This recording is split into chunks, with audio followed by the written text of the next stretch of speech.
field from event, or maybe repacking the event into different form, something which you can do for every event separately. And second one is so-called stateful stream processors. And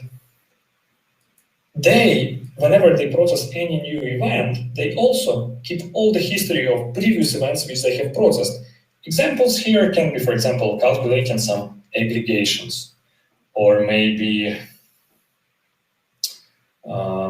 doing some filtering based on the previous history, and so on. Like I said, there are many different stream processing frameworks on the market, but there are two which I would like to specifically highlight in this presentation, because they are native to the Kafka ecosystem. And first one is called KCD.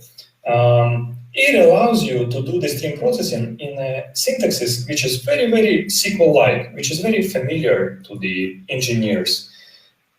With such an easy SQL-like statement, you can actually define which events from which topic you want to process,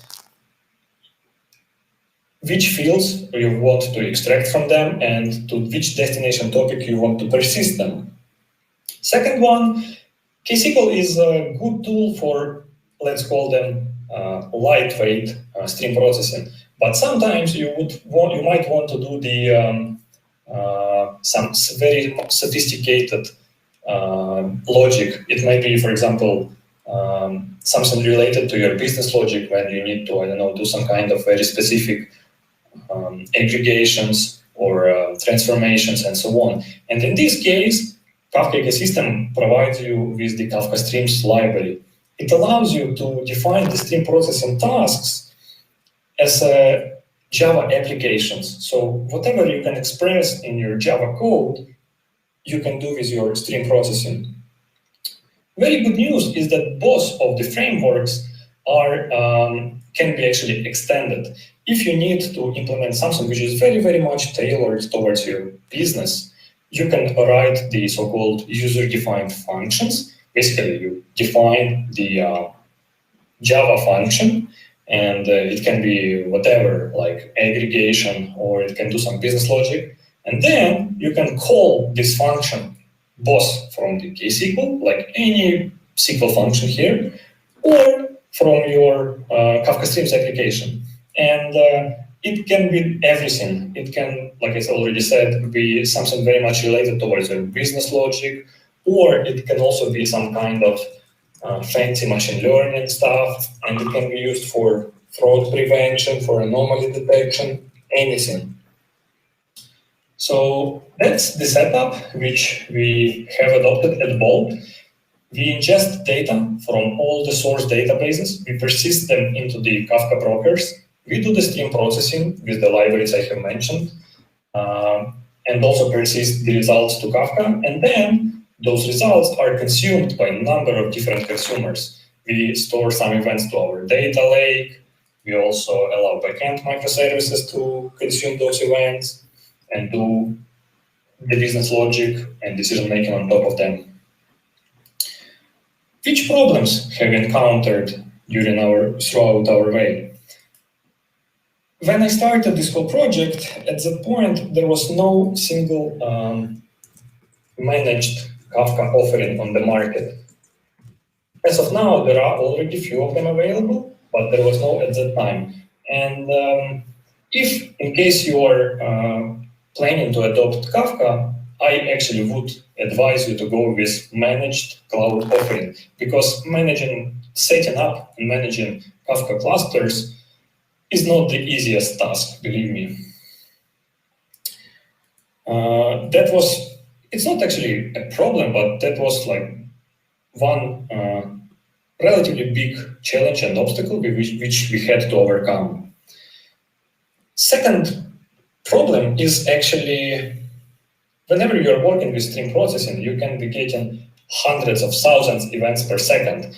And if someone comes to you and says like, hey, this number is not actually correct, good luck debugging it, because it's really, really hard to find where actually this error is happening.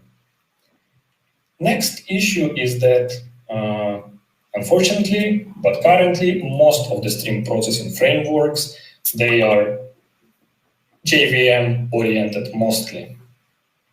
So want it or not, but you would need to use either Java, Scala, or some other JVM friendly language. Next issue which you have to understand is that,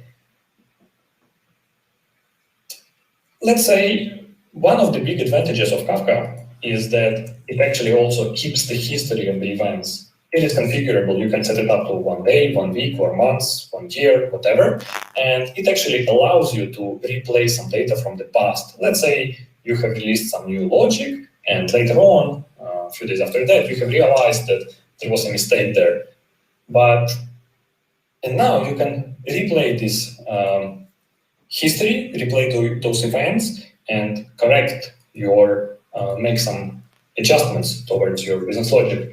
But you should never think that you have to replay only some specific piece of data, because, like I said, stream is unbounded flow of data. So you should always think of it in the following way. You start processing data from some point, and you keep doing that afterwards. And other problems which we have seen along the way are the, for example, data deduplication. Network is not reliable, different services can fail, and eventually it would lead to duplicating some of the events. And so it is important, so your consumers are prepared for that. Next one is types incompatibility. Whenever you integrate many different systems, and make them talk to each other, you have to be very, very careful so that they process all the data and types the same way. And last but not the least, like I said, if you want to start sourcing the events from your databases, you should also think about how do you handle database schema migrations, like, for example, adding some fields to the table, or maybe changing the type, or creating new tables. That's all I wanted to talk about today. Thank you very much for your attention. If you have any questions, feel free to reach me out. Thank you.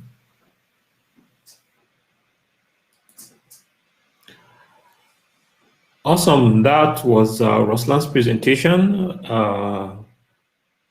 I'm not sure if he's joining us at this moment, but if you have any questions for him, you can always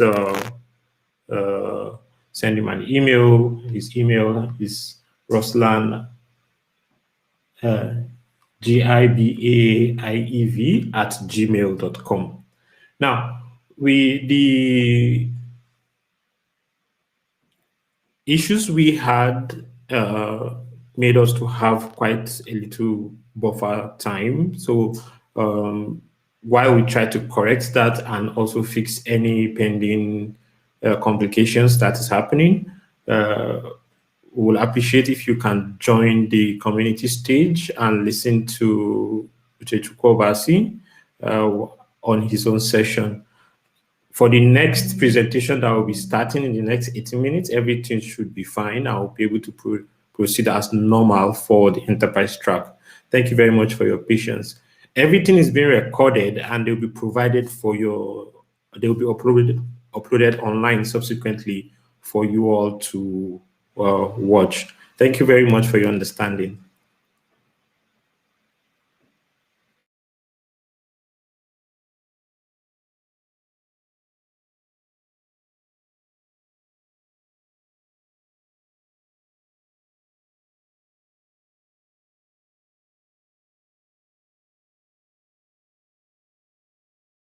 The next session will be starting at exactly 30 minutes. In the next 17 minutes, the speaker is already ready, but we want to correct the time so that he can start at exactly 12:30. You can join the community stage while the next speaker prepares for his session. Thank you.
Yeah, awesome.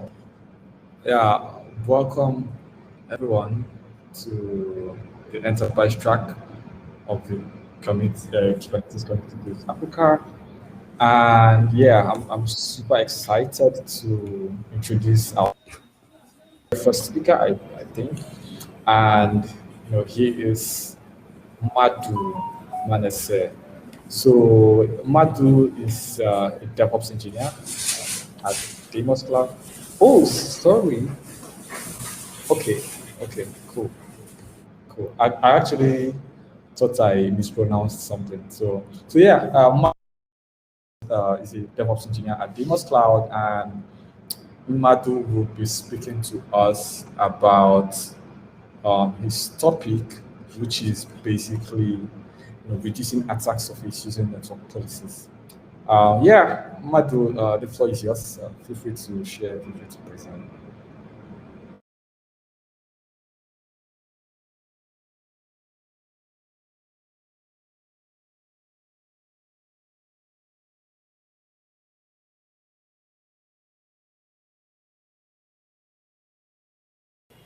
All right.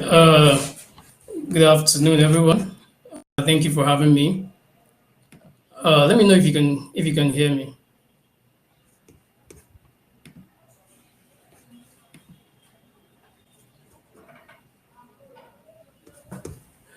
All right, cool. So I'm just going to start presenting now. So yeah, good afternoon once again. Welcome to our very first edition of Kubernetes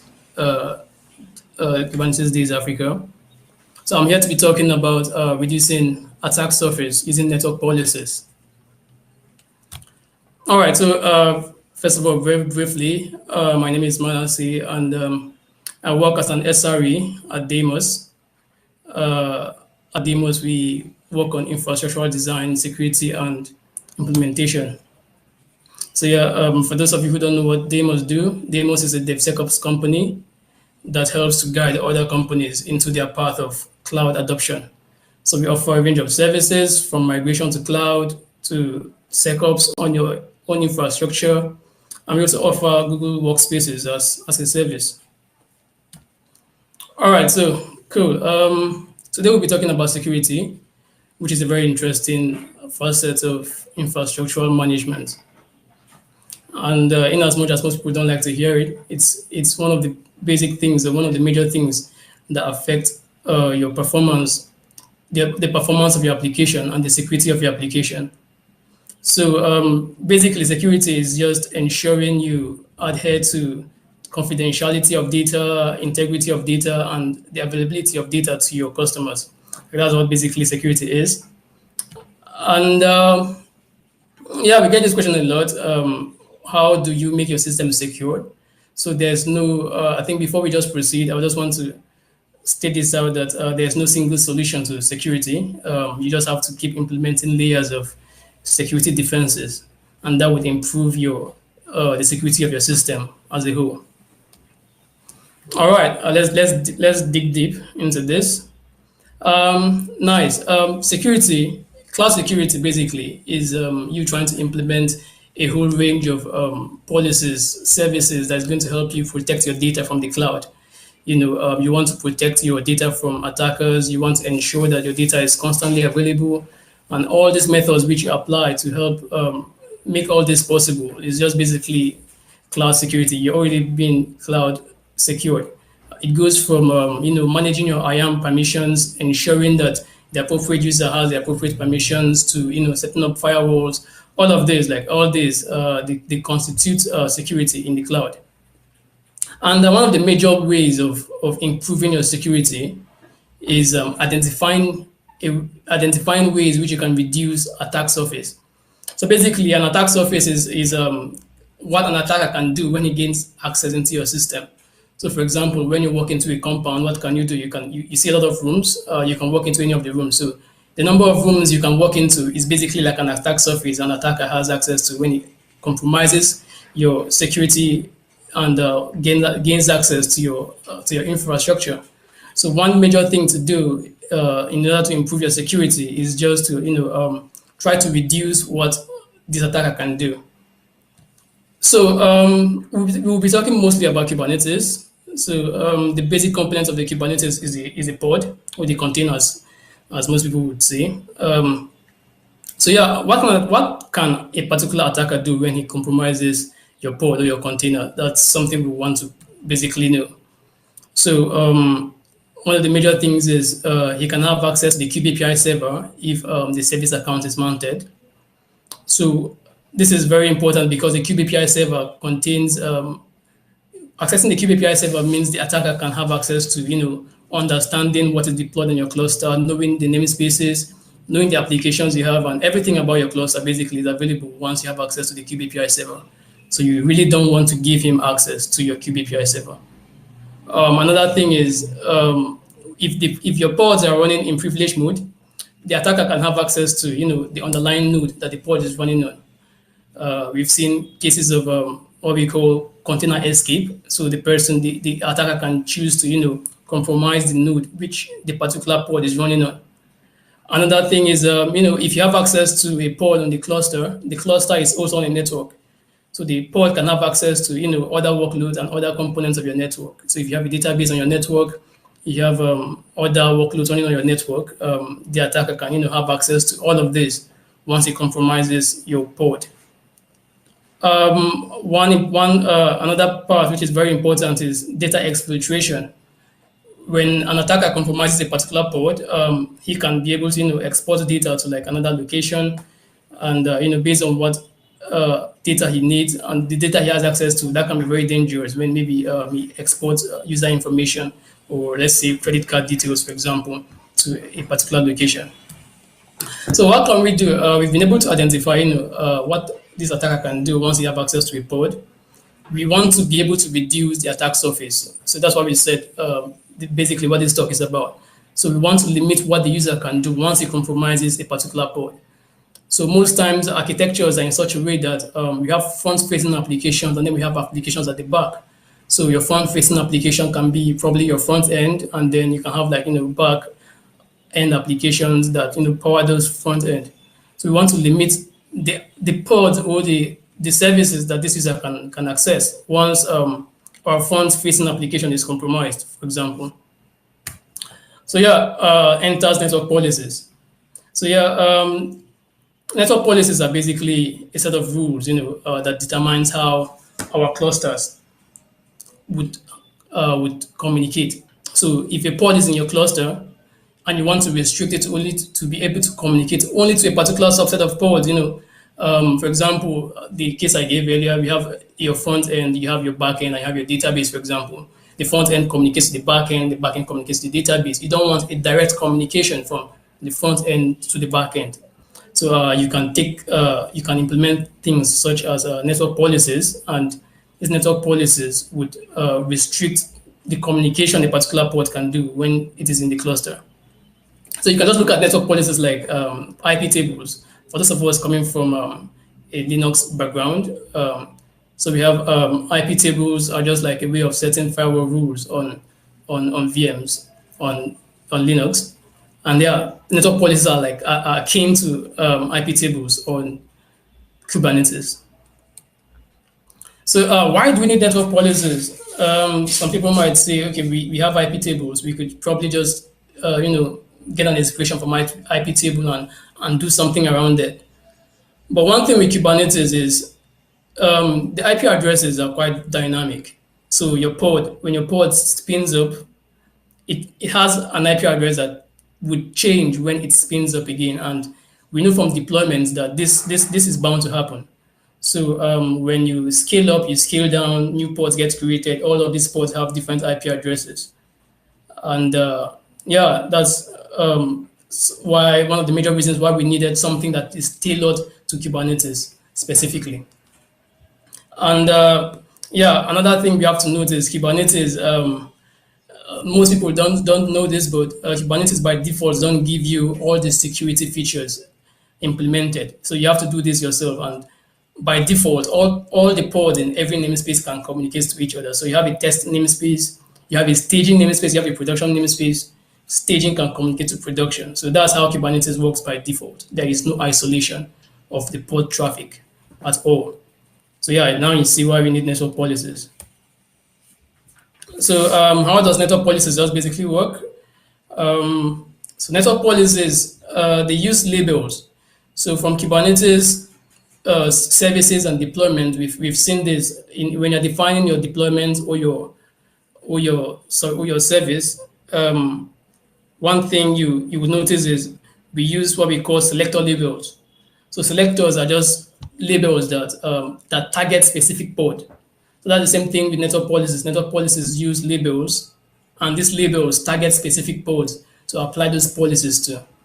And another thing you have to know with network policies is it is implemented by Kubernetes. It is designed by Kubernetes, but it is implemented by your network plugin.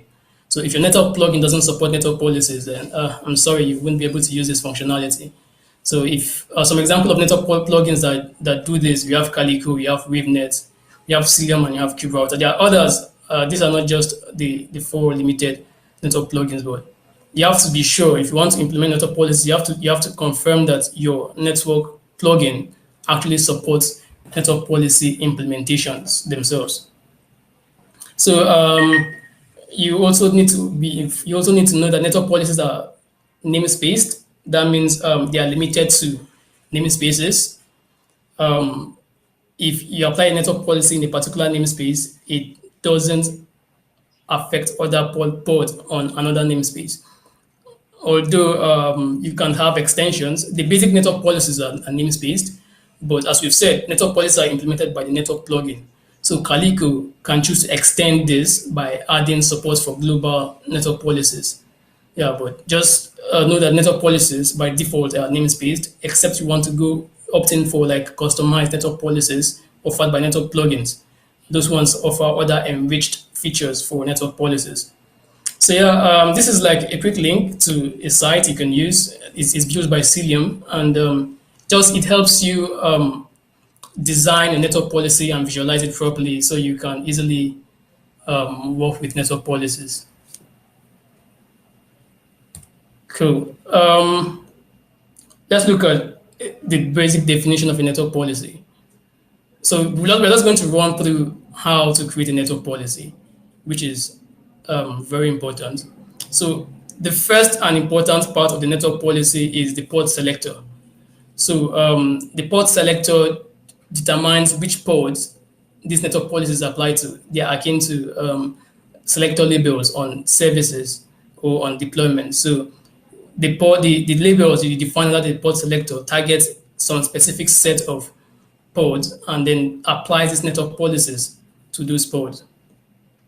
And the policy type. So we have 2 types of traffic. We have ingress and egress traffics. If we want to target only ingresses, that's traffic coming in, we specify a policy type of ingress. If we want to target traffics going out of the port, we target egress type policies. And generally, you can also add both of them. Like you can define both ingress and egress policies for your network policy. So you can, after you've defined the policy type, the next thing is you need to specify the rule that this policy is going to use during communication. So as you can see here, your rules can have four basic types.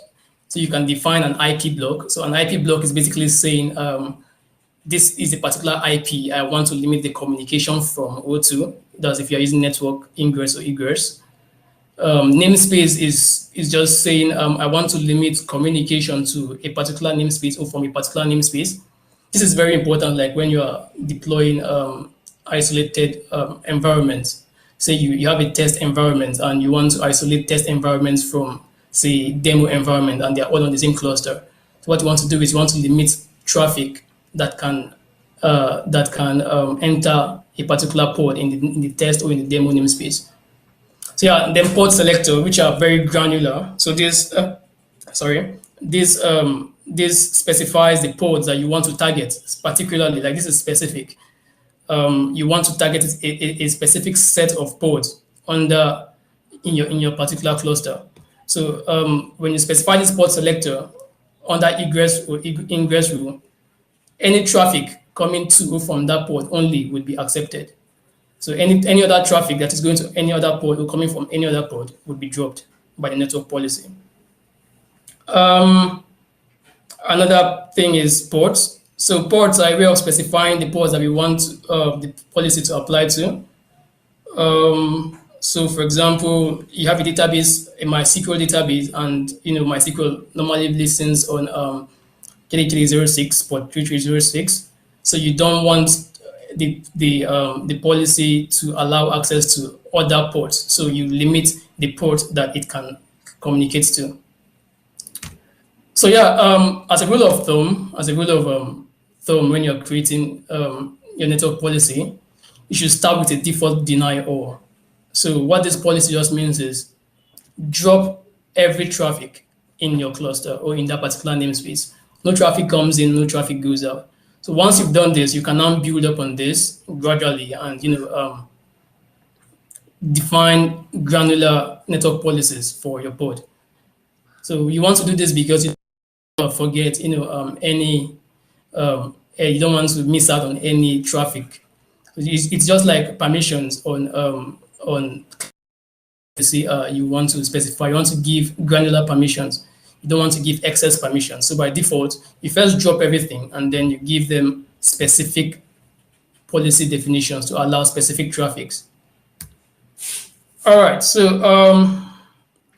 yeah, I've talked about this briefly when I was talking about isolating environments. Network policies are very important in that they help you isolate environments. So environments, a couple people or a couple architectures would have dev and staging environments on the same cluster. They can have staging, like some can even have all three, dev, staging, and production on the same cluster. So you don't want a vulnerability or an attacker to be able to access your production environment from your staging environment. That would be very weird and very, very insane. So you want to be able to, shut down traffic from dev that is going to production or from dev to staging. So yeah, you use network policies to isolate these particular traffics, and it helps you like isolate your environments properly. That is if you go for a multi-tenant kind of approach in deploying your cluster. Okay, so we're just going to see some basic YAMLs. I'm not sure we'll be applying them. We'll just look at how they work. So I'm just quickly going to change this screen to another screen.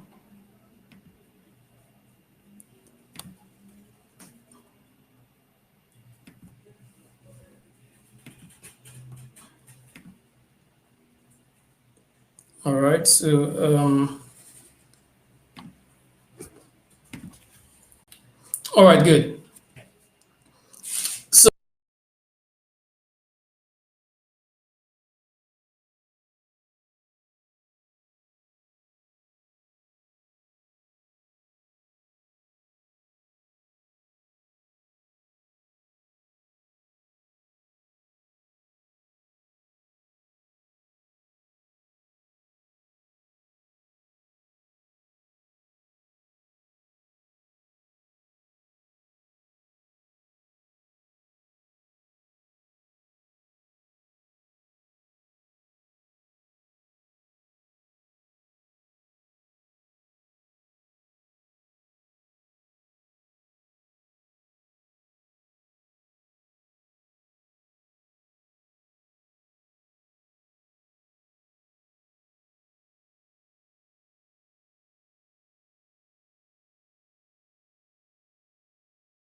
I think, Madhu, we lost your video and your presentation. Can you hear us?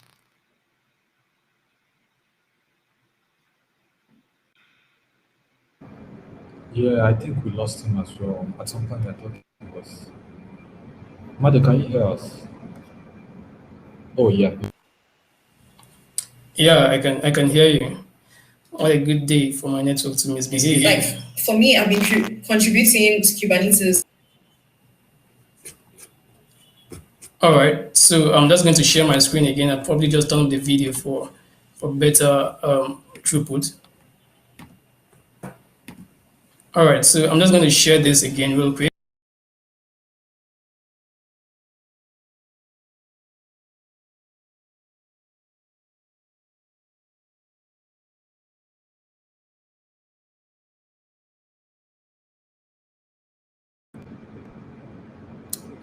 Madu, I think really, I can see Sorry, us. can you hear me Yes, now? yes. we can. Wow, nice. What a good day to have a bad network. All right, so Yeah. so I'm just going to just quickly run through this. I think we've wasted a couple of time trying to resolve network connectivity issues. So I was just talking about the default deny policy, and we are just noting that when applying network policies, you want to start with this: drop all traffic first, then build up on this. So from there, you can go on to allowing DNS, because DNS is very important in Kubernetes. So you want to allow DNS resolutions in the pod. So this is the next one you go for.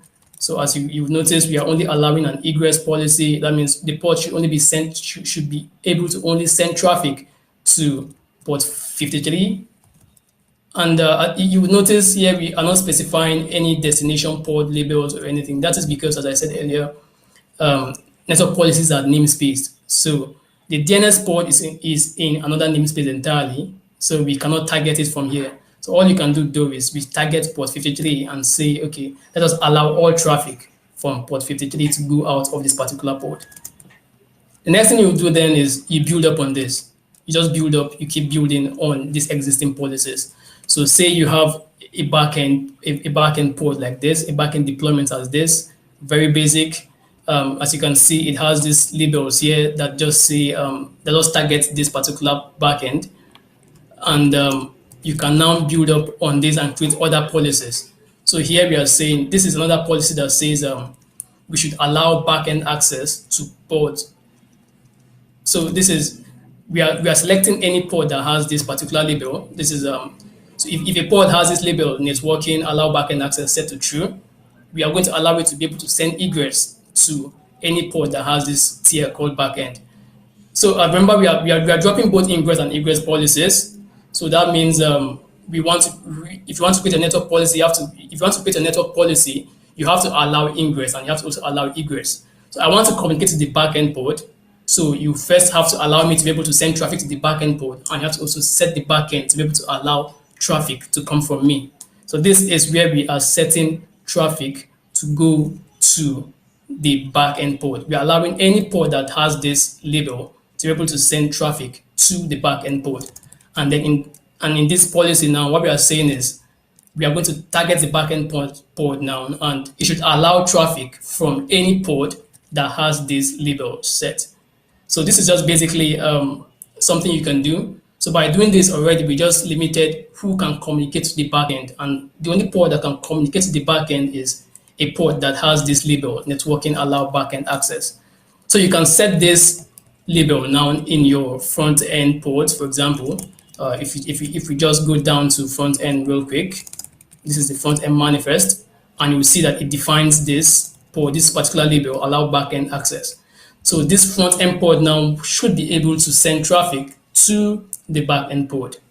And yeah, this is a very basic example of building up on policies. So you do the same thing for your front end application, you do the same thing for your backend application. So what happens is when an attacker comes into your system via the front end port, he can't access your database. And even if he tries to compromise your backend port can't send egress to any other traffic apart from your backend port can't send egress to any other services except from the ones you've whitelisted that the backend should communicate to. So you apply these granular accesses or these granular traffic permissions to reduce what ports can communicate to. You don't want everything to be visible to every other port on the cluster. This is very risky in terms of security. That's when you're talking about security. So yeah, I'm just going to roll back quickly to my slide and just run down through the remaining part of the presentation. Okay, so all right, cool. So that was just a quick rundown of basic policies and how you can build up on this. Very important. Start with a default deny. You allow DNS, and then you build up on this for each individual service. We are running. If you're running critical systems, it's very important to ensure that you don't allow access to every pod, or you don't allow access to every infrastructure on your to every resource on your infrastructure, for example. So yeah, network policies are a holy grail in this aspect, but yeah, they have a couple limitations. They don't enforce TLS, they don't log requests, and they don't enforce policies on local hosts. So you can just look at this and build up on it. There are solutions here. You can use Linkerd or Elasticsearch to log, and you can use Linkerd for the service mesh to enforce TLS, and Elasticstack to log requests and everything on your particular network policies. So yeah, Kubernetes, as I've said earlier, they don't come pre-installed with security measures. So the additional security measures, which we're not really going to go into because this talk is mostly on network policies, but you can check the link in the slide and then you will find other security policies that you can apply in your Kubernetes cluster. And very importantly, you want to ensure that you've integrated security policies in your CI pipelines. Scan your images for vulnerabilities, scan your Kubernetes manifest that they adhere to best practices, and occasionally you want to scan your cluster as a whole to ensure that everything is fine and secured on your cluster. And as a final keynote, please remember that security is only important as the person implementing it. So if you, the person implementing it, make your credentials free to everyone, you are definitely not going to be able to secure your infrastructure. You're basically giving them the key to just go ahead and risk and attack your infrastructure for free. So yeah, you need help because security is a very wide thing. It's a very important part of your infrastructure. So if you need help around securing your infrastructure, you can always contact Demos. We run SecOps offerings, and we will help you. We run audits on your cluster, on your infrastructure, and then we check where we can help you secure your infrastructure better. So yeah, thank you for listening. I think that's the end of the slide. That's the end of the presentation. So yeah, this is time for questions.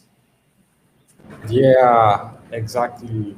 Wow, thank you so much, Madu. I mean, personally, I learned a lot from your presentation, and security is a huge part of infrastructure, and being a DevOps engineer, it's very important that you pay very key attention to the security aspects. So yeah, thanks a lot for that presentation. And yeah, this is question time, question and answers. If you have any questions for Mado, please drop on the chat section on the platform. If you are streaming live, feel free to also drop your questions on YouTube as well.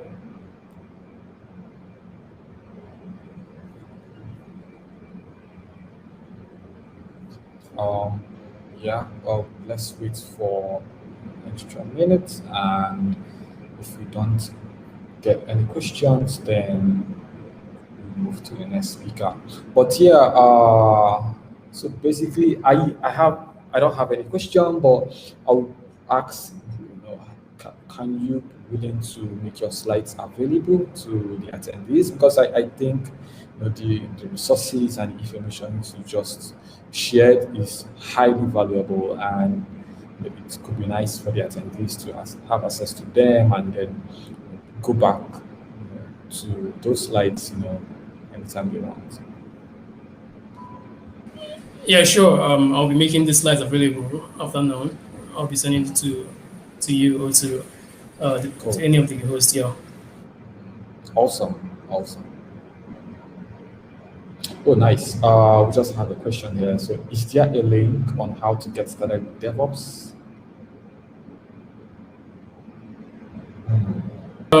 Sorry, there is no link in the slide on how to get started with DevOps. Uh, I think you could probably check on Kubernetes.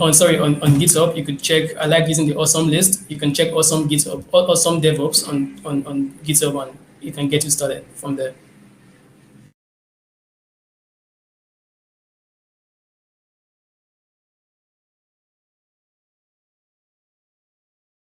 Uh, yes, let me help out.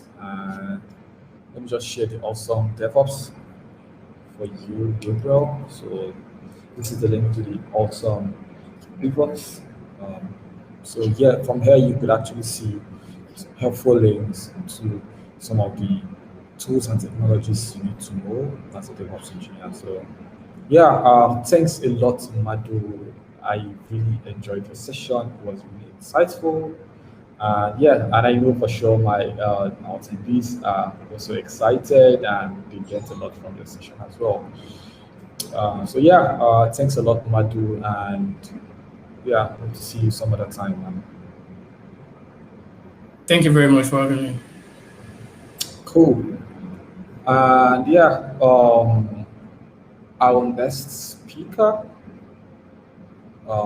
we will be jumping to our next speaker, and our next speaker is Mosh Imaman. So Mosh is the Chief Kubernetes Officer at Flaxos, and he will be talking on GitOps challenges for the enterprise. So I'll proceed to. Oh, okay. One sec.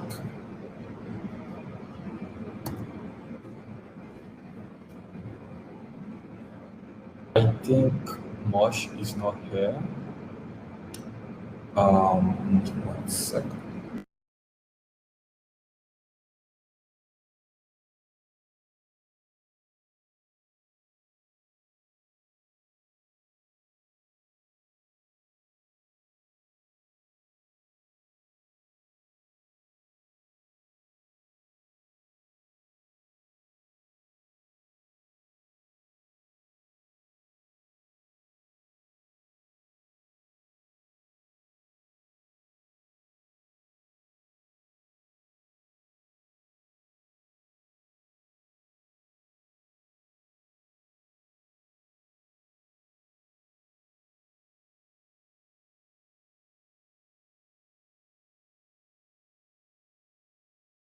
Yeah, pardon me. So we are trying to get Mosh Imaman on board backstage.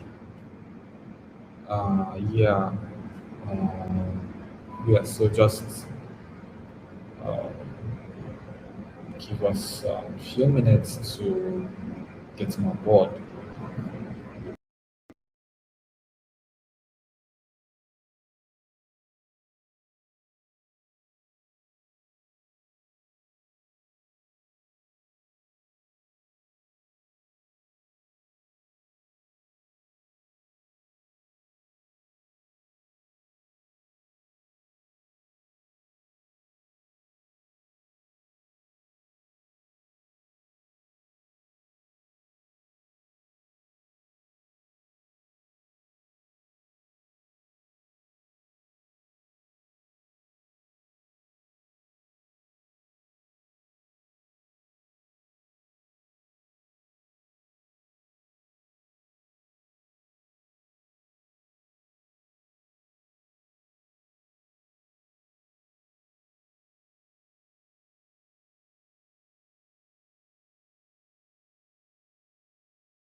Hi, I think we are having issues getting the next speaker up. I think from here we'll be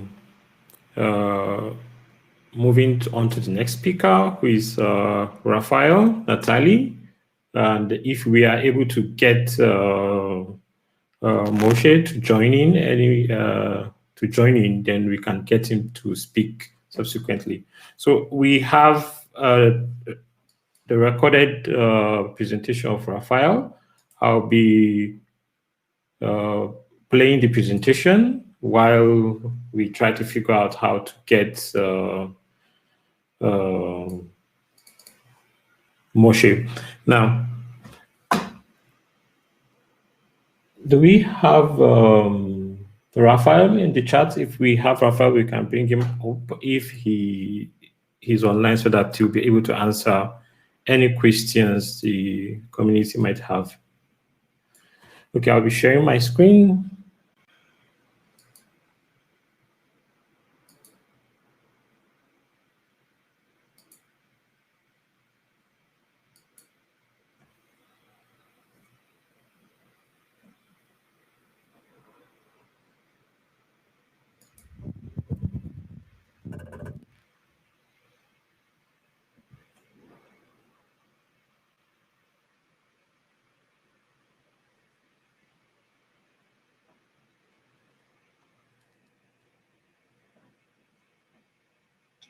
Can you hear the presentation? I think audio is off. Let me fix that.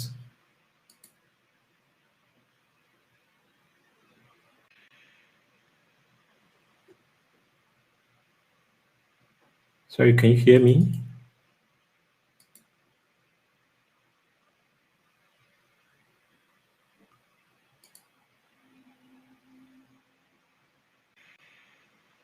Yeah. I can hear you. Okay, but can you hear the presentation? Sure. Okay, let me fix that.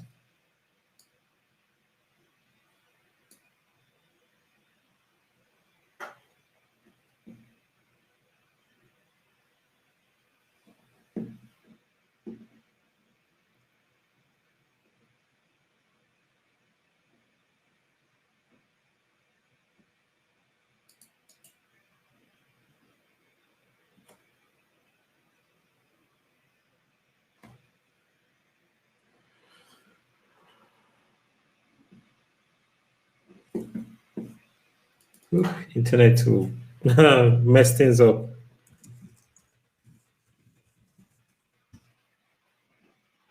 Let me see. Let me stop sharing and try it again to see what exactly is the problem.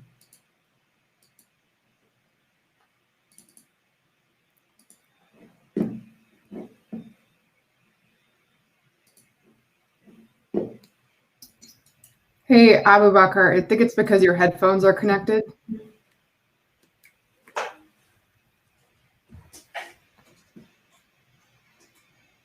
And I wasn't even hearing anything in the headphones. So shell scripting. You weren't hearing anything in the headphones either. Like run this command first. Kubernetes community It kind of falls apart at some. Okay, so I think I've been able to. Thank you for that.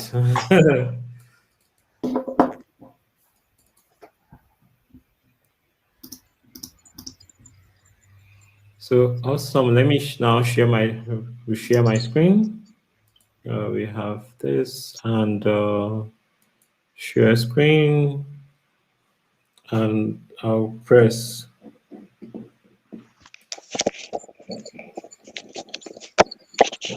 I hope you are enjoying the event so far.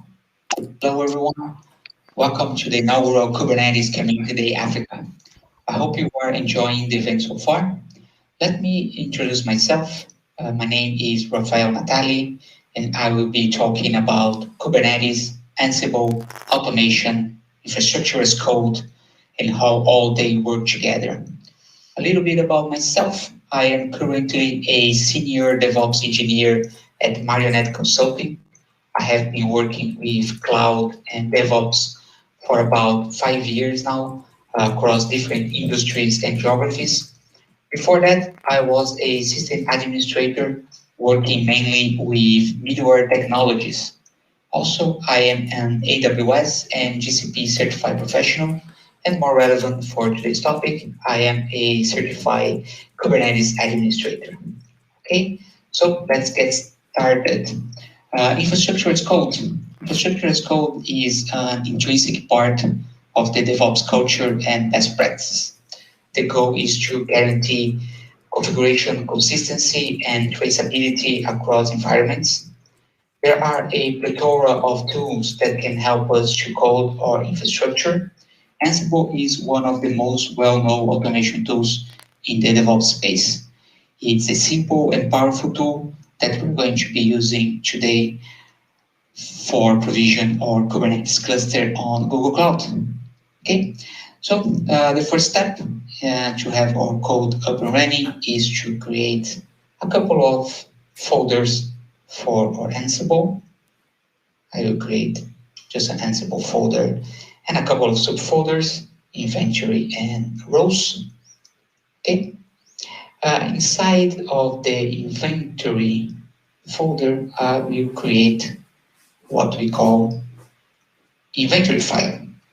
In our case today, the inventory file will have the declaration of all the variables that we are going to be using through our code. I have a section here for GCP related information where I define my zone, my region, I will define my project ID, my service accounts, and also a section where I will be defining some variables for our Kubernetes cluster. So for example, the name, I can say KCD Africa, and the number of nodes. Let's create a cluster with 3 nodes. With 100 gigabytes of disk, solid state, and machine type N1 standard 2. Okay. Those are the variables that we are going to be using throughout. We'll see when we start to go with the rows where we're going to be using that. Okay, so as for the inventory file, I will be using a file that I created beforehand, just for security reasons. I will not be showing here, but has the same variables that I showed in the example before. Okay. After the inventory file, we are going to be using the rows, the Ansible rows to configure the Ansible tasks to provision our cluster. Rows are basically a set of instructions, also known as tasks, that Ansible will execute in the specific order to achieve the desired state. It will be clear when we start to code it. Okay. So the first row I'm going to create is a row that will create a GCP network, a VPC, in my project. So I create a folder called network inside of the folders, the folder rows, sorry, and a tasks. Okay. So I don't want to use the default network of my GCP project to host my Kubernetes cluster. In that case, I am first creating a specific GCP network. Okay. The tasks is just a YAML file that must actually exist inside of the tasks folder. Name should be main.yaml. Okay. So in this task, I just have a name for the task, create GCP network, and here I declare the module, that the Ansible module that we are going to be using. The Ansible module, as we can see here in the documentation, is a piece of code that Ansible uses to know what to do when connect to GCP. So here we can see in the documentation all the parameters that I can use in the case for the network. we have an example, which is pretty much the same that we're using here, and all the return values. So when we create the GCP network, we can register this in a variable, for example, the name, as we are going to see here in the row. Okay, so the module is a piece of code that Ansible knows what to do in the GCP. I will come back to the roles, to the tasks later on. Before that, I will just create another role for Kubernetes cluster. Okay, create a role, the same as I did before. I just create another folder, Kubernetes, create a tasks. Inside of these tasks, I will create another main.yaml. And now I will have two Ansible modules. Okay, so in order to create a Kubernetes cluster in GCP, I need to use two Ansible modules. I need to use the Google Cloud GCP container cluster. And after, I need to use the Google Cloud GCP container node pool to create a node pool inside of the Kubernetes cluster. Okay, and I will come back this later when the cluster is creating. And the last step is to create an Ansible playbook inside of the Ansible folder. Here I will create a file called create Kubernetes YAML. Again, another YAML file. And the playbook. The Ansible playbook is created, is a file that we create to execute the roles. Is an ordered list of tasks, or in that case roles, that we use to execute the same code every time, the same way, the same manner. It's important to highlight that, as I mentioned, it's an ordered list. So when I declare here the roles, I will first create the network, and then I will create the Kubernetes cluster, because I need the network created first, and then create the Kubernetes, because the Kubernetes exists inside of this network. Okay, so now we use the Ansible playbook command to execute this playbook, and the playbook will call the two rows, the network and the Kubernetes rows, and will execute all the steps.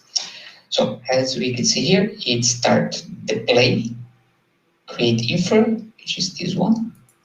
It Ansible find the rows, and it finds the first row is the network. Okay, so the network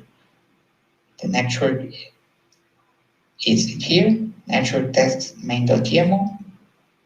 So Ansible knows that you need to use this Ansible module, the Google Cloud GCP Compute Network, to create the network. So it will use the name network dash cluster name. You can see here, this is a Jinja2 type of variable, and I replace this value, cluster name, with the name of the cluster name that I specified previously in the inventory file. Remember, I put KCD Africa, so Ansible will ask GCP to create a network called network-kcd-africa. It will create all the subnetworks automatically, because I set this to true.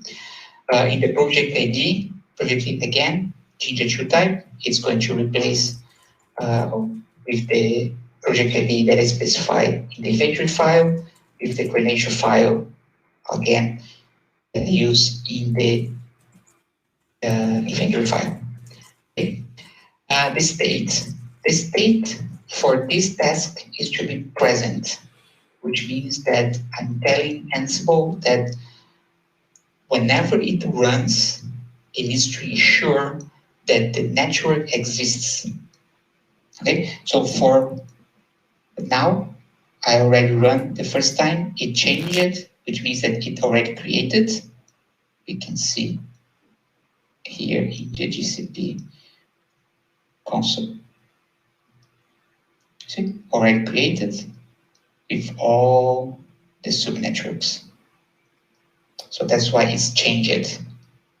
Okay, because previously it doesn't exist and now it exists.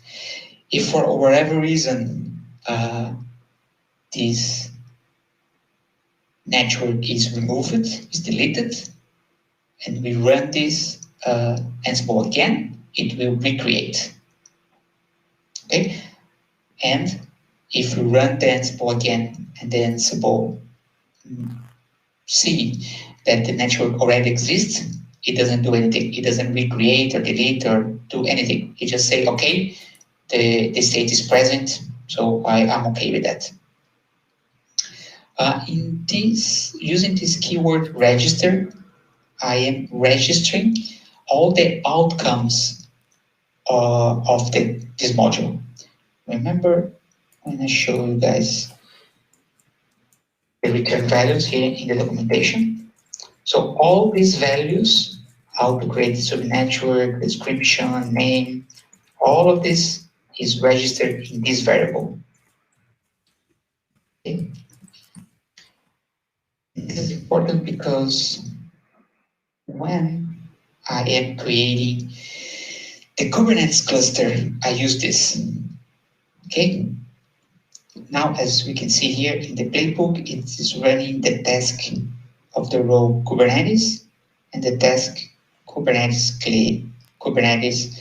cluster, which is this first one, which uses this container, this module, the Google Cloud GCP container cluster.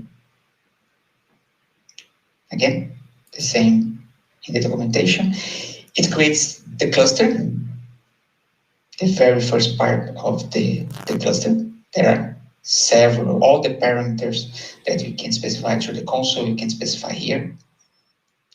Okay, you can see a lot of things.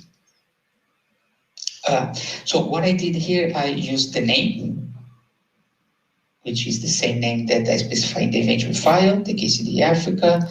The number of nodes that I want is 3. The location is the zone, Europe West 2 in my case. Here is the important part, is the different part. Network. Which network I'm going to create the Kubernetes cluster? I don't want to create the default one. I want to create the one that I created before. So that's why I registered here. I use the variable network with the return value name to create this Kubernetes cluster. So I associating my Kubernetes cluster with my network. If I don't specify anything, it will create the default network, but I don't want that. My project ID is coming from the inventory file. I'm authenticating using the service account again that I specify in the inventory file. The state is present, so if for any reason this cluster is deleted, when I rerun this Ansible, it will create, or if I run in a project ID that doesn't, or in a zone or a network that doesn't have this cluster, it will create. Okay. To remove, we just need to create another role with another playbook and change this to absent.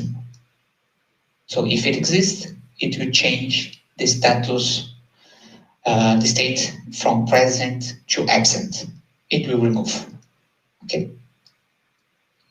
So this is the first part. Let's jump to the console and see what is happening in our Kubernetes cluster console. Okay, you see that we have a cluster, we name it KCD Africa in Europe West 2C,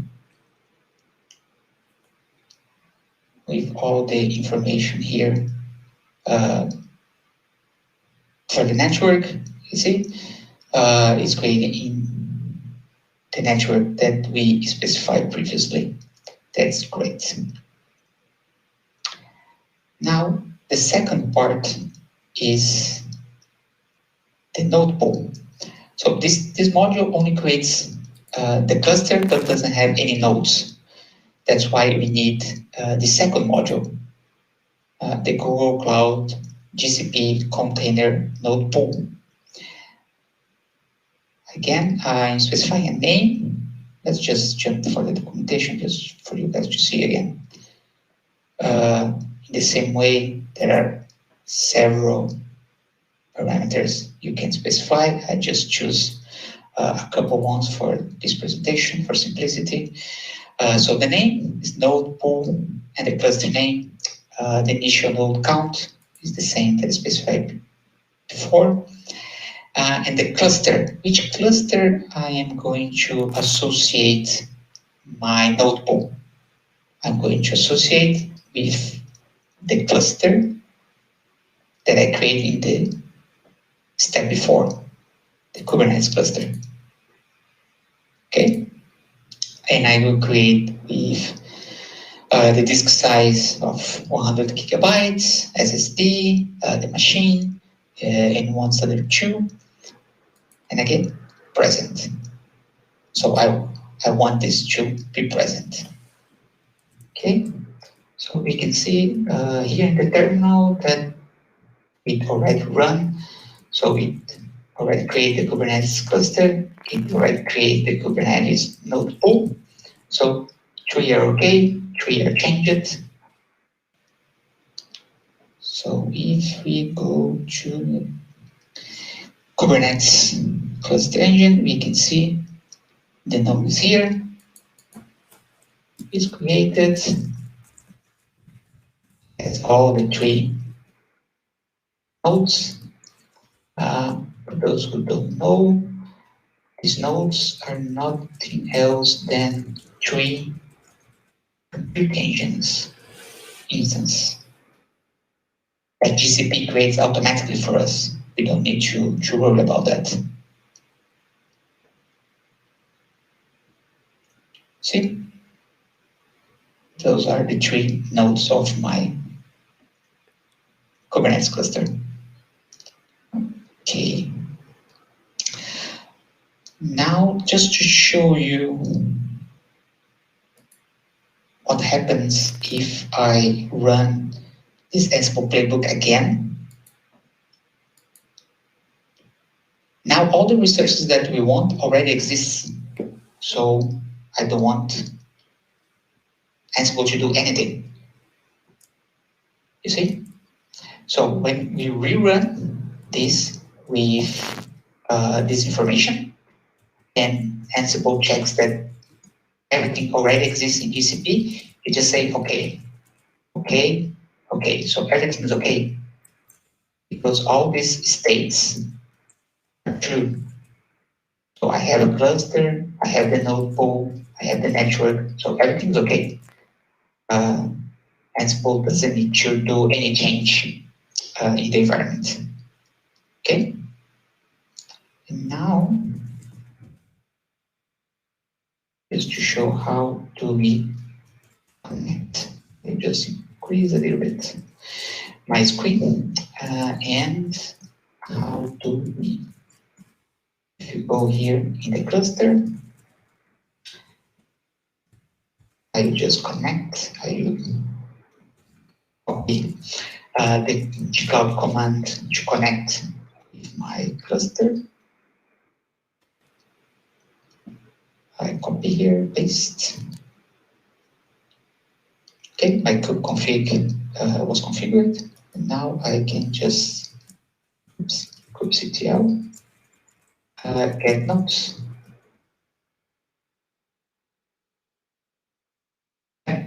Here they are. Same three nodes that we saw in the console before.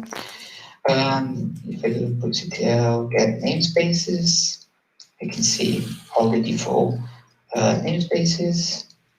Get pods and Tashan. Kube system. Do we have anything in the Kube system running? Oh, we have. Great. That's good. That's good. From this point on, you can manage the Kubernetes cluster with kubectl, no problems at all. Okay.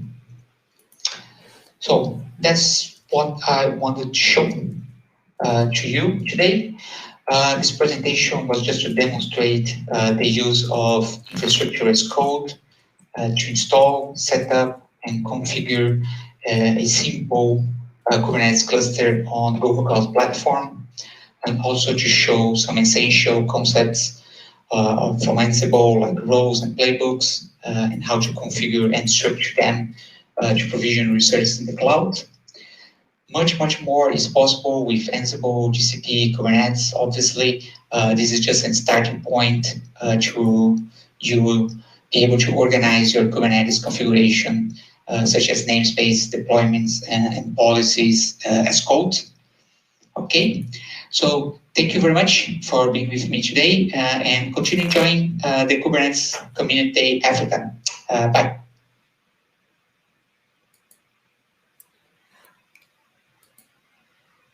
Awesome. That was Rafael Natali. Rafael Natali's session there was a mix-up. Rafael Natali's session was supposed to be played on the community track, but while trying to play the recorded videos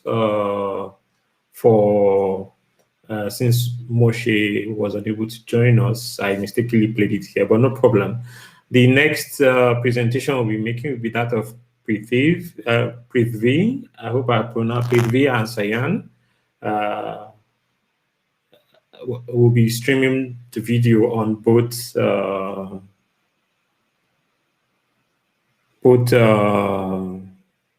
community and the enterprise track. So give me a minute or two so I can set up and play the video.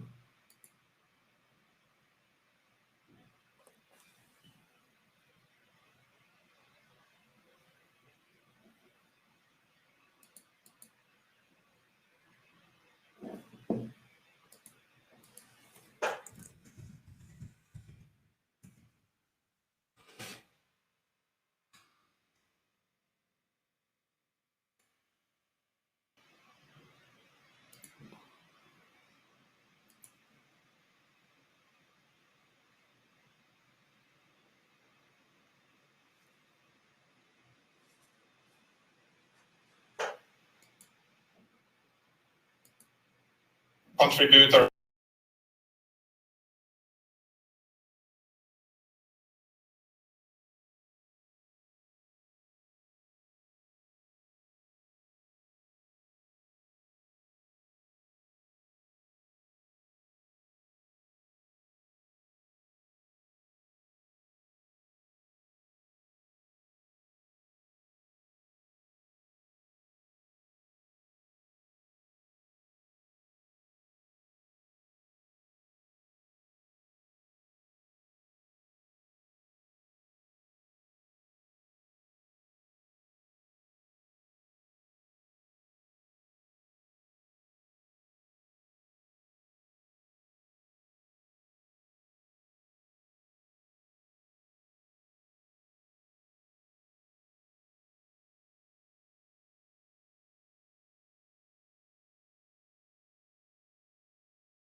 Hola, namaste, and a very warm welcome to this talk, Automating Chaos with Litmus Chaos to ensure Kubernetes application resiliency.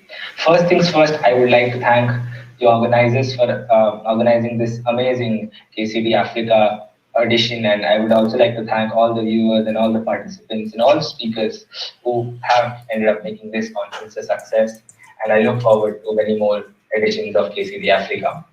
Moving on, introducing myself. My name is Prithvi Raj and I'm based out of Bhubaneswar, Odisha, India. India is going through a very tough time due to the COVID-19 crisis, and I hope everyone is praying for India, and we pray for the same that we get out of this condition very soon. I work at Chaos Native as a community manager for Litmus Chaos, and since 1 year I'm working with Litmus Chaos. I joined my data back in 2020, and then Chaos Native focusing on chaos engineering itself. I also am a co-organizer at Chaos Carnival. It's a global conference which hosted its inaugural edition this February, and I organize Kubernetes Chaos Engineering meetups, part of the CNCF community, every last Saturday of the month. So you can join in and talk about Litmus or chaos engineering on Kubernetes, and we can learn a lot together. My co-speaker is Sayan Mondal, who, I mean, there's a lot to talk about him, but he majorly works as a software development engineer as well as a chaos engineer. Chaos engineer coined a new term which has been coined after chaos engineering came into play, and he's going to talk more about the technical aspects, and I'll start with the introduction. So moving on to the agenda that we have in hand, first things first, we'll be talking about chaos, what is chaos engineering, and a lot of people might be knowing about the term, knowing what chaos tests are exactly, but it's also for the ones who do not know about it. And obviously then we'll be moving on to chaos engineering, the cloud native for Kubernetes systems, what exactly is Litmus Chaos, and for the sign we'll be taking forward talking about CRDs and how you can install Litmus, and we'll be giving a technical demo and showing you dashboards and how you can deploy your chaos experiment to your first chaos test. So first things first, I would like to thank the CNCF for obviously thinking about chaos engineering as one of the technologies to look up to, one of the most sought after technologies in 2021 and beyond. And I think you all might agree that chaos testing is coming up in a grand way. So what exactly is chaos testing? Before that, I'll start with an example. Obviously, as you can see, my PPT or my slide shows that downtimes are expensive. So I'll give you a short example of how you can think about it. Let's say in India, the e-commerce market is developing in a very huge way, and Amazon and Flipkart are two major tycoons of this business. And usually they host yearly or annual sales, which are coined as Big Billion Days, or let's say Amazon Great Indian Festival. And these sales see a lot of people jumping in to grab the offers. There's a spike in the number of users. And usually, or sometimes it happens that due to the spike, there's a condition which causes an outage, which causes a downtime, which leads to loss of millions and billions of rupees or dollars for these companies. Chaos engineering is a term coined by Netflix. Netflix coined this term, and Netflix started off chaos way back in 2011, and they started it to test their systems to check how does chaos function. So basically, chaos engineering is nothing but putting in or inducing a fault in the system to figure out how will the system actually react when there's an outage or when there's a downtime. So basically, predicting what will happen in the future beforehand so that that outage doesn't occur in future or doesn't occur when the system is in production. Why is chaos testing important? Or exactly why should you think about chaos? Because you need to test. You shouldn't wait. We believe in the chaos first principle. That is, why test your system when it already goes through an outage? Why don't test it before? And this also helps in activating the feedback loop in the DevOps system. DevOps engineers and SREs need to focus on chaos engineering so that they can go ahead with proactive testing in production staging, in the CI/CD, anywhere, and they can actually predict what can happen and save their systems from these outages. So what exactly is the state of chaos engineering till now? Obviously, there are standard practices. A few companies, big companies like Amazon, Netflix, Flipkart, the other Apple, Google, these companies have already started practicing chaos in some way or the other, but this is limited to experts and enthusiasts. Those who are already aware of what chaos is, or those who are already aware of what exactly chaos engineering does, they are more into adoption, and slowly people have started adopting, although there's still time to it. And obviously, it's part of large deployments. Various companies have come out, let's say IBM, and maybe these folks are applying chaos in their large deployments. But we believe that small deployments or individuals should also get started practicing chaos? Because as of now, those have already burned their hands, those who have already seen how an outage occurs, for them a resolution is chaos engineering, but a chaos engineering practice can be a resolution for each and every engineer or each and every company. So moving on, we can see Kubernetes. As we know, we are talking about Kubernetes here. It's already crossed the chasm. It has already reached the mainstream market. And as you can see, most of the people, or majority of the people, have adopted Kubernetes in some way or the other to build their infrastructure or architecture. But what about chaos engineering? How is chaos engineering faring?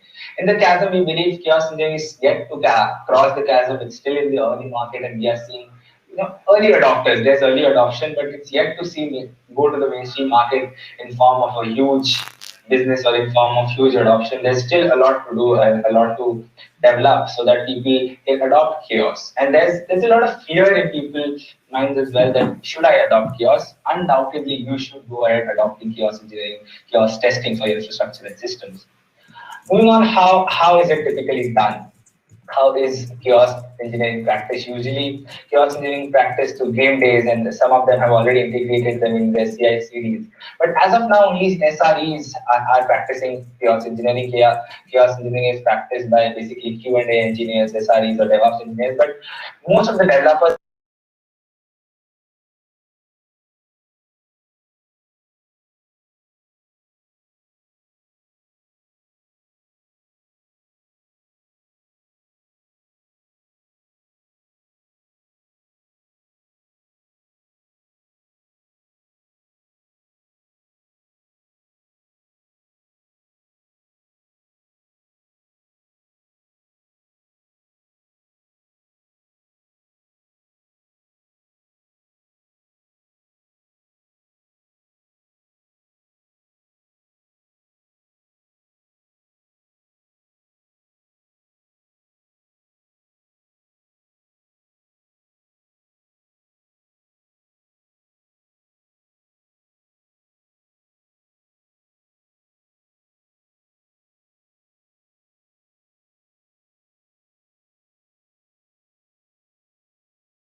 technology is coming out to the open source. The cloud native world is obviously based on open source technologies, which further leads to community collaboration. It's very important for the community to come out and suggest changes or work together hand in hand, suggesting what are the additions or what are the issues that can be created and how a project can develop.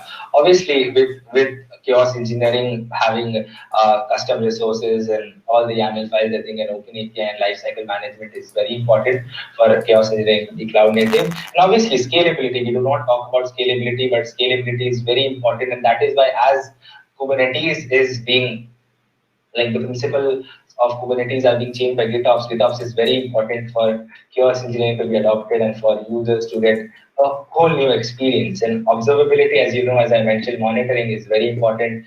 These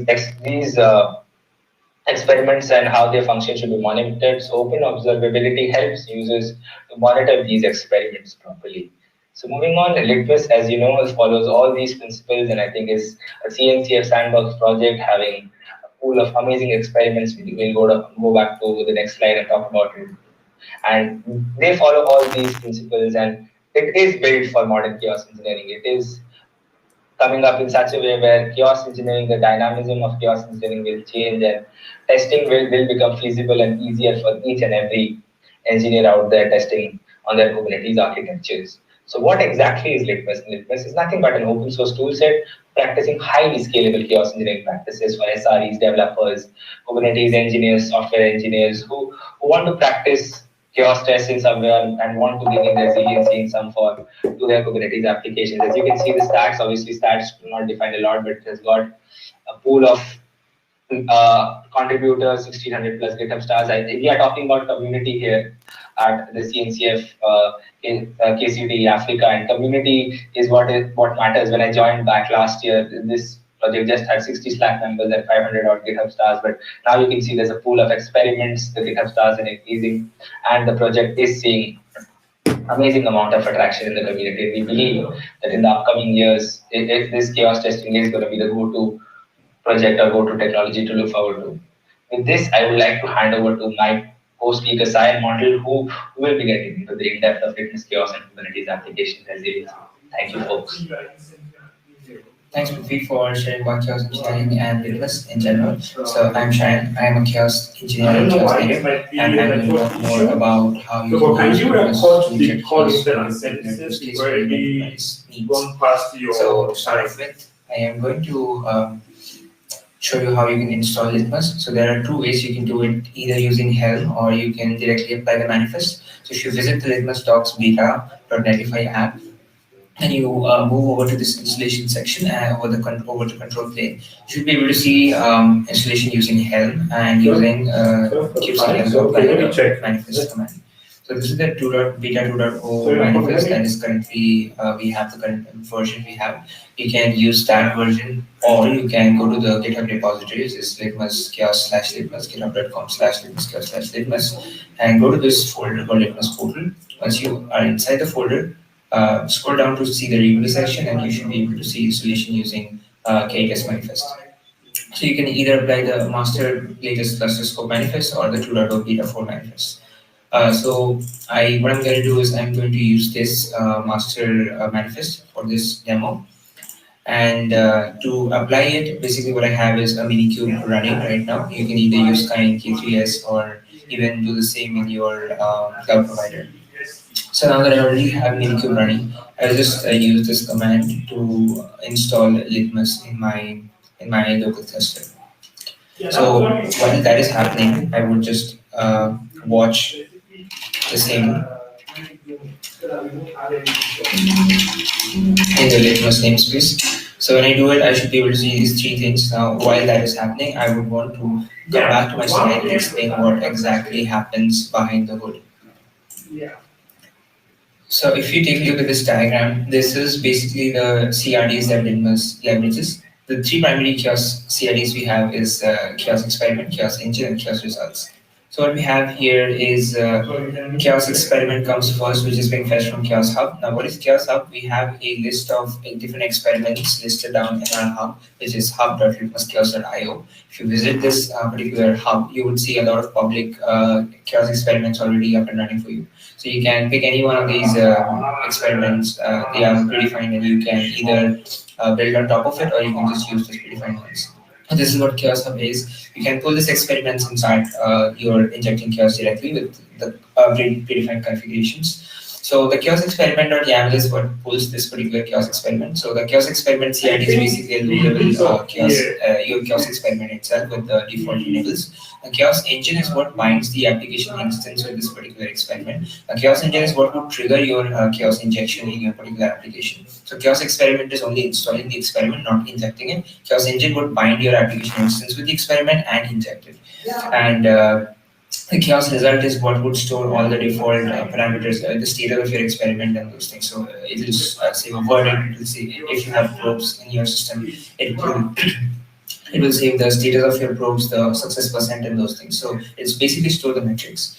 So what chaos operator will do is it will take a deeper watch into chaos engine, and whenever a chaos engine is triggered, it will also spawn a chaos runner. And the chaos runner pod is who is responsible for spawning multiple chaos jobs. And these chaos jobs are nothing but the particular chaos experiment which you're. So let's say you want to run a pod delete or container kill. So the chaos runner would the chaos runner pod would spawn multiple pod delete or multiple container kill jobs that you have scheduled as per your particular tuning list.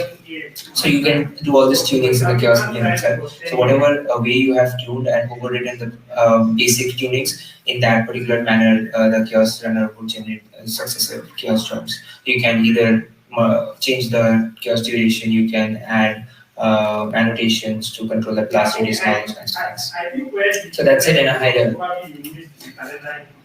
So let's go back to the previous watch statement and take a look. So now we can see that this has been finished. If I just get out of the watch command and I take a look at the installed steps. So you can see that it has installed this, configured this namespace, Litmus, and the config map, deployment services, rule bindings, and all the dependencies that are needed for Litmus to run. If you install a Helm or apply the beta manifest, you need to install the create namespace of Litmus first. So if you go through this documentation of how to install, you can find all these different details. But if you apply the latest master manifest, it will create the namespace for you. Now that we have Litmus installed, and let me go back to the watch statement since this is going to be handy. I'll open another tab and I'll take a look at the different services that are there currently in Litmus namespace.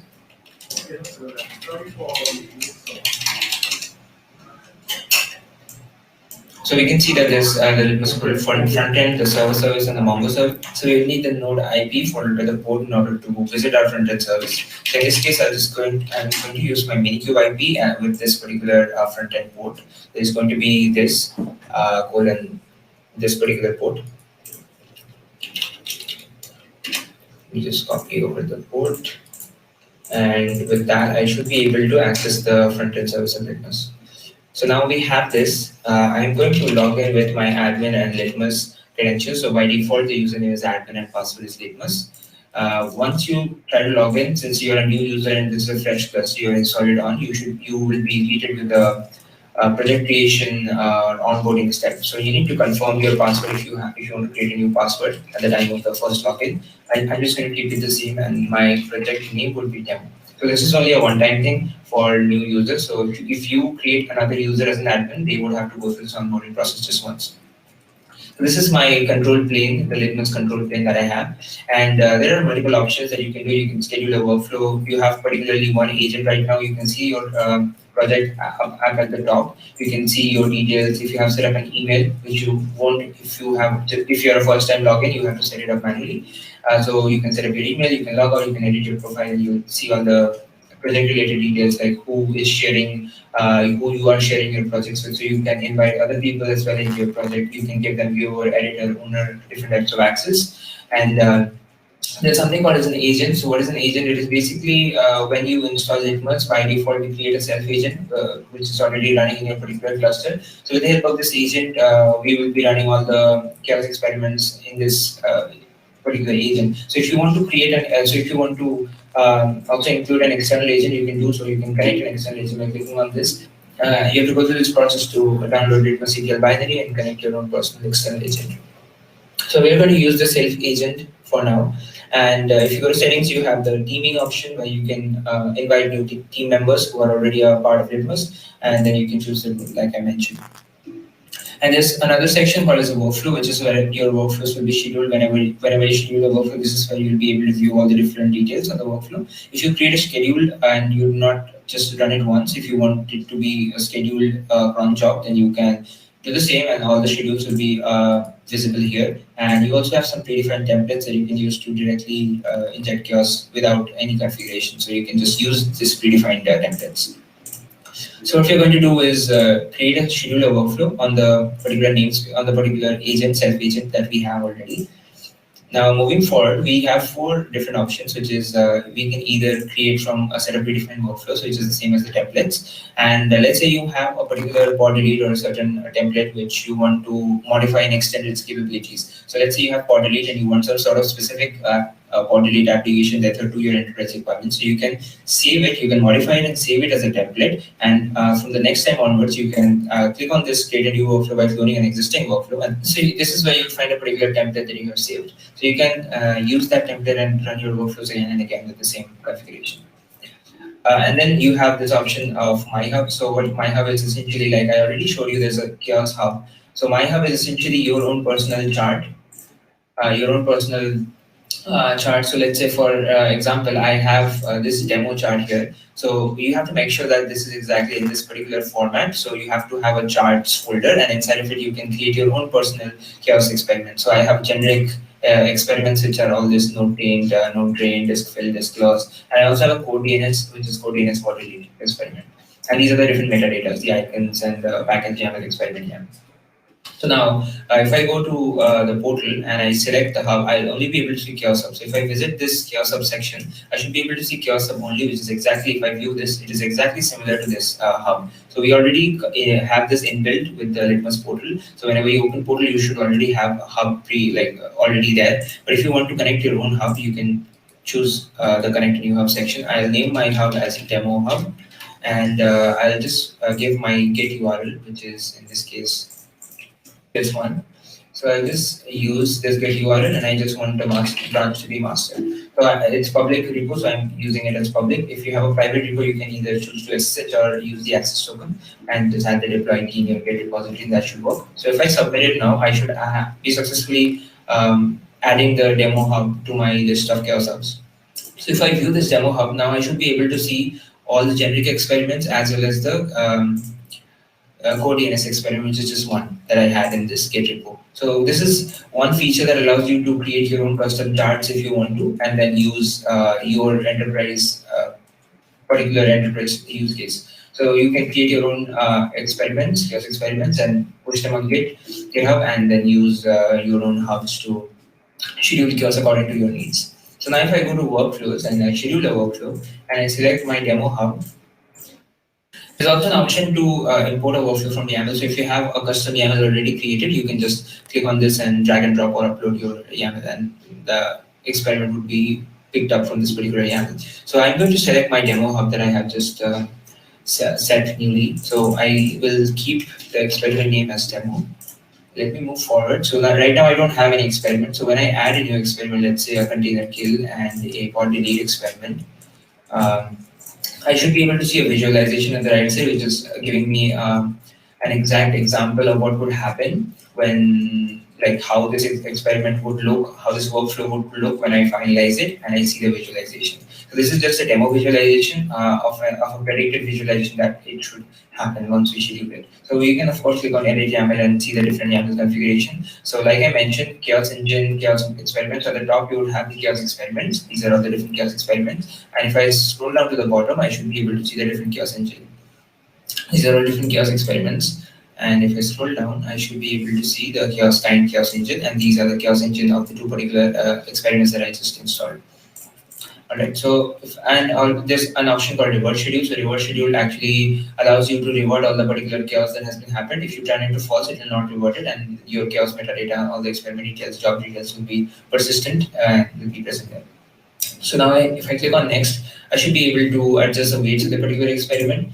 And I have the option to create a recurring schedule or a schedule now. So if I schedule it now, and this is the summary of your entire workflow. If I schedule it now and I click on finish, I should be able to view the particular workflow that I just scheduled. And if I click on the particular workflow's name, or even go back and click on this option to show the workflow or show the analytics, I should be able to see the workflow details. This is how the workflow details would look like. This is the current step that is running. It will install all the chaos experiments. It will spawn up the pod delete and container kill experiment. And once we click on the particular node, it will also give us the chaos results as well as the logs. So this is the master node. So that's where we are getting a total, an entire overview. So this is just a graph view. If I move on to table view, I should be able to see the same, but in a table view, which will give us the individual node duration, how much it took, and the log on this side. And if I take a look at this watch statement that I had already running, I should be able to see all these different services. Like I had chaos experiment, the chaos operator, the subscriber, the workflow controller, and the event tracker. So these are the same things that I talked about when I was discussing the CRDs. And this is the experiment that we just, the chaos experiment that we just created. So demo, this one is running. And since it has installed all these different experiments, it will create more, two more experiments, which are pod delete and chaos container kill. And that would be working on this particular target that we have. So current target is Nginx application, which is already inbuilt. Now, if you want, you can change your target to a particular application that you want to target the chaos on. Of course, that will change based on your YAML configurations, and that's how we do it. So let's just wait for this experiment to finish.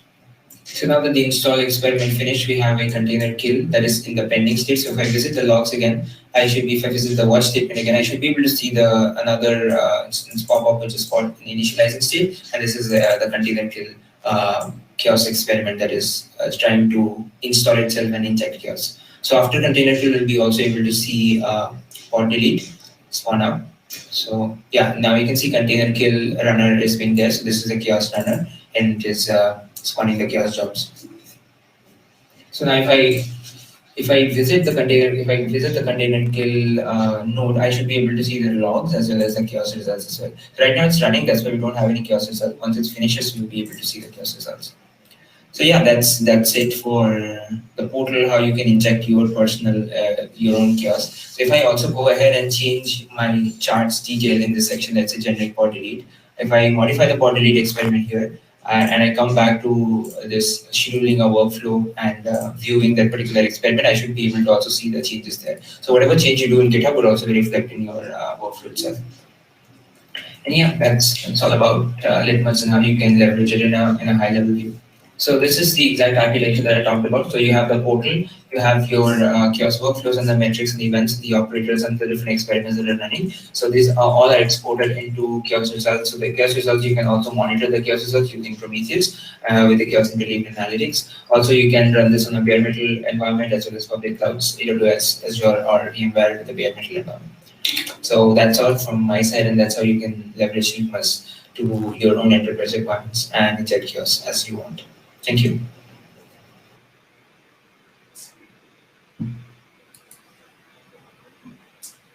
Awesome. That was the presentation from Prithvi. If you have any questions about the presentation, you can drop it in the chat. Prithvi and Sayan are in the chat. They will be able to respond to you. So we've already gone past time. We'll be proceeding to the different presentations on enterprise and the enterprise track and also on the community track.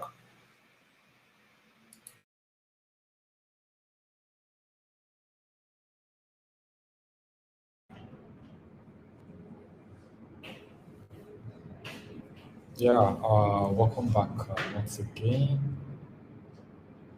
That was an awesome presentation from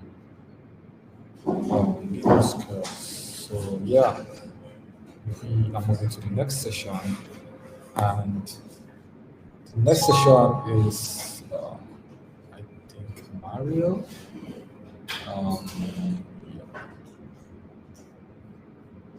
Yeah. Yes.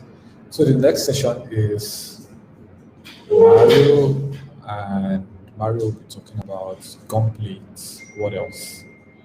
I'm super excited about this session, and yeah, I'll proceed to get Mario on board.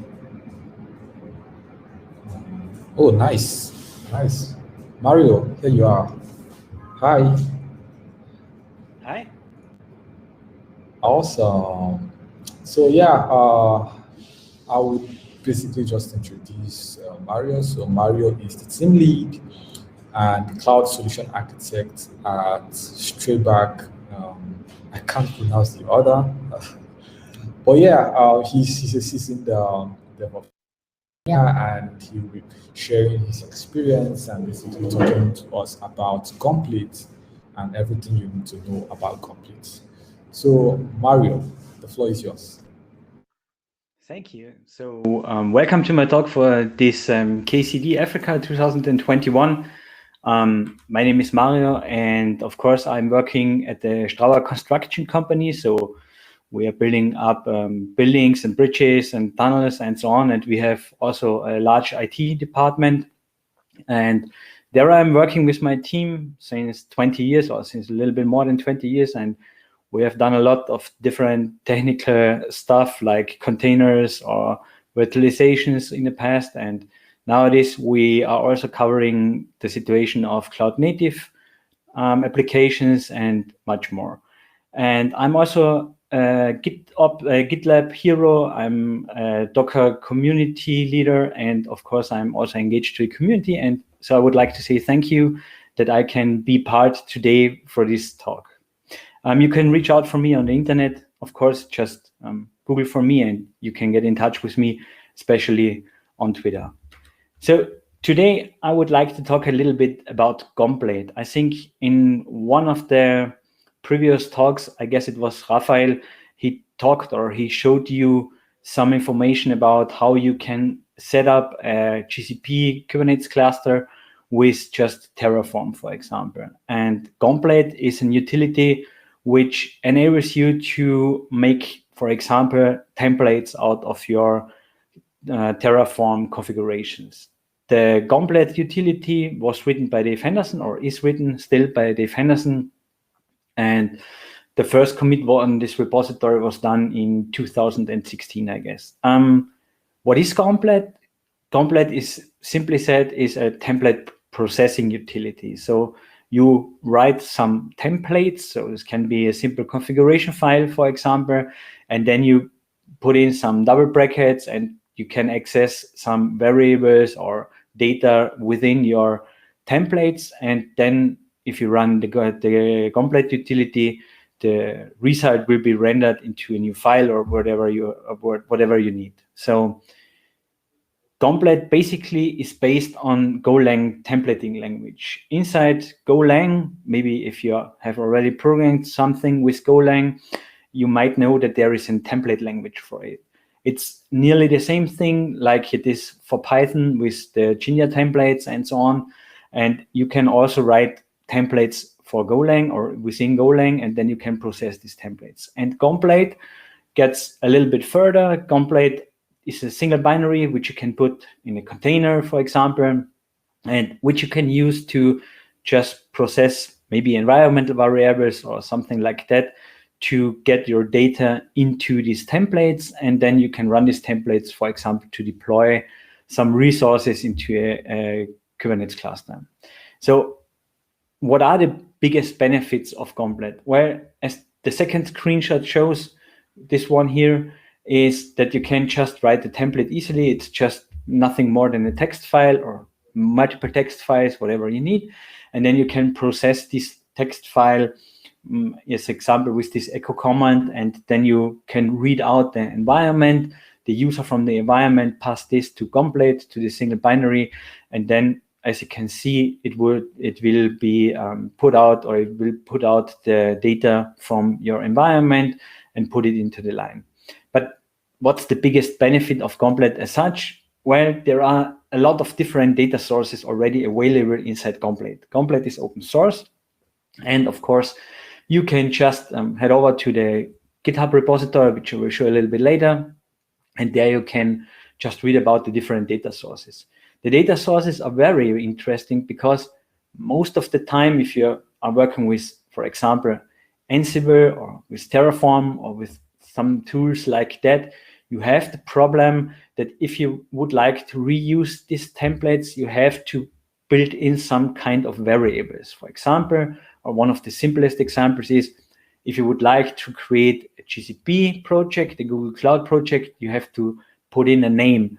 So the template for the Terraform script or the Terraform data for the creation of this GCP project will ever be the same, but the only thing that will change will be, for example, the name. And you have to bring in this name as variable or as data from somewhere to put it into your Terraform functions. Also, Gomplate understands function or has built-in functions for different use cases. So you can directly use some features of Gomplate to encode and decode base64 strings, or to have collections on your data variables. You can have complex data and so on. But I will show you more.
code which is normally used to create a Google project, for example.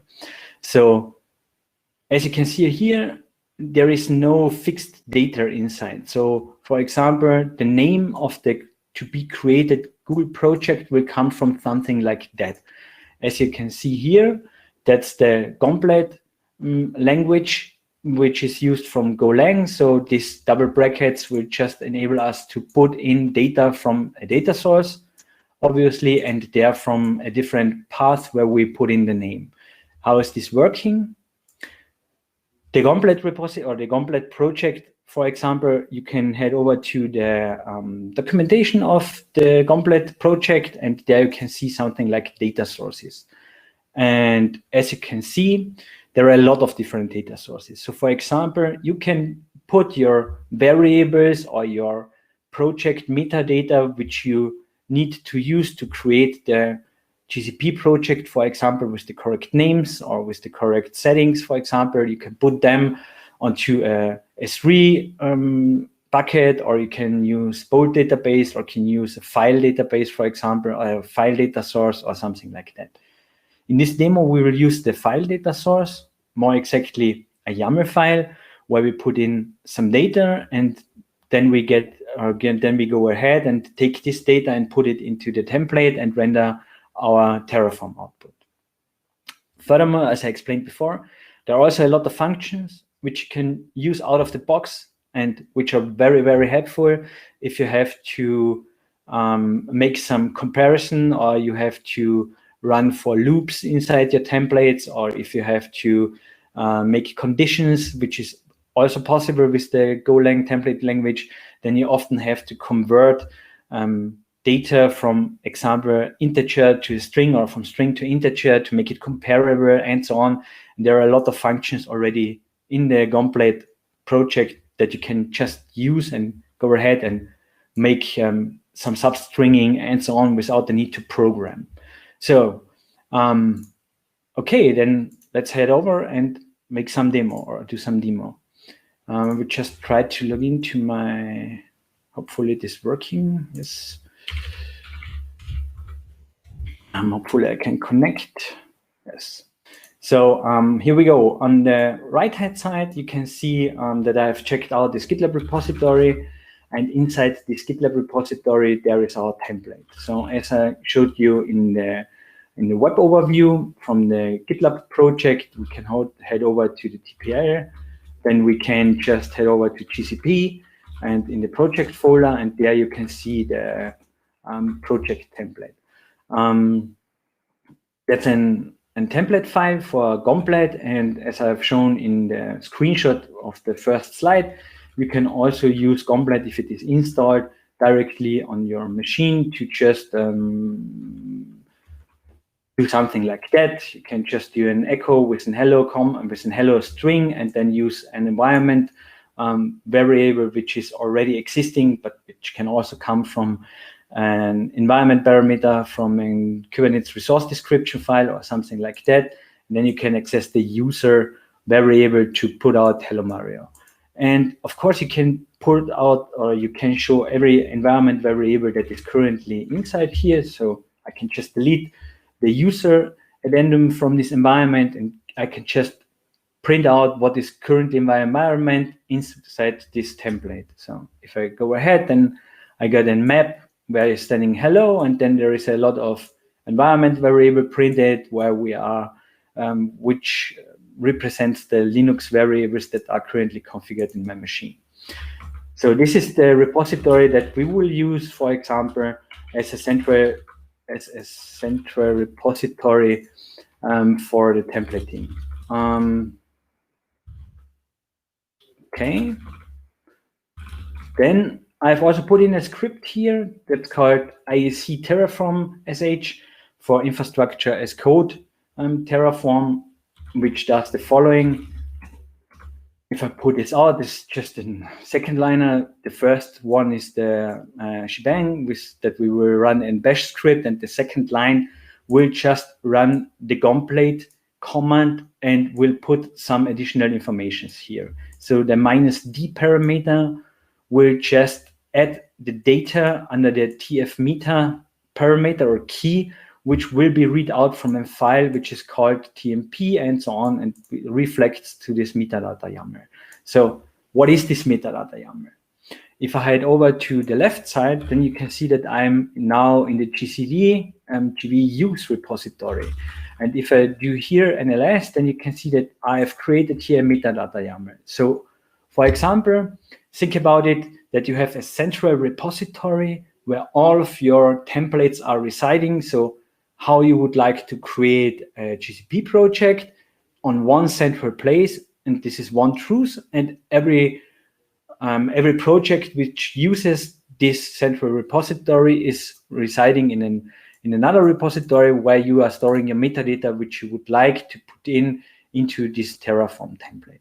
So if I have a look at this metadata YAML file, then you see that I've created here a YAML structure where I can describe my metadata, which is then used for the creation of the Terraform. So for example, the name will be replaced afterwards after we run the preparation with my awesome project. The folder ID, which is sometimes needed if you have an organization in the GCP, will be replaced with this number. And of course, I would like to create some service accounts. And as you might know, if you are creating service accounts, GCP service accounts or AWS service accounts or something like that, you often have to copy and paste Terraform code, and you have to replace the correct names and so on and so on. And this can be really silly because if you have to create 10 service accounts or 20, then you have definitely a lot of work to do. So, and what we can now look or go ahead is I have created also a run sh script. So if I have a look at this one, then you can see some simple things that are going on here, but they are really important. So first of all, this script will just clean up a temporary directory where the template rendering will happen. With the new template directory, and then I copy over everything that is located in this client or in this usage repository to this temporary directory, because I have to access this data from the central script, which you can see here. Then I clone the repository, the central repository where the templates are residing. And afterwards, I can just head over and run the Terraform, the ISC Terraform SH script. This will do nothing more than just merge the data which is coming from the metadata YAML with the template information which is coming from the central repository and put it out to the template, to the temporary directory where then the Terraform run can be done, as you have seen before in the talk of Raphael. So let's go ahead. Let's try it out. So for example, I can just put in here the run sh command. I've put in some verbose output here so that you can see a little bit more than just an enter. At first, I've deleted the, as you have seen in the script, the output repository. Then I've copied over the Terraform binary, the run sh, the readme, and so on, everything that is in this repository. Then we have cloned the central template repository to the temporary repository. And afterwards, we have just run the Gauntlet binary. If I head over to the TMP directory now, and if I just move into the run directory, then you can see here that there is an output folder now. This output folder is coming from the Gauntlet run that you can see here. Here you can see the input directory that we use from the template, and then an output map where every template file which is found in the repository gets rendered and outputted to the output directory, which you can see here. So what happens is that now if we head over to the output directory, and if we go to the GCP folder and project, then we have our Terraform file, as you know it already maybe. Project. And if I just show you this one, then you can see that we now have a valid Terraform file and that we have already placed the variables that we have in our metadata YAML put in this central file. So this enables us to just have central template repositories where we have the central Terraform or Ansible or whatever you like templates, and these templates are then rendered with the data from a specific project into an output, which can then be used by Terraform and which can then be run from there. So that was the demo. What's the benefit of all? So I would just head over to my presentation. Just a second. Here we go. Yes. So why should you use it, or why should I use it? The metadata YAML, as I have shown you, can be extended dynamically. So what does this mean? If you have multiple projects which you have set up with Terraform, then there might be the case that you have to put in additional information which you would like to have then installed by Terraform. For example, you would like to put in new metadata. For example, you would like to put in the owner of a repository or from your project into the metadata of the GCP project. Then you can just extend the metadata YAML, and then you can furthermore extend your Terraform template, and then you can use this metadata from your projects to put in this data into the Terraform and then run this Terraform to get your infrastructure up and running. The second thing is it's flexible and dynamic input via the metadata YAML file or whatever you like. So you are not only restricted to a file input like the metadata YAML, you can also use other different data sources where you would like to put your data in. So some of the really important things is for security. You can also use during your Gauntlet run the availability of Gauntlet to put out secret information from a HashiCorp vault, for example, and put it in during the runtime.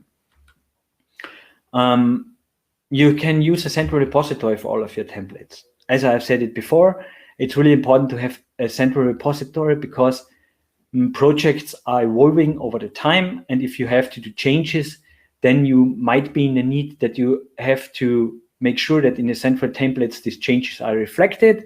Then you run the Terraform with the data from your project once again. Then this might not work because you have not updated your metadata already. So you go ahead, upgrade your metadata, bring it in a consistent state. Then you run your Terraform scripts once again, and then the project is already consistent and all of the data is there that you need. Gauntlet is great because you can use it for every other tool like Terraform, Helm, or whatever tool you need, because every configuration can be templatized with Gauntlet, and you can make it dynamically changeable due to the use of Gauntlet. So it's really fits every need. Gauntlet is feature rich, like I have said before. For an open source project, it's really have a lot of features, and you can do extreme cool things with it because you can just make conditions and everything you need. So you can also put switches into your metadata YAML file where you can just decide if you would like to create something or if you do not like to create something, and then you can build this into your Terraform scripts, and you can just extend this with functionality which is not possible by default. It's already GitOps ready, so you can check everything that you need. The results maybe from the rendering you can put back into your repository like we do it, so you can have every configuration change in a central repository. Why should I use it? Second time, if you have more than one project or very diverse projects, you do not like to copy over every Terraform script or Ansible scripts or Ansible playbooks manually from project to project to project. Every time you copy it over, there will be something too much for this project, or it is outdated already because there was a newer project or a newer change. That's why the question arises, how can you track template changes? That's exactly a thing. If you use a method like this, like we do it with Gauntlet, you can track your template changes in a central repository, and you know what happens to your templates at every time. How can you fulfill different platform requirements? Of course, as you have seen in my metadata YAML, or you can have a look afterwards, the link to the repository is also in the slides.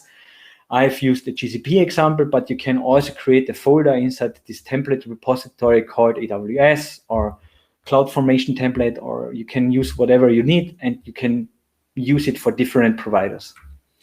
Some special thing for Terraform: how can you manage different stages? So often you would like to have the opportunity to create a project setup with a central template repository, and then another colleague or another department will do another setups with the already created GCP project, for example. Or you would like to just split up these Terraform stages into different setup steps, so that you do not have to recreate everything or run over every resource in every case. Yes, because copy and paste definitely is not an option, because if you, as I have said it before, copy over your templates, or you reuse it and copy it over and over again, there will be failures in your templates, and they won't be consistent anymore. That's it for now. I think I've showed you why Gauntlet is really a cool tool, where you can do everything you like, where you have the ability on your hands to put your repositories and your center templates into a central repository, where you gain the ability to just track them, and you can just have a single place where you can update your templates. And everyone who is using these templates and is using it maybe from a pipeline or from a GitLab job or wherever you like, the only thing that he or she needs is access to the central repository. There is no sensitive information there. There's only just the description how the Terraform scripts, for example, are created, right? The Terraform data are created, and that's it. And this puts you in a situation that you can do everything. So thank you for being today here at the KCD Africa. It was a pleasure for me to meet you and to meet everything on Twitter too. Thank you, and bye-bye. Awesome. Thanks a lot, Mario, for the awesome presentation. I mean, like, this was the first time I'm hearing about Complete, and I think I learned a lot already. I would want to ask you, basically, this is a plea of if you could actually make your slides available to the attendees, because I think the knowledge you just shared on today's presentation, it's something that we want to keep going back to, even after this event. I will share the slides to everyone who needs it. Okay, nice. I will send it to you, or awesome. I will send it. Awesome. Perfect. Yeah. Are there any questions? Please feel free to ask your questions on this on the chat section. If you're on YouTube, feel free to drop your questions as well. Mario would be more than happy to answer any questions you might have. So probably we could wait for a minute and see if we could get any question. Bye. Cool. We have a question. So I think it's break time. I mean, we've been talking since morning, and I think we deserve to have some breaks. So please feel free to take some 30 minutes out of your time and just relax.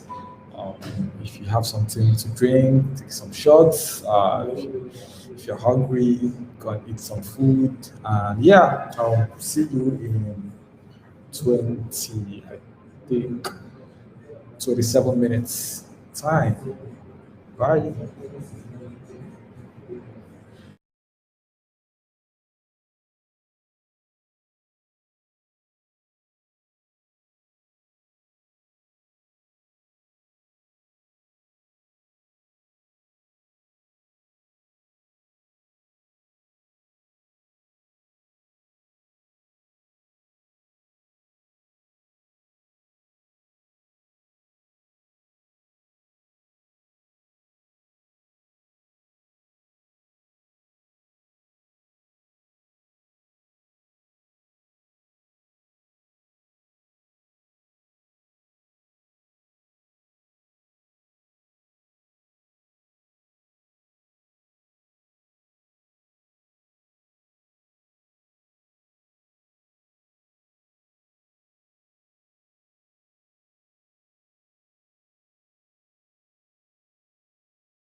I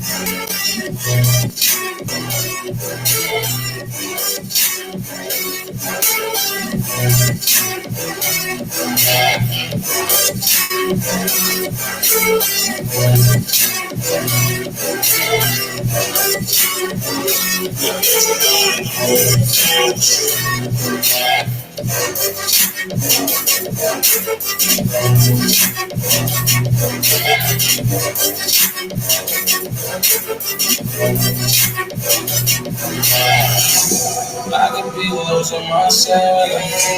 I could be losing my mind. I could be someone else. I could be me inside. If all the shit is real, it doesn't matter with your fantasy. It doesn't matter with your past.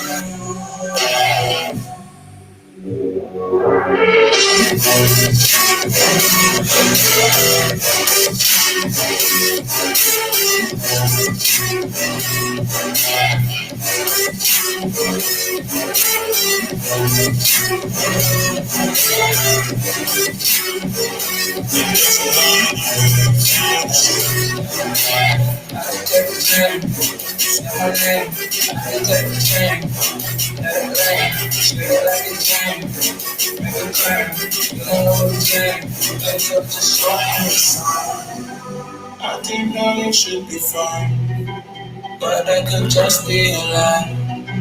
I could be living a life it's such a short little sign.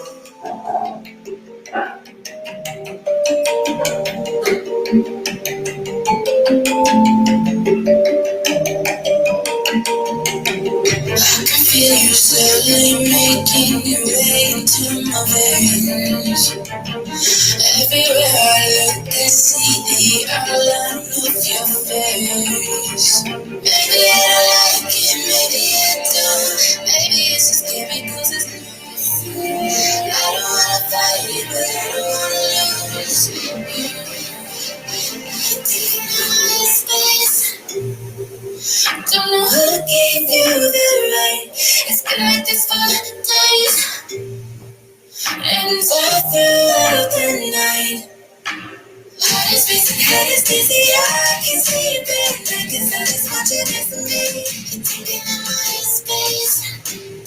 You're taking up my, you're taking up my, you're taking up my space. You're taking up my space.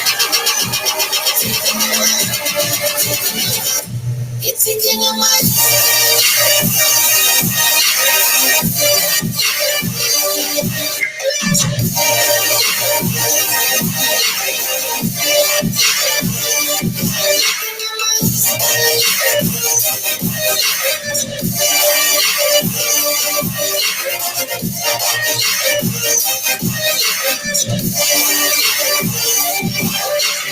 Maybe I like it, maybe I don't. Maybe it's just scary because it's new. I don't wanna fight it, but I don't wanna lose. Heart is racing, head is dizzy. I can see it better, 'cause I just want you there for me. Taking up my space. You're taking up my space.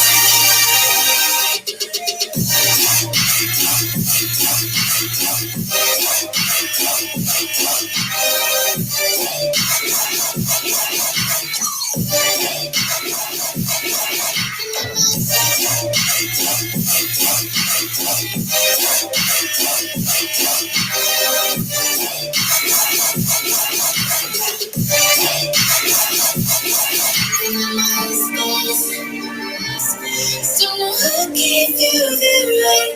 It's been like this for days, and all throughout the night. Heart is racing, head is dizzy. I can see it better, 'cause I just want you there for me. You're taking up my space. You're taking up my, you're taking up my, you're taking up my space.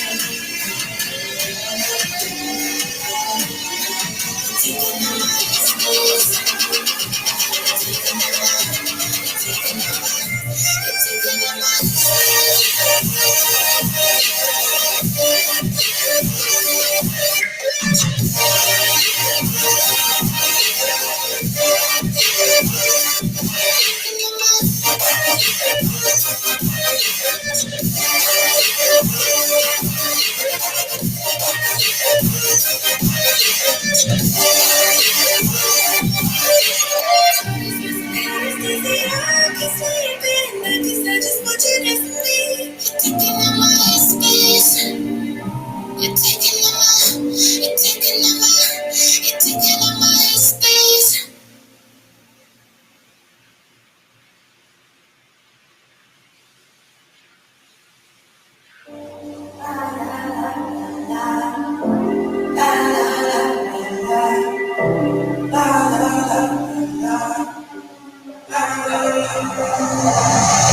See you running wild out in the street. Skate decks, Wu-Tang, MNB.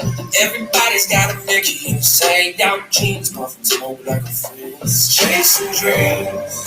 Was alone at the rental home. Daddy was his coat, it's a northern pole. Everybody's got the pill from the bathroom shelf. Trying to find themselves. Chasing dreams. Running out broken home. I'm gonna get that gold till I have the best, till I got the last. Till I got that Superman, till it's all enough. Till I have the best, till I got the last. Till I got that Superman. 15 staying up down. Cloud. Rock shows never close when they underground. Everybody's had it next in the retro birds. Glow sticks running there, chasing dreams. 16 learned a lot about playing rape. 17 learned a lot about losing friends. Everybody's chopping chalk by the bathroom. Sick to see a mission fit. Chasing dreams. Running home, broken home. I'm gonna get that gold till I have the best, till I get the last. Till I get that Superman, till it's all enough. Till I have the best, till I get the last. Till I get that Superman. If I had to risk it all. That's on my chest, yeah. Pray all the lonely straight. Send me on my way to the night. Take me higher. Till I'm out of breath. Till I have the best. Till I get the last. I guess that's Superman. Till it's all till I have the best, till I got the last. I guess that's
Give it to me like I want it.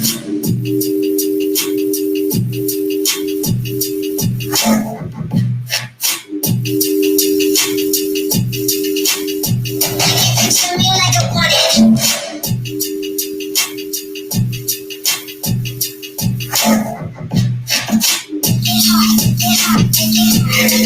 Give it to me like I want it.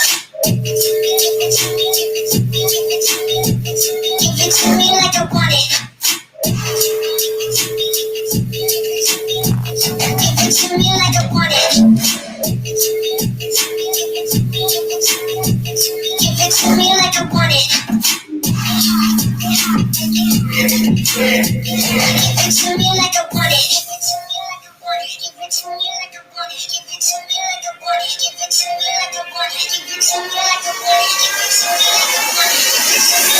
I want it. Give it to me like I want it. Give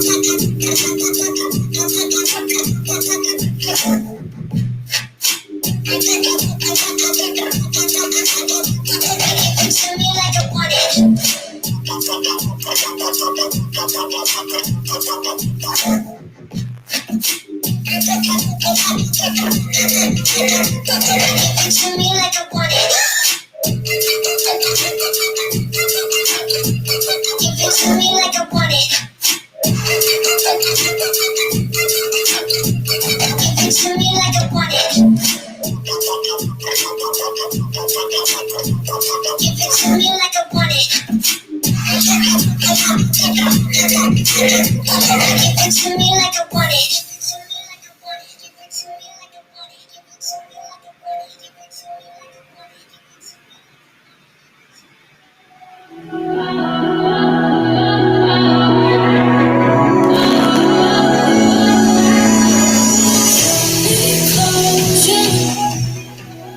Just to hear that I've been falling over. Come on closer. You're turning from the devil on your shoulder. How are you getting caught up in all forgotten trauma? And why do I care about the problems I know we're never sorry? We should the rest to forget about bad times. Poison my mind to forget about bad times. No reason ever to show me that we only learn until we light up ourselves again. Poison my mind to forget about bad times.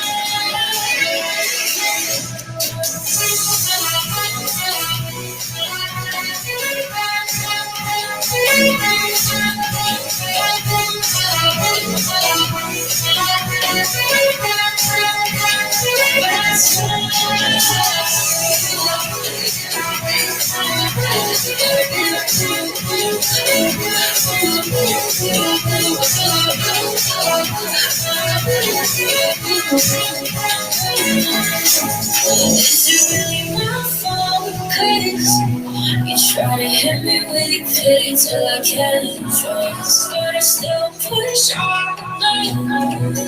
Got me changing my ways, trying to fix it. How are you getting caught up in all forgotten trauma? And why do I care about the problems I know we're never sorry? We should the rest to forget about bad times. Poison my mind to forget about bad times. No reason ever to show me that we only learn until we light up ourselves again. Poison my mind to forget about bad times.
Some color to paint my world. Inside these walls I'll die. They don't care where I am, where I am. I've nothing to lose, I think. When you turn the light, your lights were the guide. You hold me all tonight. You without directions, I'm trying to forget.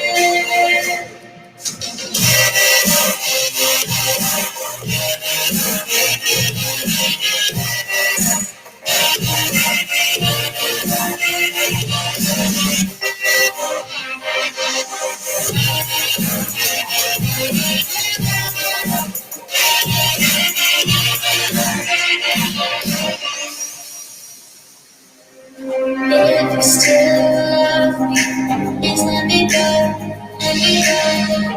Wait until the sun goes down. All my life, I was looking for you, looking for you. But the time showed me how you really were. You took the light, your eyes were the guide. You hold me all tonight. You without directions, I'm trying to forget.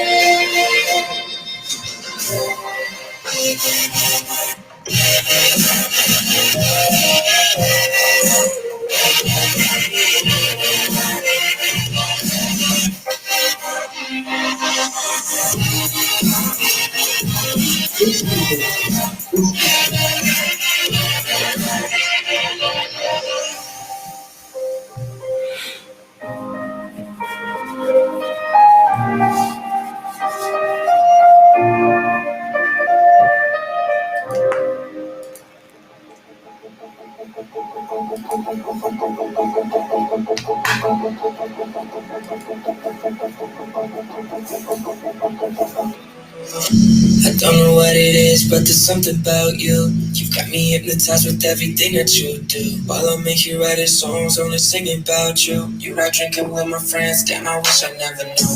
Friday night, case of light. It was the very first time that we loved us. From that moment on, I made up my mind. Already knew that I had to make you mine. Didn't take a chance when it was there and I was gone. It was 17 and now you're pushing 21. We both found somebody, but we never formed the one. I'm still thinking about it now that it's all said and done. Can't get back that night when I almost had you in my arms. I missed out on my chance to bring that beat back. It hurts me even more. I don't know what it is, but there's something about you. You've got me hypnotized with everything that you do. I've been here writing songs, only singing about you. You're out drinking with my friends, damn, I wish I never knew. Yeah. You're out drinking with my friends and I wish I never knew. I've been hearing things about you that I didn't need to know. But you give me this feeling ain't nobody giving me before. When I try moving on, you keep on pulling me down from below. Keep saying I'm done with you, but I can't stop, I'm coming back for more. Can't get back, damn, I can't get out. Almost let you know. I missed out on my chance. When that beat back, it only hurts me more. Don't know what it is, but there's something about you that's got me hypnotized with everything that you do. While I'm here writing songs, only singing about you. You're out drinking with my friends, damn, I wish I never knew. I don't know what it is, but there's something about you.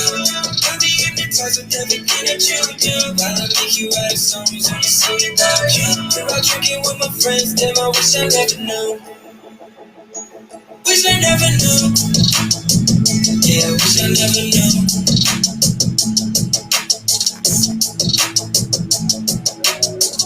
I usually don't like telling you I'm fine, giving you a compliment or two, and then we're pushing out tomorrow too. You've been too begins, I don't pick them up now, trying to ignore this whole time long. Don't try to see it, I gave you away, it won't let you leave.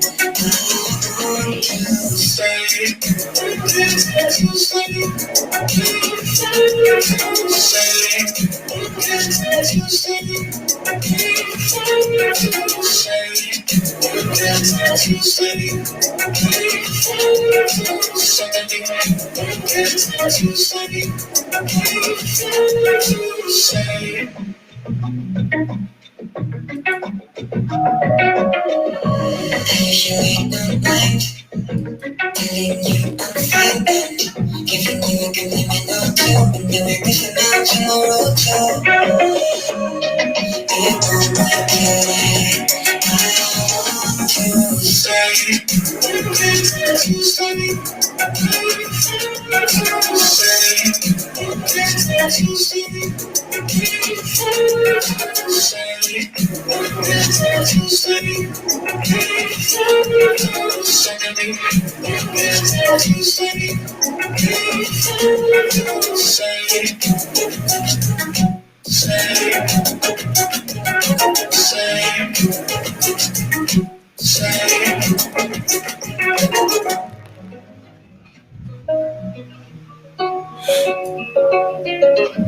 you've been jumping in and picking up low, trying to ignore this all time low. Don't try this today, the game you play, it won't work today. I want to stay, baby,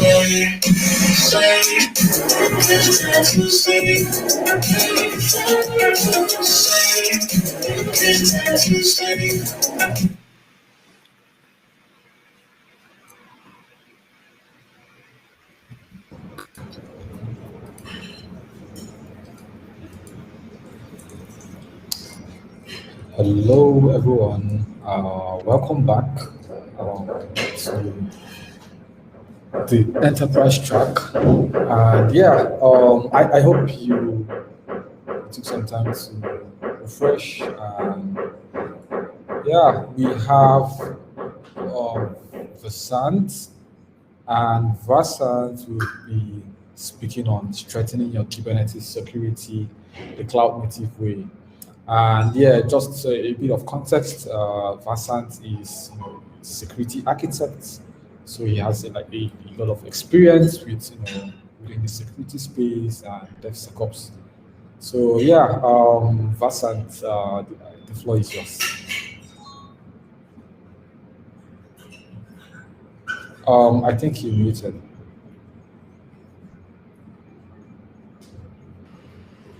Thank you. I'm just figuring out to share my screen, and I will take it ahead from here. Oh, okay. I think what you could do is, yes, you can now.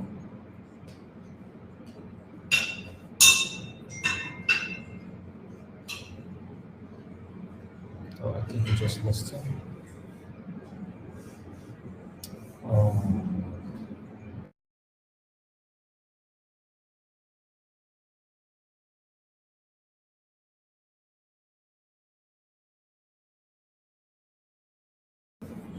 Hi, Vasant.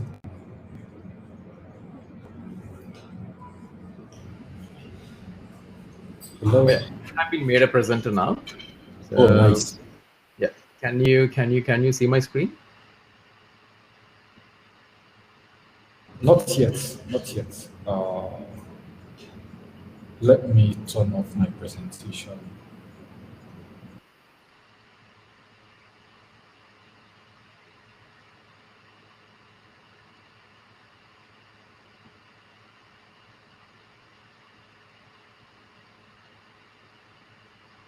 Can you see my screen?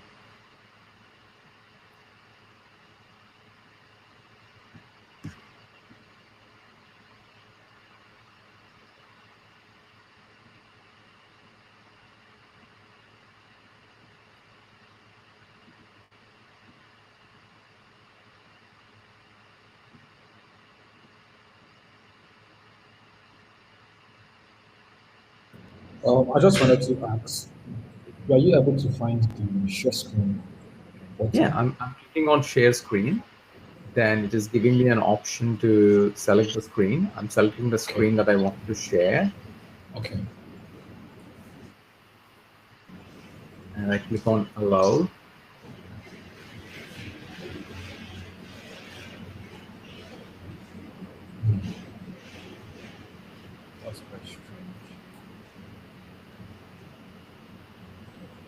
maybe what you could do is maybe you could try and refresh and see if you can.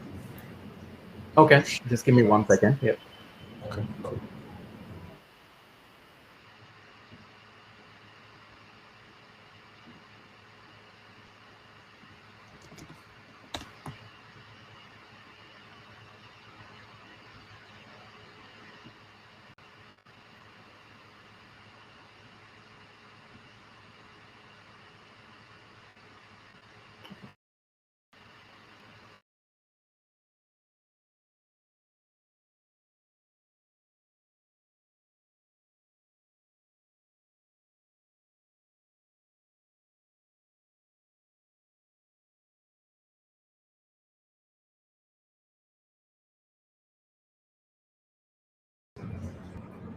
Yeah, hi Janet. I was finding it difficult to share the screen, so I told him to refresh his page and he should try it back in. Okay, perfect. Yeah. Well, when he comes back in, I'll see if I can troubleshoot with him a little bit. Cool. Thanks.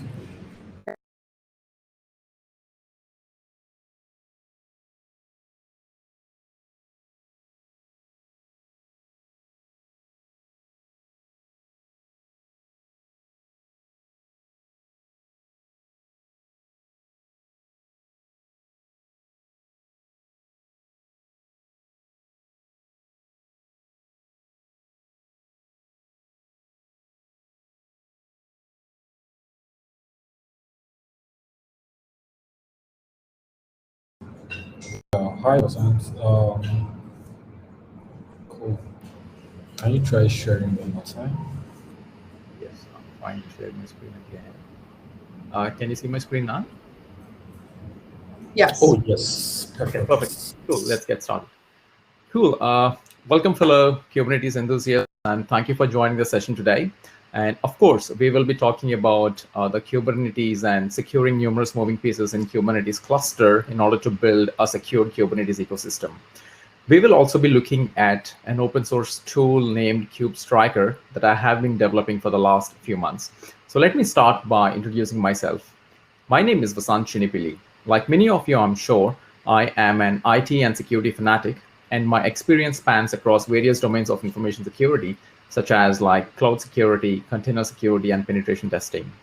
I am currently working for a startup named MX51 in Sydney, where I play the role of a security architect, a security engineer, penetration tester, and a compliance specialist. As you can tell, I wear multiple hats, which certainly keeps me on my toes. Now now that's the introduction is done. Let's dive into more fascinating stuff, the world of Kubernetes. Getting started with Kubernetes is easy. It takes a matter of minutes to set up the new cluster and run applications. However, the real concern or the challenge is what follows this. The pivotal question of how to make sure your cluster is secure. In fact, let me tell you exactly what happens in the real world when Kubernetes clusters aren't secured properly.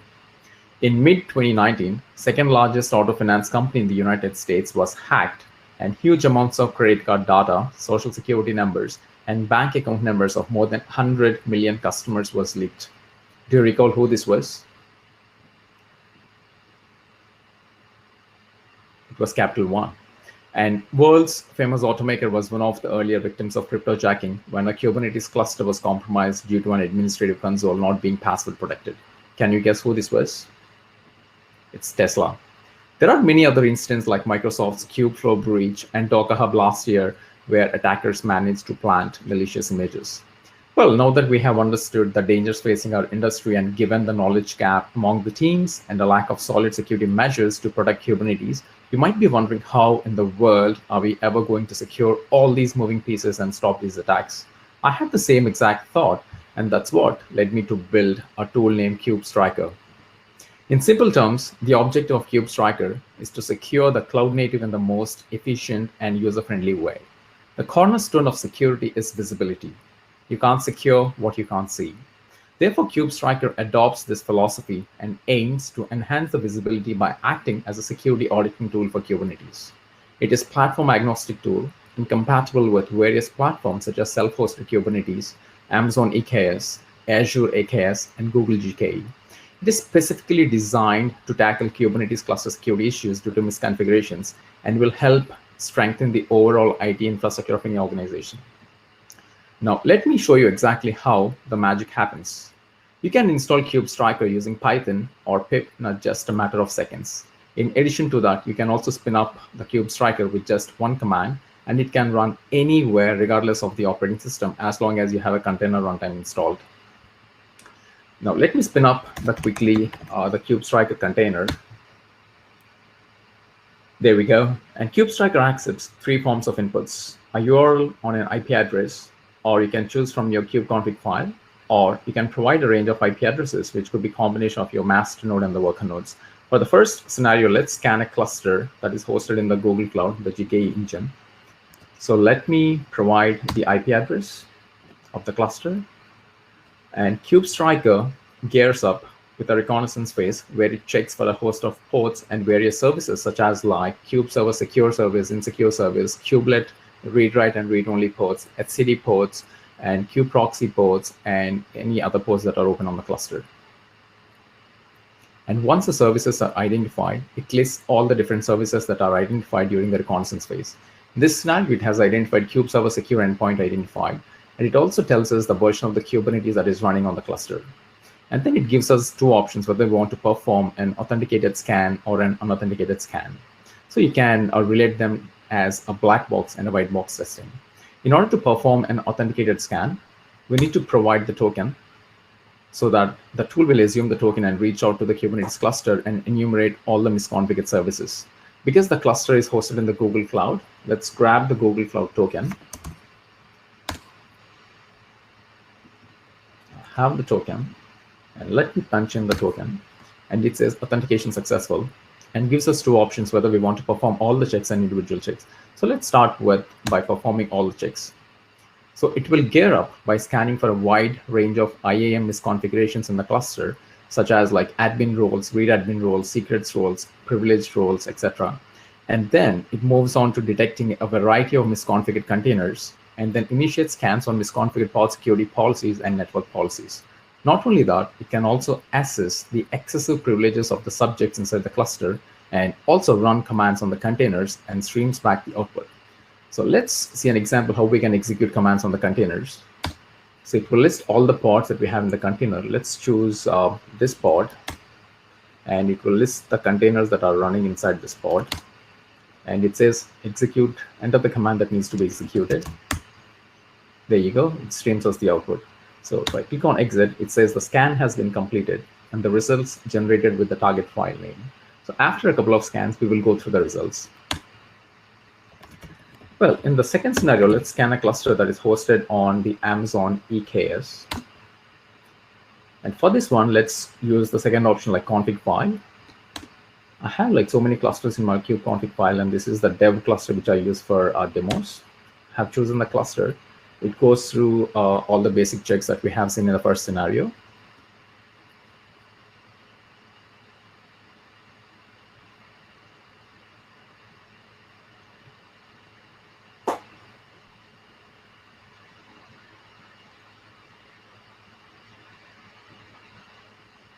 And once it identifies the services, it says this port has been identified, and this is the version of the Kubernetes.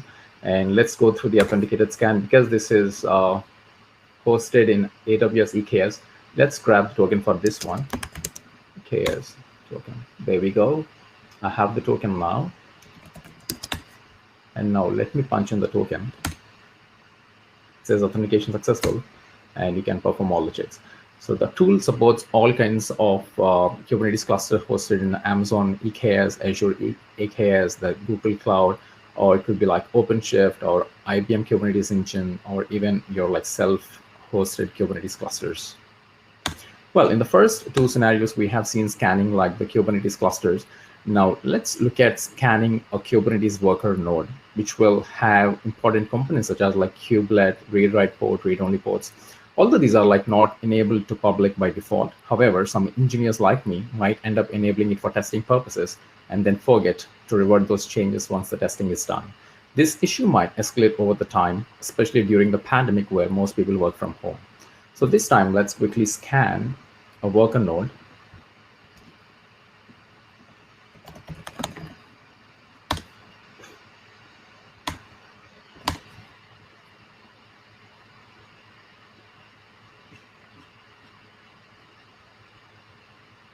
And because this is a worker node, it will usually not ask us for an authenticated or an unauthenticated scan, because the services that run on the worker node are quite different from the master node. And yeah, the scan has completed, and it says like it has identified the ports such as like kubelet read write, kubelet read only, kubeproxy health check, and there is an open port 22, and also the Kubernetes dashboard endpoint identified. And it also tells us like what are the endpoints that have been identified. For example, on kubelet read write port, these are the endpoints that have been identified. And on the kubelet read only port, these are the endpoints that have been identified. We have completed our scans. Let's look at the results. Every time a scan is initiated and once the scan is done, it will create a report. It will generate a report with the same target file name. For example, we have scanned a cluster with the IP address 34.116.69. It generates a report with that one.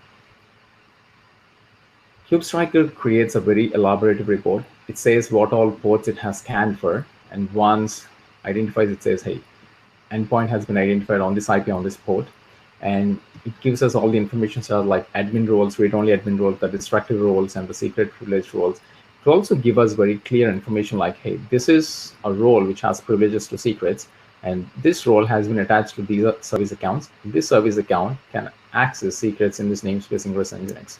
So that way it gives us like a clear visibility like who have what kind of privileges inside the cluster. And then it will give us the information about the privileged containers. Like, hey, these are the privileged containers. It will also give us the information why a container is flagged as a privileged container. For this container, it has like allow privilege escalation flag enabled true. And there are some other containers which are sharing like the host networks. That is the reason why these containers have been flagged as privileged containers. It also lists all the containers where the liveness probe is not set, the readiness probe is not set, or where the CPU and the memory limits are not set, and the periodic class name is not set, and the containers where the service account has been mounted, and also the containers where secrets have been mounted, and the containers where the Docker sockets have been mounted. To also give us the information about the Kubernetes worker nodes and the privileged pod security policies. It will also tell you why a particular pod security policy has been flagged as a privileged, because it has different flags enabled.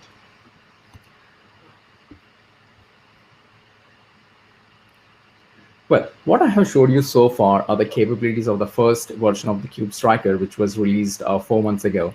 Since its launch, it has received a great response, and it has been viewed more than 10,000 occasions. People have started using it to scan their infrastructures, and I have been asked to develop more features. This gave me the guidance and encouragement and that I needed to build the next version with more advanced capabilities and an easy-to-use interface. Here is the new and the improved version of KubeStriker. This new release has a front end and now provides security for containers running in the cluster by continuously discovering, tracking, scanning, and reporting them using open source scanners. The new version of KubeStriker can be installed anywhere, such as your workstation or an Amazon EC2 instance or an Azure virtual machine, or indeed any machine which has access to the target Kubernetes clusters that you want to scan and secure. Well, if you're in this talk, you are likely familiar with the concept of containerizing applications. Currently, the KubeStriker web application is made up of 3 containers: a front-end Angular app, the back-end Python REST service, and a DynamoDB. The new environment can be installed using either Kubernetes YAML manifestation files or Helm charts, or even using Docker Compose. Let's look at a quick demo of using the new version of the KubeStriker. So we have like YAML manifestation files. And now let's deploy these files, which will basically create a service and the deployments of the front-end, back-end, and the DynamoDB. It created all the services. There we go. And in order to access the Kubernetes web application, we need to grab the load balancer or the IP address of the front-end service. There we go. That is the load balancer IP address.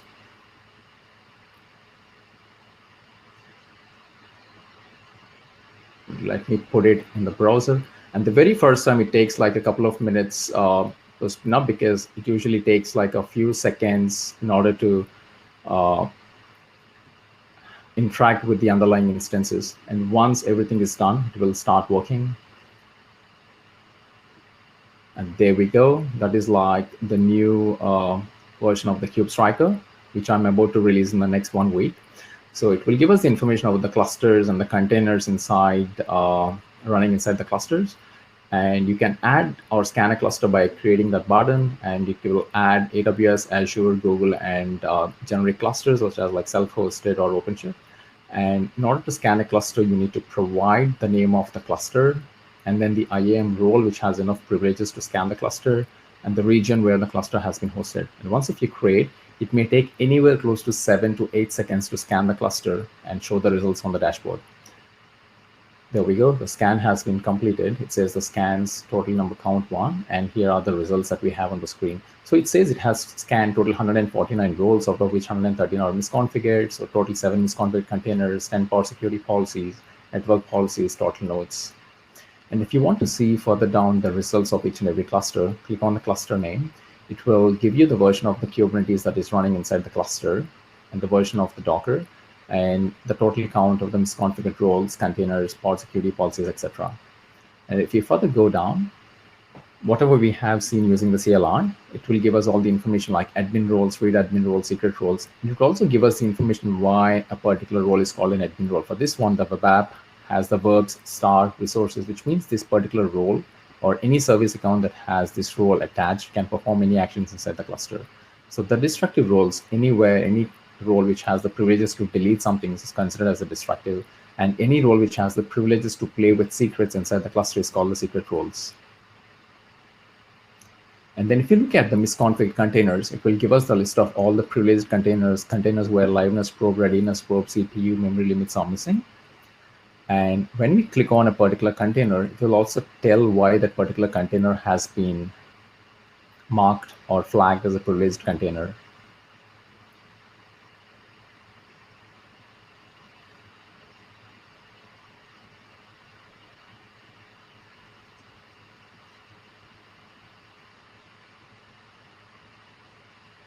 In the misconfigured pod security policies, it will also tell you why a particular pod security policy is flagged as a privileged one. For example, if you look at this one, it has flags such as privileged, run as any user, star capabilities allowed, and privilege escalation flag has been enabled.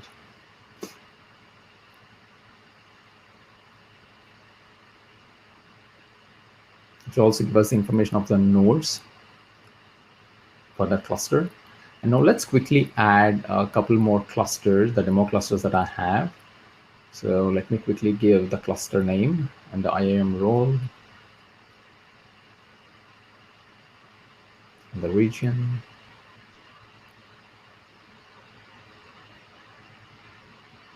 Let me quickly add one more cluster.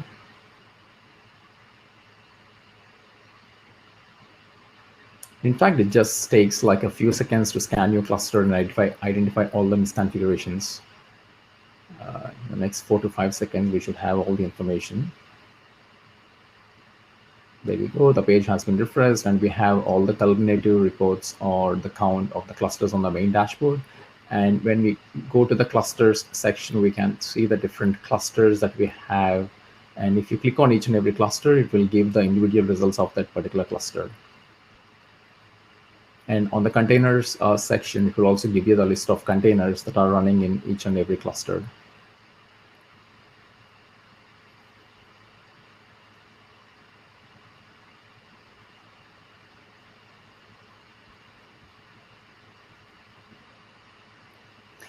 And I strongly believe that security should be baked into the DevOps process, and the security tool should also flow very freely through the DevOps pipelines, giving the developers more autonomy and authority without compromising the security or elevating the risk.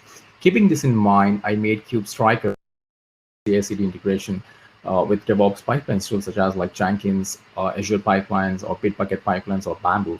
This basically allows for continuous scanning of the infrastructure to identify any misconfigurations prior to deployment into the sandbox or the production environments. Like I mentioned before, the KubeStriker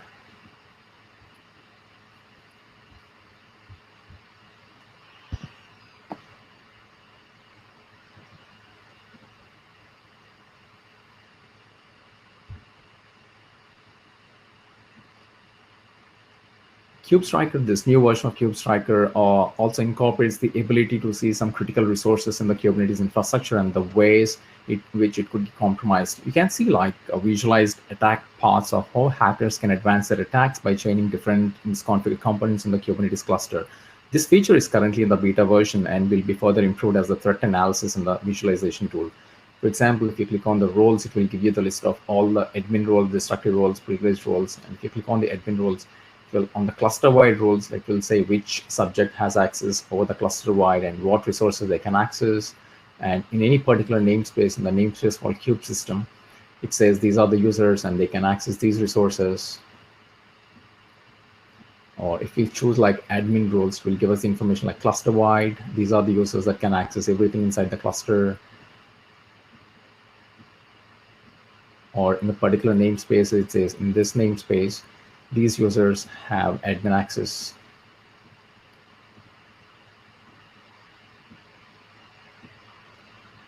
I'm currently working on enhancing this feature and working on setting up all other features where it will give us the complete visibility of the entire Kubernetes clusters and the ways, the different loopholes that attackers can use and gain access to your clusters and perform privilege escalations.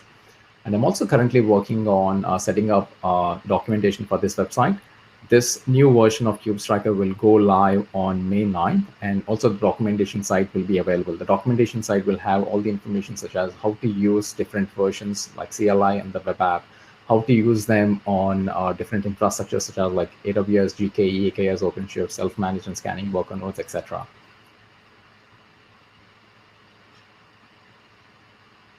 The new web app version, as I mentioned, it will be released on GitHub on May 9th. However, the command line interface is already available on the GitHub. So the link is shown on the slides. Please give it a test drive yourself and then share your thoughts. Any feedback or any suggestions or improvements are always welcome. And needless to say, like innovation needs collaboration. So while the KubeStriker community of adopters and contributors are growing steadily, I hope to continue the expansion of its use by collaborating with more users and get more contributors on board. If you're keen to learn more and get involved, please get in touch with me through any of these channels. And I would like to thank the organizers for giving me this wonderful opportunity. Well, pretty much that's it. That concludes my presentation, and I'm happy to take any questions that you have now.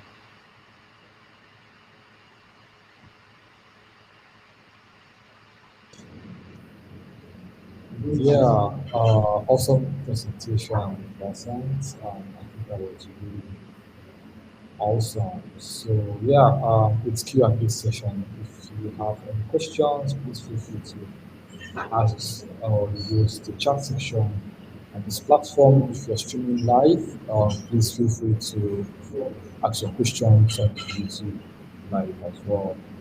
And just like Vincent mentioned, feel free to check out these URLs and to learn more about KubeStriker, and also feel free to follow Vincent on all his social media channels. And thank you once again, Vincent. I think that was really cool. That was really insightful, and I this is more or less a humble request. We would like you to share your slides as well with some of the attendees, if possible, and for them to, okay, cool. Sure, I'll definitely post, I'll upload the documents on the Google Slides, and I will share the link with you guys. Well, and thank you so much for giving me the opportunity today. Alrighty, I think we, okay, cool. Actually thought the question came here. Nice, thanks a lot, Vincent. I hope to see you some other time. Yes, thank you so much, guys. Yeah, welcome.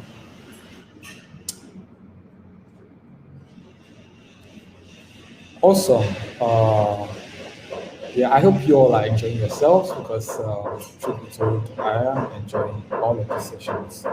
And from what we have here, we have the next speaker, who is in the person of Alkin. And Alkin is a developer advocate at Planet Scale, and he will be talking on a distributed scalable database architecture. I know we have 2 minutes before our King's session, so I'll just use this opportunity to bring him on stage. Oh, he's already on stage. Nice. I'll immediately make him present right away.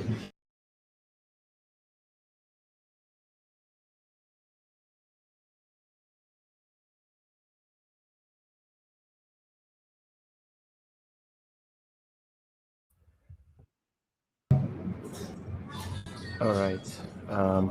Hi, can you hear me? Yes, loud and clear. Okay, but the camera is not on. So I'm not sure. 1 second. Yeah, hold on 1 second. Yes. All right. Good. Awesome. All right. Amazing. I always always a exciting moment that if the connection will work or not. So, all right. All right. Cool. Awesome. Yeah. Let me start my sharing screen. See if that works also. Yeah. So that's good. Okay. And then present. Yeah, that works. All right. Nice. Okay. So we have 1 minute. We can wait, or if you want me to start, we can start. Yeah. Feel free to All right. So thank you for inviting me over and for this. And so far, I've been listening the other speakers, and content is amazing. So I've learned a lot, and hope you enjoy learning a little bit about Vitess today also. And let's get started. So first of all, let's connect. My name is Alken. I am joining from Istanbul, Turkey. And I'm a senior technical manager, developer advocate, and I wear some other hats as a Vitess maintainer. And I have been evangelist for the open source database projects before, worked at Percona, Python, and I also have a very long list of enterprise background, working in very large corporations like Bank of America, AT&T, and so on and so forth. And I'm also one of the MySQL SMEs. I am also an avid sailor. And if anybody wants to talk about sailing, please do find me. And hope to sail one day to Africa also. That would be an amazing trip. So I'm on LinkedIn and Twitter for my business accounts. And if you want to connect, ask questions before or after, during, later, and any ideas later on, and you can connect and ask questions or interact with me. A little bit about my employer. It was founded by the co-creators of Vitess. So our subject is Vitess, the project is Vitess, and the Planet Scale was founded by co-creators of Vitess at YouTube, and YouTube became Google, and we became a Planet Scale. So we're a little over 50 employees, maybe a little over that, and located in California, in the United States. But with the pandemic, we are 100% remote team. As you can see, I'm from Istanbul. And we provide services on cloud database offering. So today's agenda will be, I want to introduce Vitess.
Oh, okay. It seems like we lost our key. Let's see if he joins back into the session. I'm trying to see if I could also ping him on Twitter, maybe. Let's see if he can join back.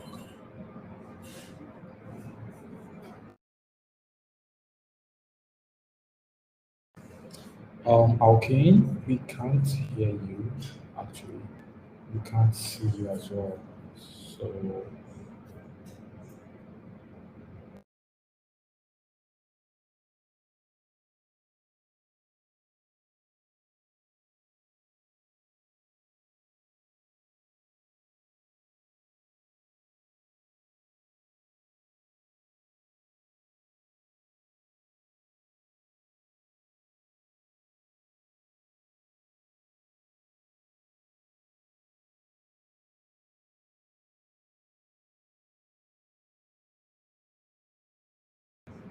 nice.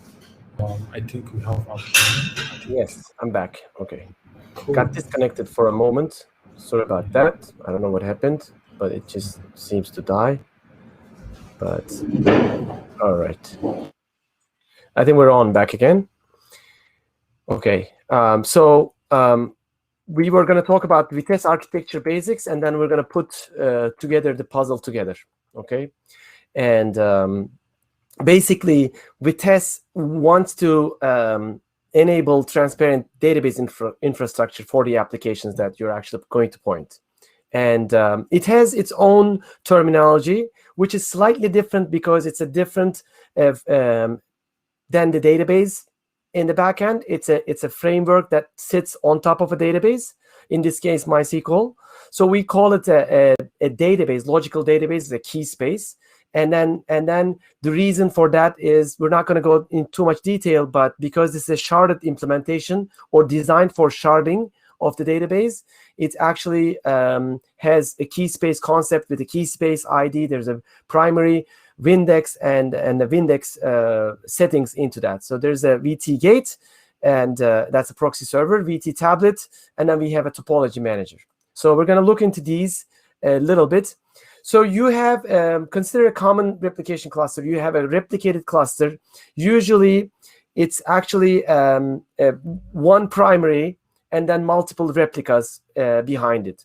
So VT tablet sits into this very common scenario of MySQL implementation with a primary and the replicas around it. So VT tablet is like a daemon, a sidecar, and it controls the MySQL server. It interacts with the MySQL server, and usually we place them on the same server where the MySQL sits.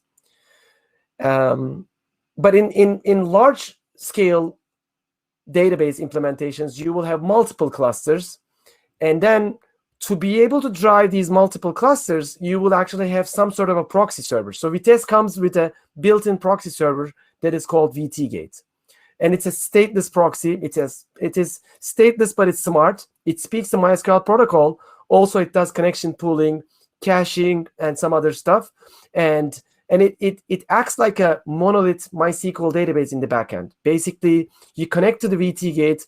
You connect connected to a database, standalone database in the backend. But in reality, you will have n number of customer clusters and n number of servers that are acting as primary and replicas behind the scenes.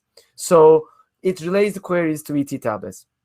So in very, very large implementation, then you will have multiple VT gates pointing to the multiple clusters behind the scenes. And this is how the very large shops like GitHub or we'll get to that. So to get to the VT gate, you also have the application that's pointing to the VT gate, and it needs to know where the data sits. So the idea behind this is, as you can see in this example, we have a commerce database which is sharded. It's probably sharded by a customer ID or a product ID. It depends on the scenario. We'll talk about that a little bit.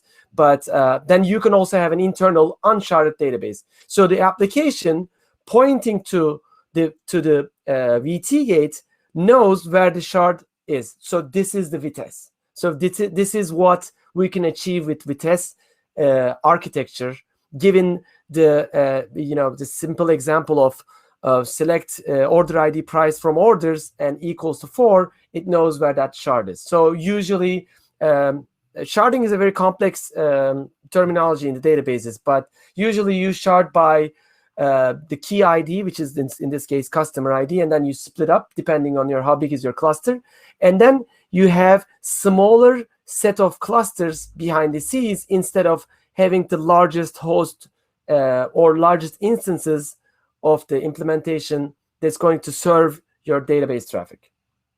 So also there is another component we call it a topo, but it's a topology server. It's a distributed key value store. And usually it's implementations that we have is etcd, Consul, or Zookeeper. So these are also other open source utilities that you can integrate into Vitess with a topology manager. And then topology is required for keeping this information about, okay, where the shard is, where is this schema sits, and then VTGate knows that information. It exchanges that information with the topology server, and then it actually makes it serving. So the key value store is another data store, of course. Why are we keeping that? Because these are known and proven technologies to keep this type of information, keep this type of data. So they are redundantly served within the same data center or other data centers that is distributed. So there is another component in the Vitess architecture is called the VTCTLD, which actually controls the topology in overall. So you have multiple components that controlling the architecture, but basically it allows this operation of the tablets and the topology server, keeping a consistent state of things, how things are. So it sounds a little bit complex, but it's pretty straightforward when we come to that. So Vitess knows what's happening with your schemas, shards, and clusters, including the server roles. When we say a server role, I mentioned about like having the primary and the replicas. So some of the replicas are read-only. Some of the replicas are for serving for other purposes. Then you can actually set those readable or writable flags, and then Vitess will know what to do about those. So if you look at it in summary, Vitess control plane includes a proxy server, a backup and recovery operations. It does an integrated failover. It can use the third-party tool, another open source tool like Orchestrator. It does the sharding. Of course, that's one of the strengths of it. But it also comes with an advanced replication called vReplication or vStream. So what that means is you can migrate data within or outside of the Vitess cluster using the vReplication technologies. This is like binary logging and streaming, and then it actually applying to correct nodes. So why this is important for Vitess? It is because of the bullet point about it's a sharding scheme. Because normally, if you shard, you're stuck with that sharding, and then when you start serving traffic off of those sharding methodology, you can't actually change that. With Vitess, you can do the resharding. Let's say your key change, your schema change, your application has changed, and you can actually reshard and then change. And maybe you actually scaled for 16 clusters, and you want to do 32 clusters because your business is booming. You can actually do this live with a very small, like split-second failover using Vitess. So you serve the traffic, you reshard while applying the changes to the new shard, and then you say, okay, cut over. It'll cut over with a minimal effect to the application. Application may or may not even notice that. So you can also do online DDL management. This is very hot topic in the database world, because when you do a locking operation, then your replicas get behind, and then you have other issues. And we're talking about very large implementations like YouTube, GitHub, and other places. So these are even more problematic. So Vitess can actually help you overcome these obstacles. And there's more. So in a picture, just to remind everyone, and hopefully we're doing very good on time to show you. So we have an application server that's pointing to load balancer, and then load balancer points to VT gates, and that's actually serving sharded or unsharded clusters. In the meantime, Vitess actually owns a topology server, the topo server, and then VT-CTLD component to do the cluster management. So this is a summary of Vitess architecture. Again, this is completely open source. All these components on the right-hand side over here, you can actually see the code in GitHub. And again, this code is owned by CNCF basically, and then you can read what's actually what is actually behind the scenes. So I'm stoked about that. Supported backend databases. We do support MySQL.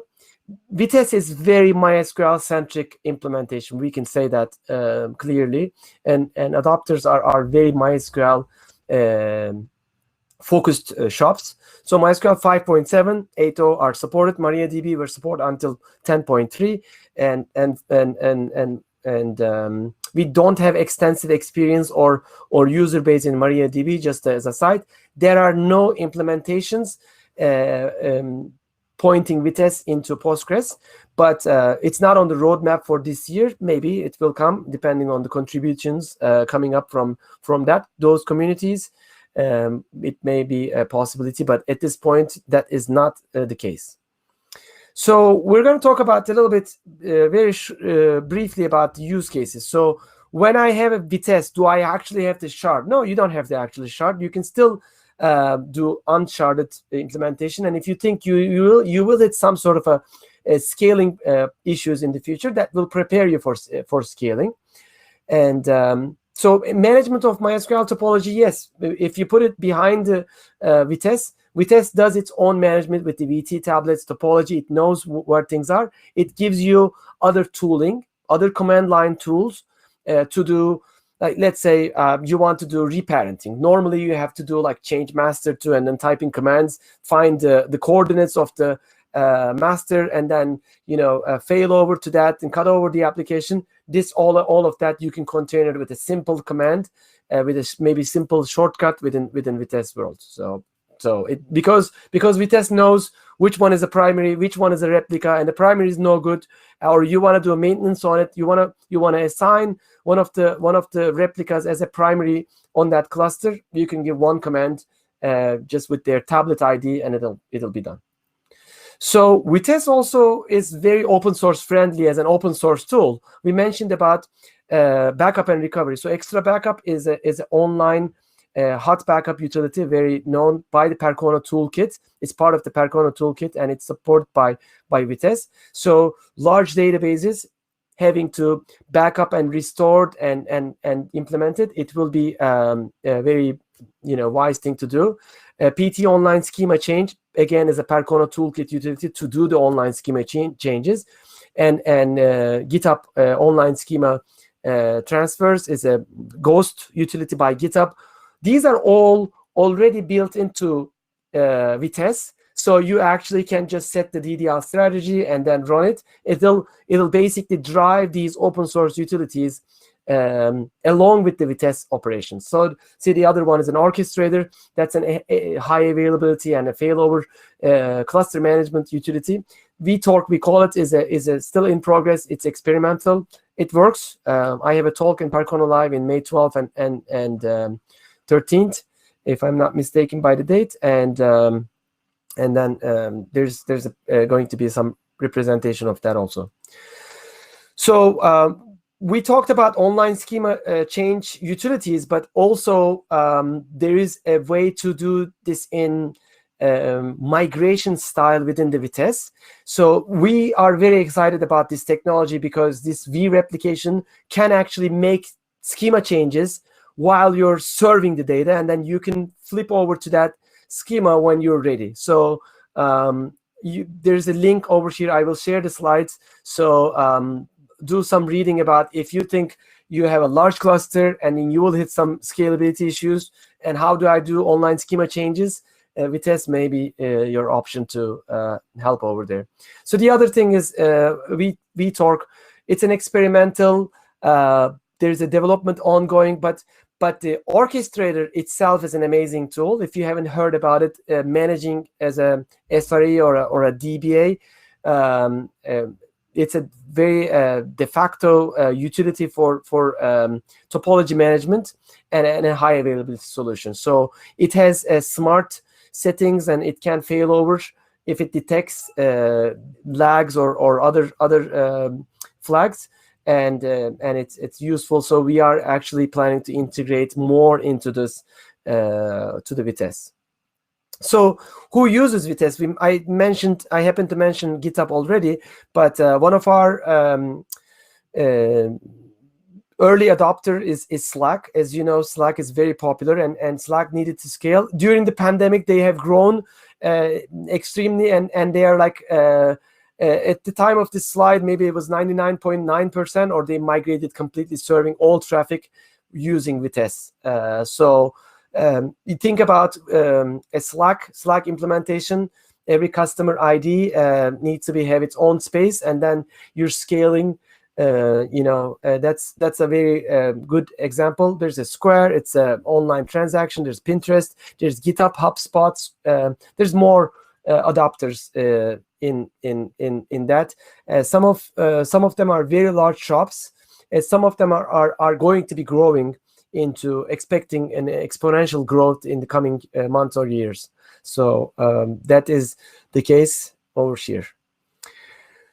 All right, so we are doing good on time. So I want to touch base on data on Kubernetes. So every DBA, including myself, maybe like when the Kubernetes came or the cloud came, well, the cloud's going to add latency on it. Then the containers came. And while the containers aren't consistent data stores, and they're not persistent, they're not meant for serving production traffic. I remember reading, it was when Docker came out on the Docker's homepage, do not use this in production. And then now it's Kubernetes, and the Kubernetes community is growing probably faster than anything else. And data on Kubernetes is doable. So I'm here to say it is doable, and it's also a growing community. There are other graduated projects. Check out the CNCF. Doing Kubernetes data on Kubernetes actually. So who needs the data on Kubernetes? So if you're like what I'm hearing from the community and the prospects or the clients that we have today and in the past, like whoever actually already migrated into microservices, containers on premise or in the cloud. So this is, they are already becoming a Kubernetes shop, and they want to keep it Kubernetes side by side with their data. So that actually makes sense. But how do we do that?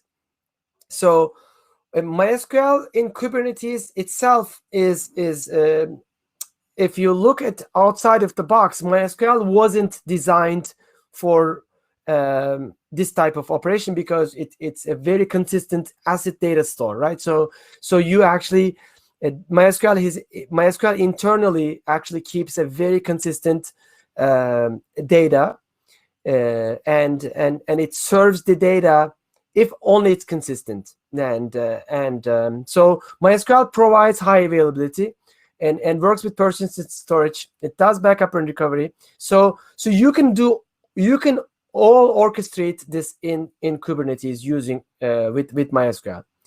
But Vitess on Kubernetes actually predates the Kubernetes. So this is an interesting fact over here, that the release of Vitess, because this all born in Google, and the release of Vitess was, and initial release of Kubernetes came. So by nature, Vitess is actually very Kubernetes friendly implementation from day one, even T- day before day one. And the mindset of the the framework, the skeleton, the code base is actually Kubernetes friendly. So, well, how do I run Vitess on Kubernetes? If that's my next question, right? You could either build your own because it's a Go product, right? You can compile and embed it into your Kubernetes orchestration. Initially, we've heard a lot of the Helm charts. There are still shops using Helm charts. I don't have any personal opinion against Helm charts, but there's a caveat using Helm charts because they are very specific to individual implementation. So when we first implemented Helm charts for Vitess, even for testing, it quickly became obsolete. It became outdated very quickly. So if you were to do Helm charts your own, Vitess will still work in Kubernetes. But what I think is the best option is the operator. So Vitess has its own open source operator by PlanetScale, and that is the best place to start with. So what other MySQL implementations are doing for the Kubernetes? There's a Percona implementation. This has nothing to do with Vitess, but that's more XtraDB cluster implementation. It's a consistent cluster, keeping multiple replicas a consistent way. That's an XtraDB. I don't know if you ever heard about it.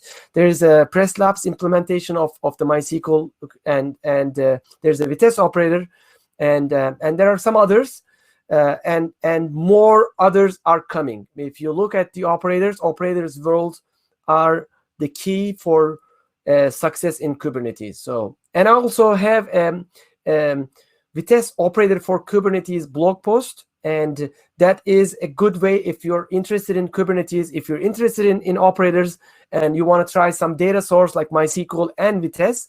This is a good example of representation, and of the. That's what I thought of giving an example over here, because if I were to run this we won't have enough time for it. So where do I get information about Vitess? So we have Vitess.io, and there's like lots of docs. There are examples, getting started pages. There's a contributor guide if you want to contribute for the Vitess project. And we have a Vitess Slack, and that is the best place to ask questions specifically about Vitess.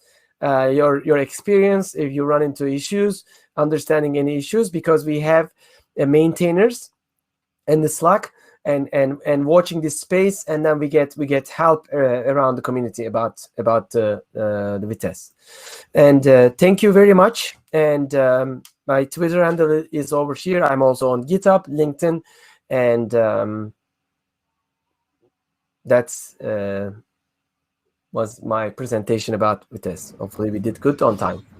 Yeah, we are solidly on time. Wow, that was an awesome presentation. Thanks a lot, Alkane. And I'm glad you also added some useful links on the slides as well. So definitely, we'll definitely share the slides if it pleases you. So we'll share the slides with the attendees immediately after this session. So yeah, this is the time for Q&A. If you have any questions, please feel free to put it out there on the chat section. Okay, let's see. If you're streaming live, feel free to also ask your questions on the YouTube chats as well. Yeah, let's give maybe a minute and see if we get any questions from attendees.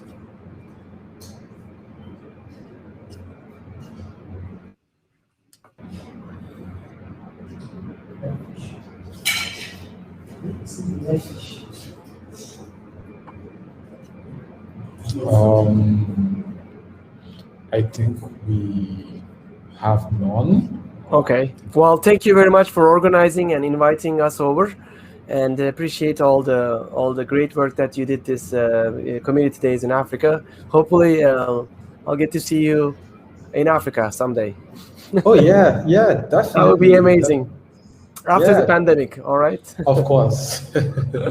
Of course, yeah. Thanks a lot for coming. All right, thank you very much. Appreciate it. Yeah. See you some other time. Yeah. Awesome. So yeah, let's move to the next speaker.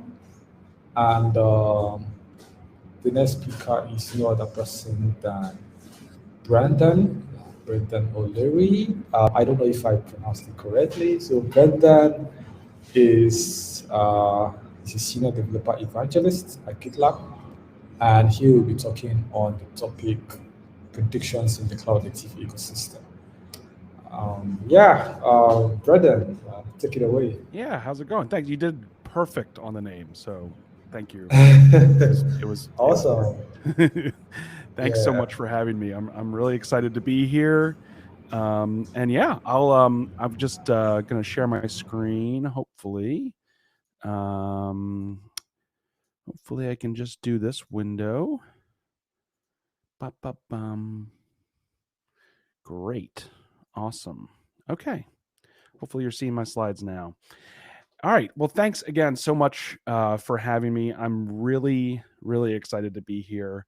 I'm excited to get to talk to you all today. I'm excited that our Kubernetes Community Days program is coming back to life after quite the hiatus, given everything we've been going through as a world in this pandemic.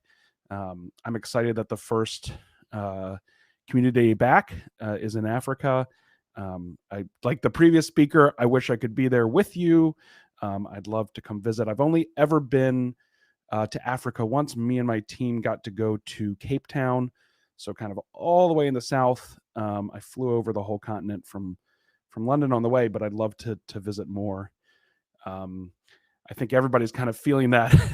Like, I used to travel a good amount for work, and I think, like, as the pandemic hopefully ends, and hopefully we get it under control, I feel like everyone's got the travel bug to try and go and see parts of the world that we took travel for granted maybe in lots of ways before. So excited for that.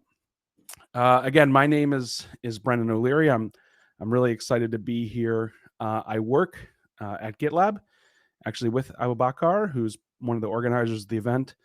And he asked me to come speak to you today about predictions in the cloud native ecosystem. So that's probably the hardest thing to come and speak about, but I'm honored that he thought I would have something to add to that conversation, and hopefully I do. Hopefully you learned something today.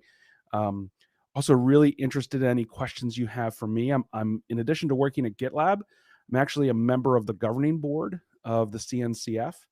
I've been a member for probably just about a year at this point. And so I'm really interested in questions you might have for me, and about either, GitLab, of course, or the CNCF itself. Questions and thoughts you might have, thoughts about today's event. All of those things are wide open to talk about. But first today, I kind of want to go through kind of my thoughts and kind of a level set of how I think we got to where we are. Of course, some of this might not be news for folks joining this event who have been following the cloud native community or following Kubernetes for a long time. But I want to give some context, because I think that before you can try and predict the future, which of course no one can, you have to have the context of how we got to where we are. So I want to talk about that a little bit. Then I'm going to talk about some specific things in the cloud native technology space that I think are going to be important in the coming years. And that's reflective of kind of my view on watching the industry, as well as what other industry leaders have been talking about in cloud native, including the head of the technical oversight committee, Liz Rice. So I have to give credit to her for some of these ideas, because she has a finger on the pulse of everything, of course. And then I'll talk a little bit about industry trends in general, like things outside of maybe cloud native, but that are either tangentially or related in the sense that it's in the software industry, and trends that are happening in enterprise software and software in general. And then we'll talk about, well, what's next? Like how, if these are the predictions for now, how can you possibly keep up with where we're going? So that's kind of what we're going to cover today. All right. And so first, how did we get here, right? Well, by way of a kind of a brief intro, really the landscape of software development is changing. And it's in some ways always changing, but I think that the advent of the cloud and the growing popularity of it, the advent of cloud native technologies have accelerated it. And I think that in itself isn't something that's very new. Again, it's always changing. If we look at like kind of what modernization in software has looked like, we've seen these kind of trends that come and accelerate growth in software. So 10 or 12 years ago at this point, there's a famous venture capitalist who said, Mark Andreessen, he said that software is eating the world. And I think that was very true then and is true now. I think software has eaten the world, right? We've seen that software is the way that companies now differentiate themselves from one another. Every company is a software company, whether they make software, as their primary product or they sell something else. Every company needs software and to be able to move quickly and adapt to change with their software in order to be competitive in whatever environment they're competing in. And so, we had waterfall and agile. Those are methodologies for building software that came along years ago. DevOps now is a 10-year-old term, and was the idea that we want to marry development and operations in a way that we can get software out the door faster to our customers. And then really we have this, more recently, this concept of cloud native, the reason we're all together here, right? This is, I want dynamic environments. I want to be able to scale up and down with demand. I want to be able to, deploy quickly and scale quickly. And, this line is kind of like a straight line, but I would say it's almost curved, right? Because each of these innovations not only allows us to continue to grow software development as an industry, but it also accelerates that speed of delivery. And so cloud native has definitely done that. And, when we talk about every company being a software company, well, then you end up with all of these companies that have, stories that are then related to cloud native, right? These are just pictures I literally took off of the Kubernetes customer stories website, images of company logos. But I think it tells a really interesting story, the different kinds of enterprises and companies that you find there who are leveraging Kubernetes for its value, but really to solve very different problems, right? You have banks, right? These large banks like Capital One, ING. These banks are typically we typically think of banks as kind of late adopters to software or industry trends, right? They move slowly. They're very particular. But even in banking, right, it's been disrupted in many ways by software. And so we see those folks needing to innovate still within their bounds that they have, right? Or we see, traditional journalism like New York Times, right? That obviously is a world that's hugely changed since the advent of the internet. And in order to kind of preserve their business and their ability to produce content and journalism, they have to be able to move faster. And then you even see IBM, right? Like the oldest company when it comes to computers and software or any kind, right? Also embracing cloud native, right? They really embraced it as they purchased Red Hat, who has a lot of products based around Kubernetes and other cloud native technologies. But they use Kubernetes themselves to enable that fast to market software. And so those are kind of the large enterprises that see this as a competitive advantage. But then on the other side is startups, right? That also see this as a huge competitive advantage to be able to reach scale without investing the kind of money and resources that those larger enterprises would be able to. So kind of the other side of that coin is, cloud native enables those companies to be able to be competitive and scale in a way that's new in a lot of ways, right? The internet did this for sure, but cloud native adds another layer on top of it where you don't need a massive capital outlay, a massive investment of money in order to build a business that can scale to the globe. We've seen that happen time and time again with startups who live in the cloud. They are really the cloud native, right? They were born in the cloud and live there.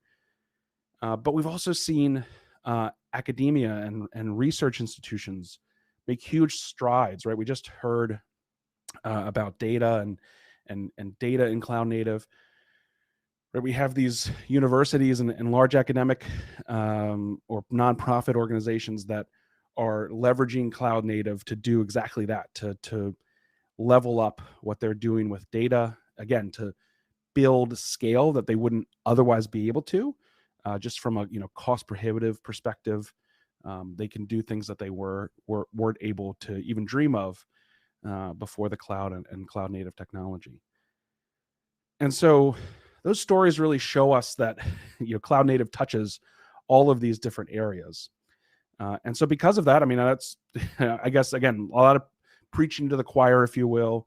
You're maybe bought into that. That's why you're here. So I think a natural question is, well, what's next, right?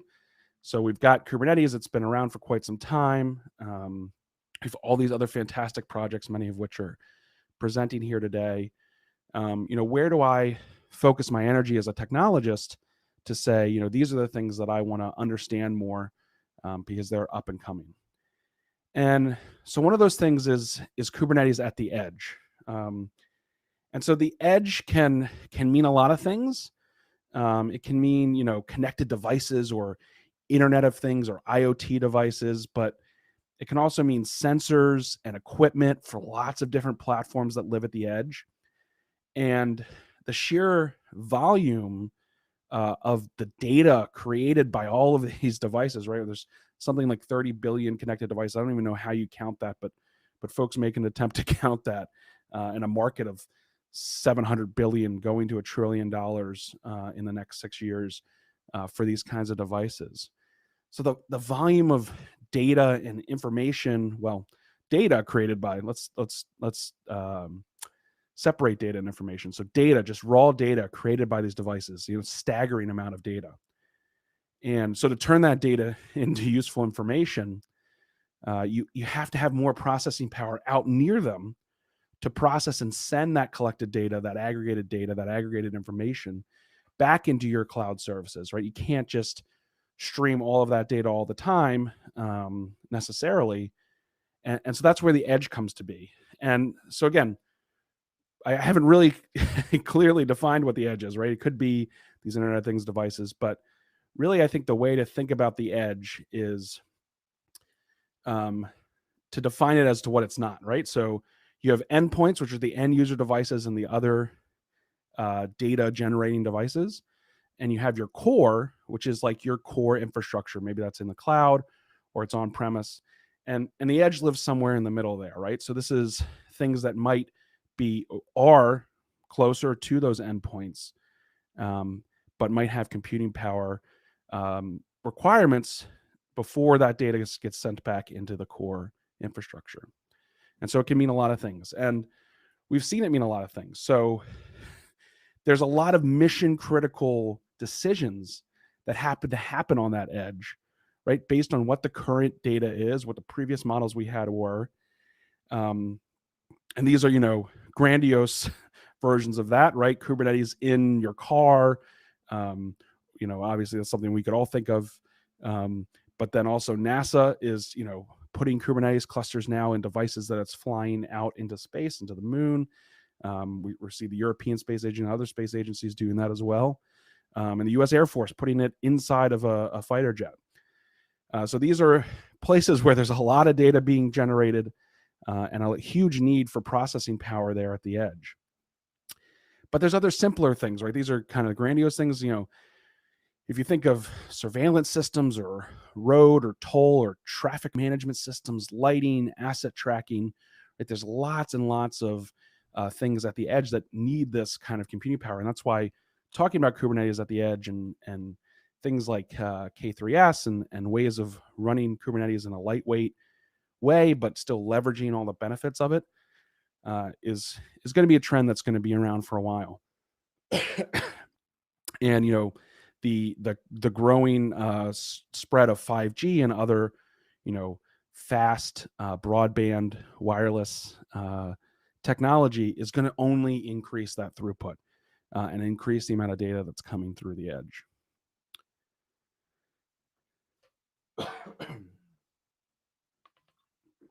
So second, another trend that I think is still being figured out is called service mesh. And so again, let's talk about that and kind of define it. Well, I think before you can define service mesh, you really have to understand what a microservice is.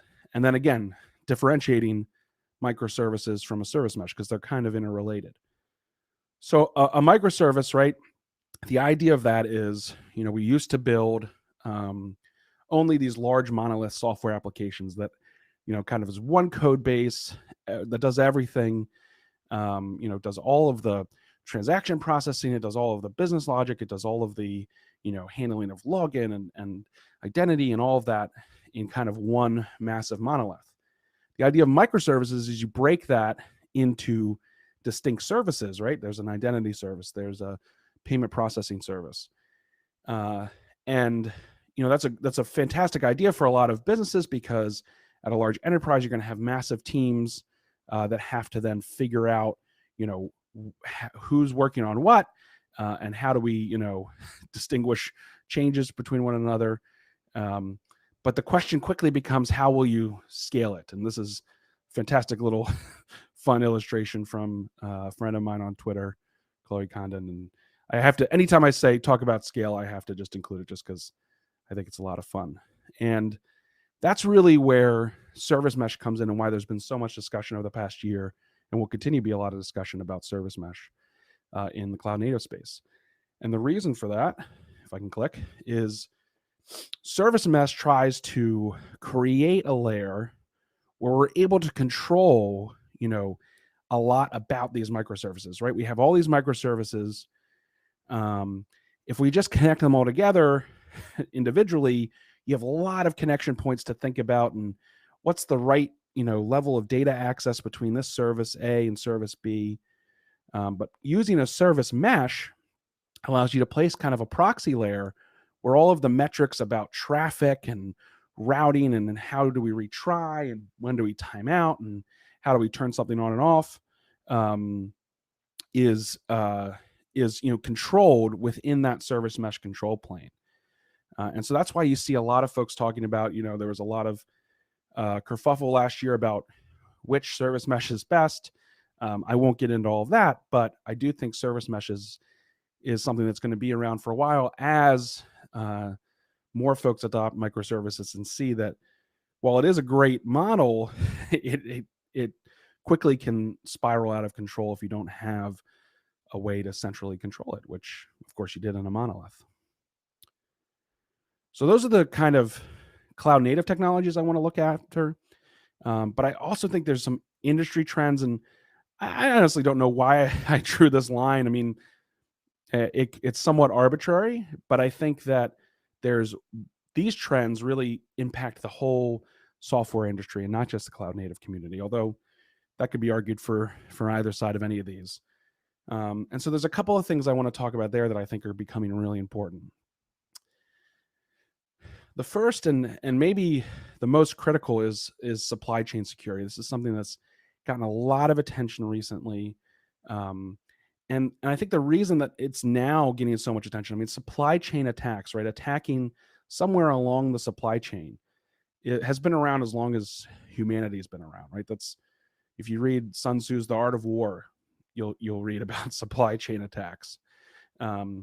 But I think they're getting software supply chain attacks are getting so much focus currently because we're at a point where there's a lot of organizations and enterprises who have really matured their security practices fairly well and created, defensive perimeters and other areas where they're relatively secure.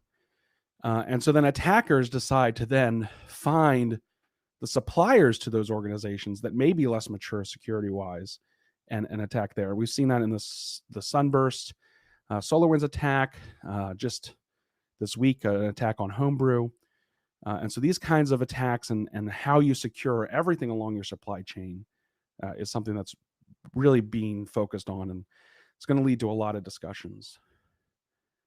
Another technology is eBPF. So this is kind of an advanced sort of Linux kernel feature, but one that's getting a lot of attention. And the reason for that is, again, as you have this kind of explosion of services that are maybe running on top of a Linux machine, eBPF provides this kind of native entry point that's a natural extension for, controlling networking and observability without, layering in a whole bunch of other stuff outside of the kernel.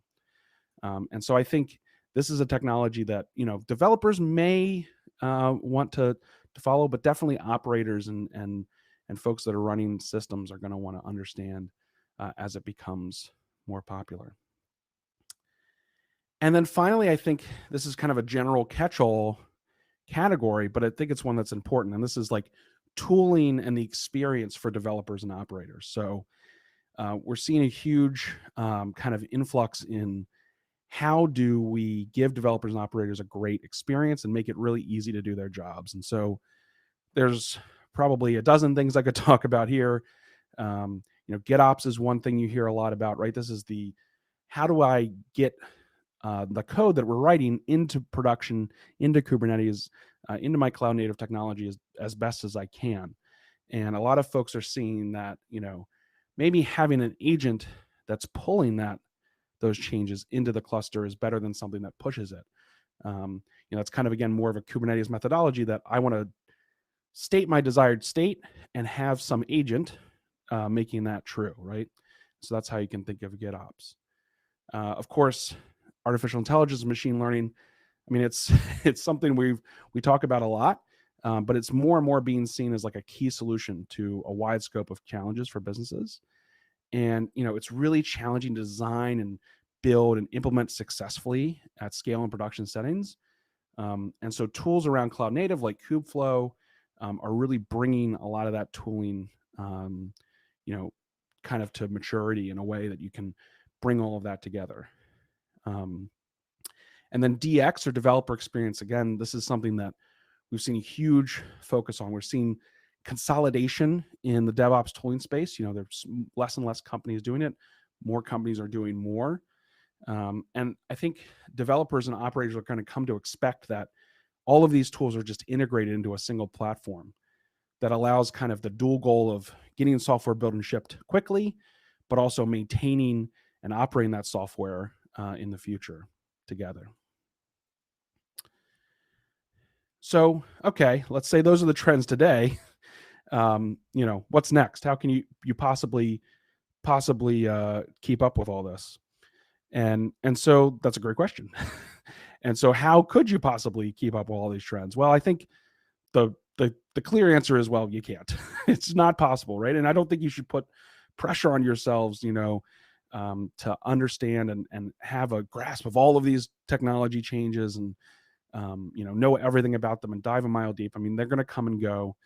And so that's hard. But I think you can try. Like, I think you can do a number of things to enable yourself to be adaptive in our industry. I think the number one way to do that is just to accept you're going to be in a constant state of learning and be okay with that. Like, that's how it works. I don't know very much. And the more I learn, the less I, know, or the more I know I don't know. And that's okay, right? But there's a lot of great ways, I think, that you can enable yourself to be learning. One, I'd highly encourage you to attend KubeCon. And if you are having an issue with making that happen, please, find me on Twitter and let me know. I'd like to help. I think you should follow folks. I think Twitter is a great place to follow folks that you're interested in, topics you're interested in. And then on the CNCF side, if you're not in the CNCF Slack, highly recommend joining that. There's lots of channels for different areas that you might be interested in. And then also SIGs. So let's talk about that. So folks to follow, I just put a couple here. Kelsey Hightower, if you're not following him, you have to follow him. I also would recommend following Priyanka. Priyanka Sharma is the general manager of the CNCF. She's speaking at this conference as well, but she really helps highlight all the things that Team Cloud Native is doing. Also take a look at the ambassador program from the CNCF. It's a great program, and there's a lot of great folks all across the world that you can follow from that. And then, of course, shamelessly, I'll just plug that you should follow me at O'Leary Crew on Twitter. But I also encourage you to, take a look at what the special interest groups are doing. So these are called SIGs. And, these groups focus on a very specific topic, and they create a lot of great information. So for instance, I talked about supply chain security. If that's something that you're interested in, SIG Security right now is working on a huge paper on supply chain security. And I've learned so much from just kind of from afar watching those folks work on that paper. And then also, I think it's been mentioned, but there's also, finally a mentoring program. If you're looking for a mentor, there's a huge mentoring program as a part of the CNCF, and I would really encourage you to check that out. And that would be great. And it's even on GitHub, and I work for GitLab, but that's how much I care about the mentoring program. Sign up for that.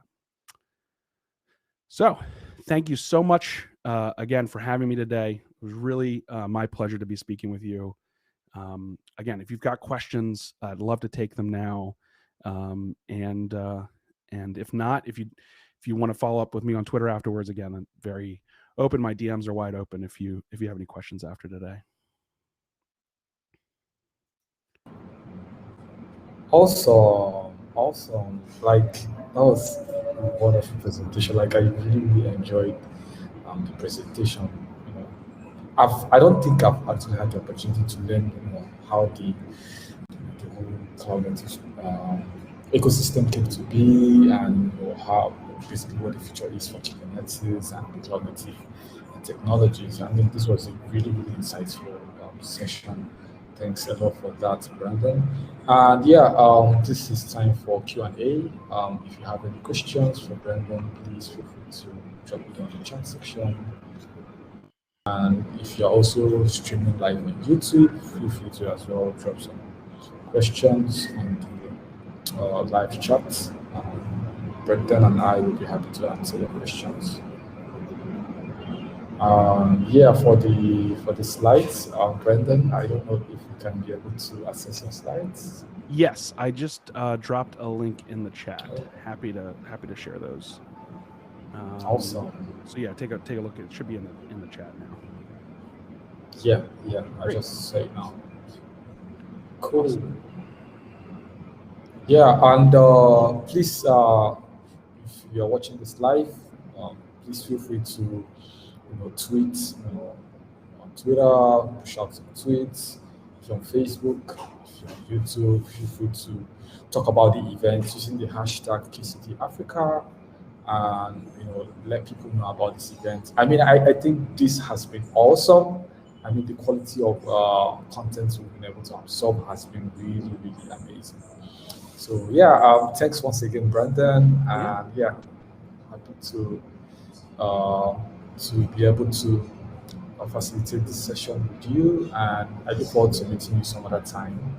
Soon. Hopefully soon. And of course, I mean, still in the pandemic, but where are you based out of? I missed that at the beginning. I'm currently based in Enugu, Nigeria.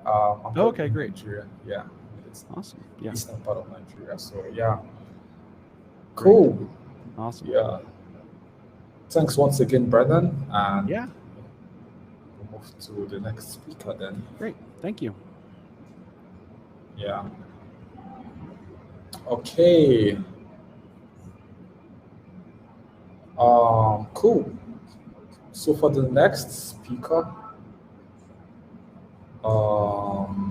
let's see.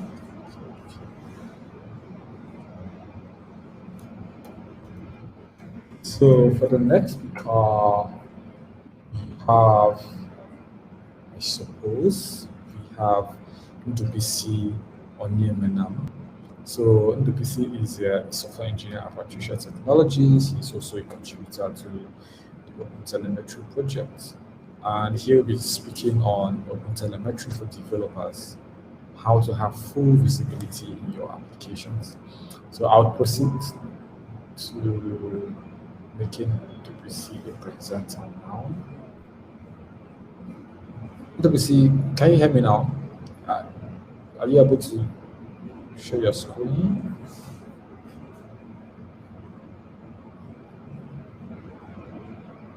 Hello, NWC.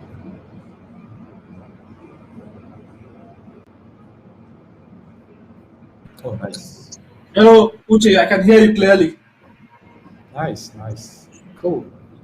Feel free to take it over from there. Awesome, thank you.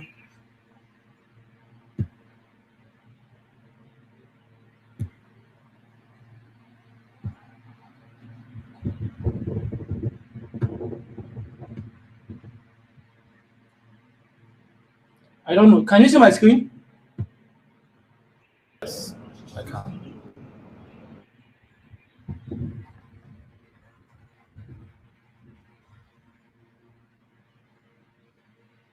Yeah, so I don't know if we are ready to go. Yeah, feel free to take it away. Yeah, so hello everyone and welcome to this session on Open Telemetry for developers. Today I'll be talking on how you can use the open source toolkit Open Telemetry to know how well or how badly your application is performing. And this doesn't matter if you're a developer or you're a member of management. Anyone that wants to actually gain insights into the application, I think Open Telemetry is the way to go for free too. Yeah. So to our agenda, I'll be telling us about what Open Telemetry is, the players involved in the ecosystem. I would also give a broad level overview of the different data sources you can use to collect data if you're interested in getting data from the application using Open Telemetry. I also mention a simple application which would also have an overview of how we could instrument it if we're using a PHP library like the Open Telemetry and PHP package. And also, lastly, I'll talk about how anyone can get involved contributing to Open Telemetry. Yeah. So about me, I am a computer science student at Imo State University. I am also a software engineer with Patricia. Currently, I'm a CNCF and Linux Foundation mentee with Open Telemetry. I'm also a cloud native enthusiast. You can check me out on Twitter with the handle OpenBC. I'm looking forward to interacting with you after this session on questions you have or probably ideas you have. So for starters, what is Open Telemetry? So a general overview, Open Telemetry helps us get insights into our application. So it's a collection of tools, APIs, and SDKs that you can use to instrument, generate, collect, and export data from within your application. This data you can use for analysis, you can use for problem finding, you can use for tracing, you can use for whatever insights you want to gain from your application. So aside being a one point for getting information from your application, the Open Telemetry project also seeks to be a vendor agnostic and standard for everything Open Telemetry. Yeah, so we have the specifications worked upon by the biggest player in telemetry industry, trying to have one standard for telemetry. Open Telemetry is also a CNCF sandbox project, and it came to be a few years ago when Open Tracing and Open Census projects are merged together. Sorry to cut you short. NWC, can you maybe widen up your screen a little bit? It's a bit tiny, like your screen. Probably maybe you could share. So what can you see? Can you see two parts of my screen or one part? Just one part basically, and it's getting smaller and smaller. Wow. Let me see what I can do. Okay.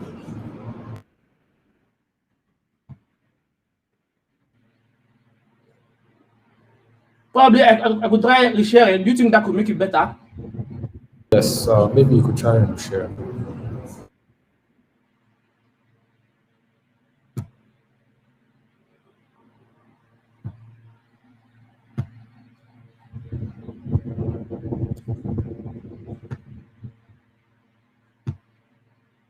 Is it better now or is it still the same? It's much better now, but the presentation or the slides is in 2 screens basically. So Oh, I see.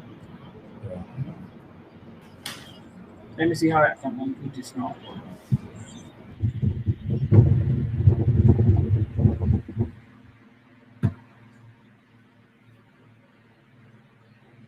Awesome. Perfect. Yeah, so sorry for the inconvenience, but I hope you had everything I've said before now. Yes. Your audio is good.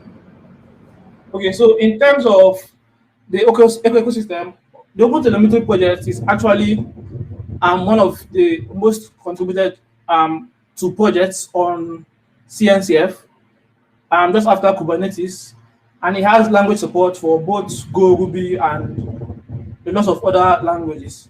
So as regards community support, we have support out of the box from cloud providers like Azure, GCP, and Amazon Web Services. So if you're on any of these platforms, you can easily get Open Telemetry out of the box. We also have some vendors that allow you to both instrument and export your telemetry data to their backends.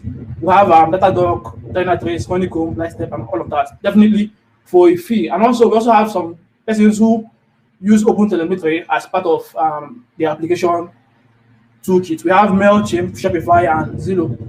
Open Telemetry also collaborates with other projects, both within and outside of the CNCF ecosystem. Projects like Jaeger, Prometheus, and Kubernetes. So all these projects are around cloud-native technology, instrumentation, visualization, and all of that. So now let's look at a sample architecture for Open Telemetry. So Open Telemetry basically looks at 3 things. It looks at traces, it looks at metrics, and it looks at log. So someone might be asking, what is traces? So if you have a distributed system, a trace simply tells you the life cycle of your request from the start to the endpoint. So let's say you have a microservice for probably an e-commerce website. Definitely, you might have services around payments, services around stock, services around delivery. Those represents the different services you have, and the traces simply will give you information around those individual services. So aside traces giving us the information and the context around those services, we also have metrics. Metrics refer to things we can measure. For example, how much traffic is getting to our system, and all of that. This can help us to probably scale our server or to automate some of the processes. And aside from that, we also have the log. So the log is anything that is not covered with either your trace or your metrics. So the example architecture is, if you have an application you want to instrument, you have an entry point. So the Open Telemetry package provides 2 things for us. One, it provides an API, an application programming interface, which you can use to interact with the SDK. So the SDK basically performs all the operations we need, while the API is in charge of interacting with the SDK to give us information to carry out transactions underneath the hood. Interact with the API, get data from the SDK. We go ahead and export that data using any of our visualization tools. We could use Prometheus, we could use Zipkin, or we could use Jaeger, depending on anyone you prefer. And since OpenTelemetry is vendor agnostic and packet agnostic, you can export to any of that without having any worries. We have support for all of that. So instrumentation, how can you get insights from your application? If you have a distributed system, how can you get insights? There are basically two ways. You could go the manual route, or you could go the automatic route. So for the manual route, you have to get any of the packages that we have for different languages. Then probably you install the package and go ahead to instrument the behavior you want using the APIs. If you have lots of endpoints, if you have lots of behavior, this can be a little bit tedious. So there is also automatic instrumentation where you use an agent. So what the agent does is the agent simply goes to the core of your application, sits there, then retrieves every request and response, then exports it to any of our visualizers. From there, we can be able to compare, to make analysis, and see what we can do. So sometimes too, we can combine both manual and automatic instrumentation.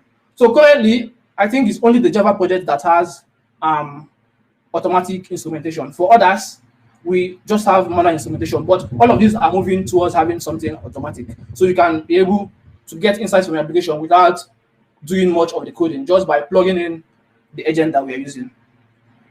So let's talk about a manual instrumentation example.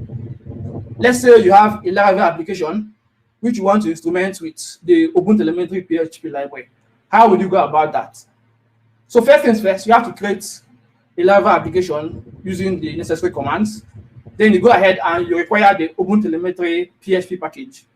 So definitely, when you instrument your application using the APIs and the SDKs, which the package will give to you by default, you need a way to see the data you're exporting. So you can actually bundle Zepkin, Jaeger, Grafana, or any other tool that you like, or maybe even you can export to any other backend. Then you go ahead and you instrument the applications with your preferred APIs. Then since you've bundled the visualizers, you can also go ahead and see your expected data, whether it's your log, whether it's your matrix, or is your trace. So there's a guide there. We don't have time, so there won't be any time for demo. But if you follow this link, you'll be able to see how we implemented a sample Laravel applications, and we're able to get data about the application. So this is how visualizing data from your application looks like if you instrument with the OpenTelemetry PHP package and other packages too.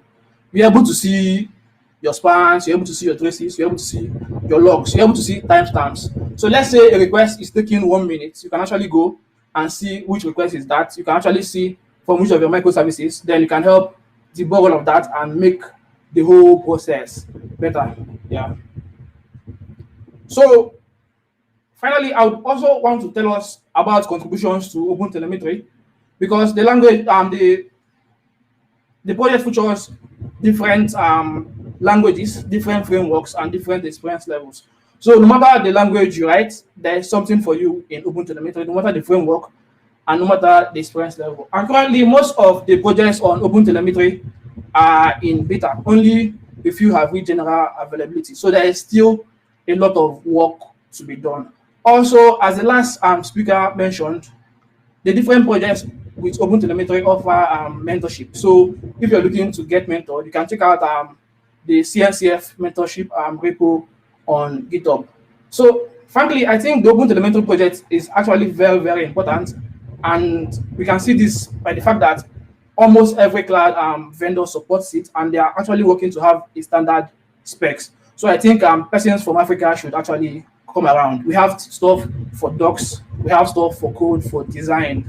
And if you're looking to get started, you can always reach out to me on Twitter. I'll be very happy to show you the way around so you can start contributing. So some resources, I have some resources if you want to look at distributed tracing for dummies. You want to look at the data sources we have for OpenTelemetry, or probably you want to see the stats around OpenTelemetry in the CNCF ecosystem. Yeah, so that's it. That is just the oversight of how you can get insights for your application using the OpenTelemetry project. Yeah.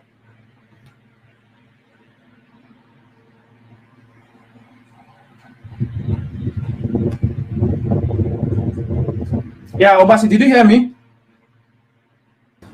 Awesome. Yeah. hear you. Nice. Thanks a lot for the presentation. Um, do you plan on? No. There's no demo for this.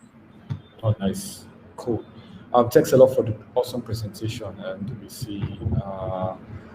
Of course, I would. Of course, please, if you can also share your slides to the attendees, that would be very much appreciated as well. Uh, Yeah, this is the Q&A session. This is the time for Q&A. If you have any questions from the BC, please feel free to drop it on the chat section, and the BC will be happy to answer any questions you might have. Maybe we could give maybe like a minute. Let's see if anyone drops some questions. And if you are also streaming on YouTube, please feel free to also ask your questions on the YouTube live chat, and we'll be happy to answer any of your questions as well.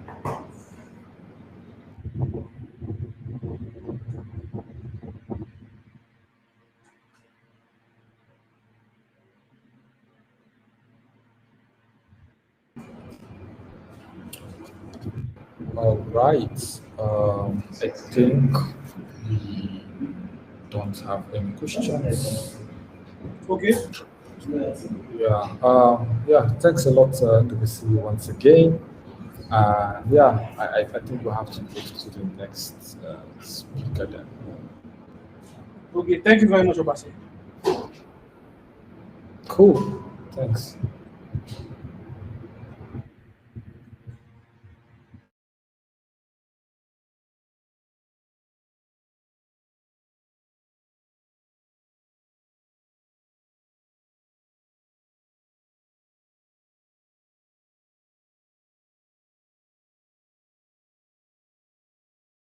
Cool. So while we are waiting for the next speaker's presentation,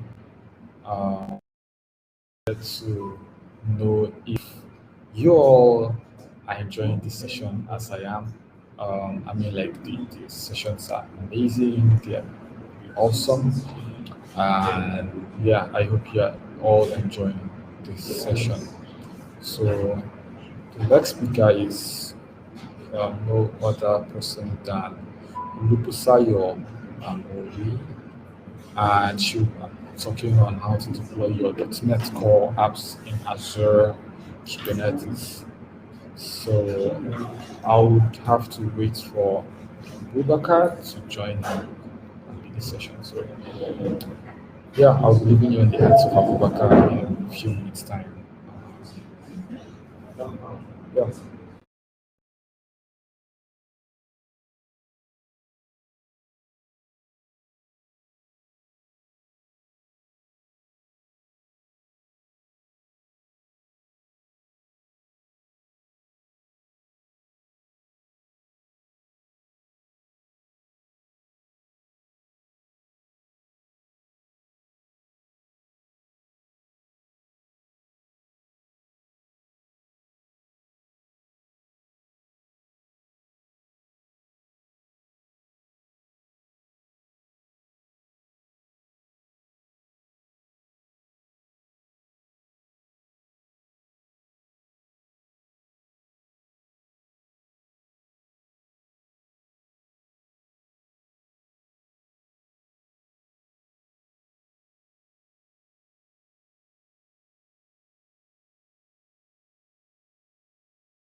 Hi, everyone. Sorry, we had to swap places. The next session we'll be having is is by Busayo. She sent in her recording. She's a developer, software engineer, and a HashiCorp ambassador. She has been doing lots of awesome activities in the HashiCorp community. She'll be sharing with us how to deploy .NET Core apps in Azure Kubernetes, AKS. Let me bring up her video, then I'll share my screen for us to view it.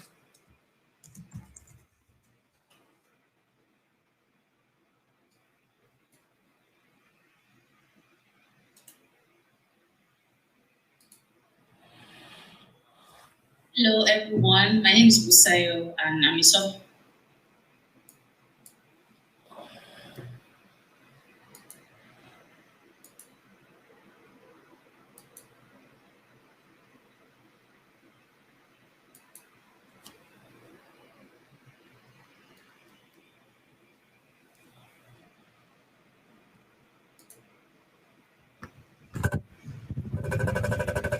Hello, everyone. My name is Busayo, and I'm a software engineer and also an HashiCorp ambassador.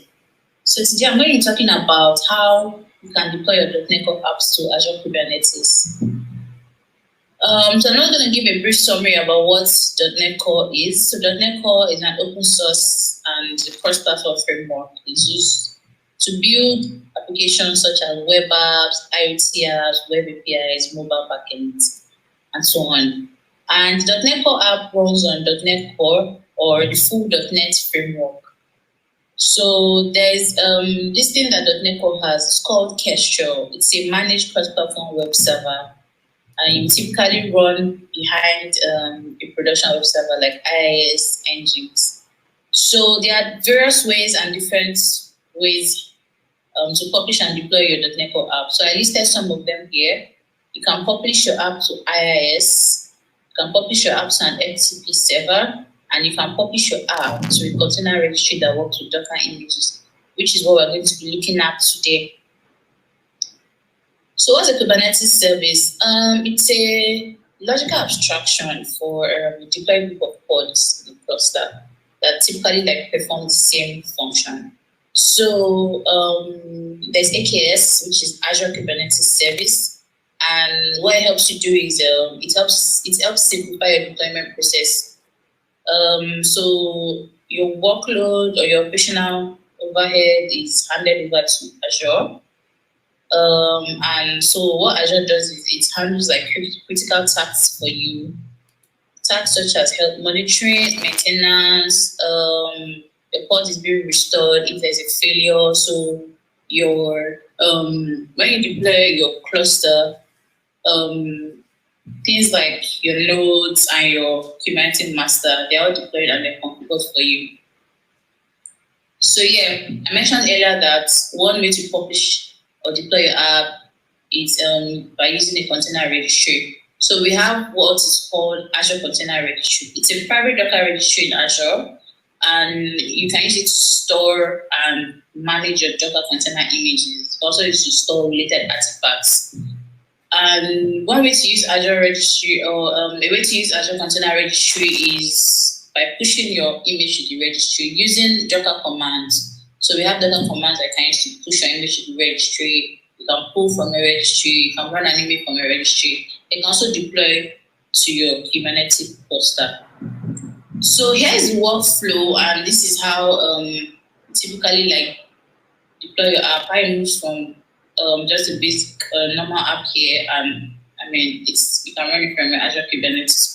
So we have our web app here, which speaks to our API application. It's like a regular front end, speaks to an API. Also like a web application, speaks to an external API, and then the API speaks to a database application, which in turn, communicates with Azure SQL database.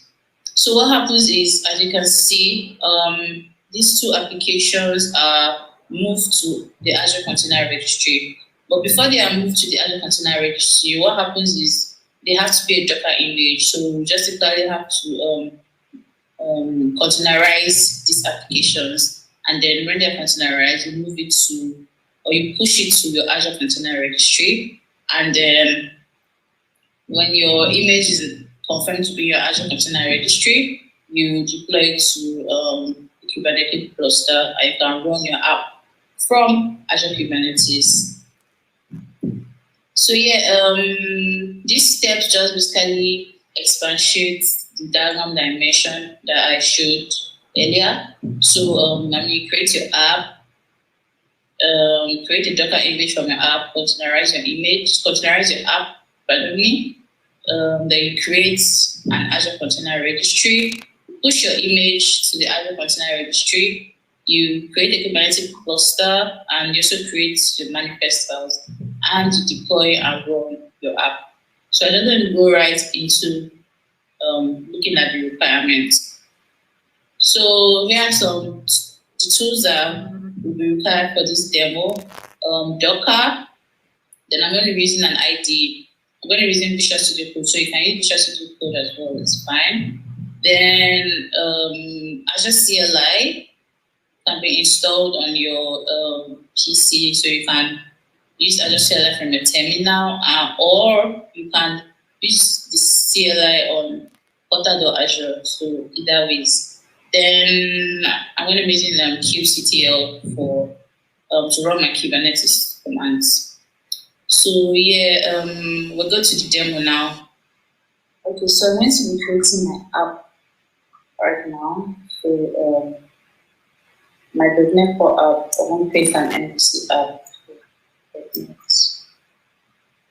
New MVC.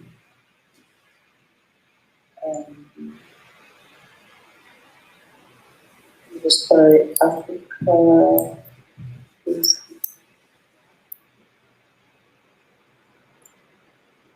So yeah, my app is being created right now, and to be up to ideally we're supposed to like trust a certificate, but let's just go ahead. Okay, so I'm going to navigate to the app folder now. So Africa KCD. Then I'm going to study. Sure. It take a second, so I think we should then. I mean, I can run but I'm just going to do the next one. Okay, yep, so app is running. So you can go ahead to confirm this on our browser. So it's running on local. So let's go ahead to copy that. Open up our browser, and yeah, our app is up. Actually, you can go ahead to and shut out the app. Okay, so let's go ahead to open our app from our ID. So let me just click it. Our app is next. Yep, just open there. So sorry about this. Yeah, so this is our app. Basically, we have our views, our models, and our controllers. So what we are going to do next is we're going to containerize our app. That's make our app into a Docker image. So let's go back to our terminal, and then all we just have to do is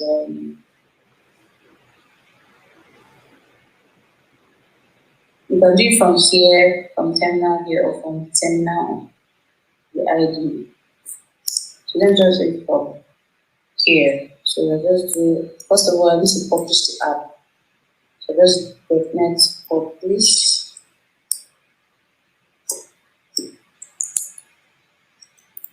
And wait for app to be published.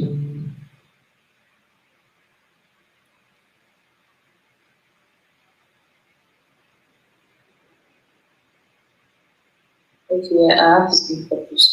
So next stop, we're going to create the Docker path. So let's go ahead with that.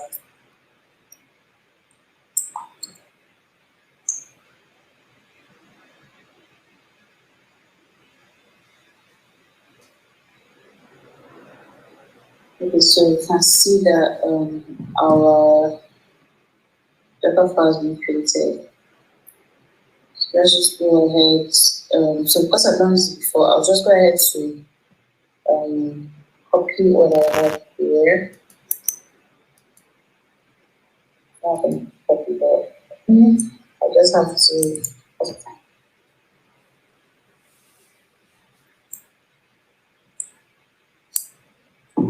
Okay, so I've gone ahead to copy what I have before, so I'll just make some adjustments and then quickly do that.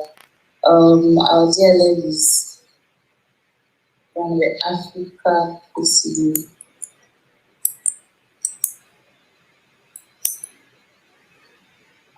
Which is where we have come to. So typically, so what this does is that we're selecting 5.0 SK of ASP.NET, and then we're copying our published app into this folder, this working directory app.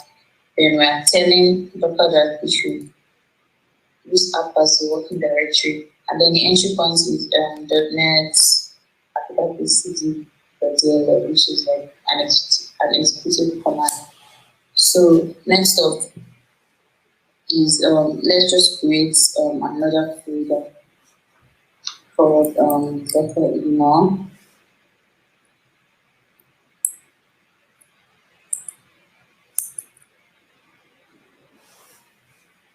So now Docker ignore just wanna ignore J.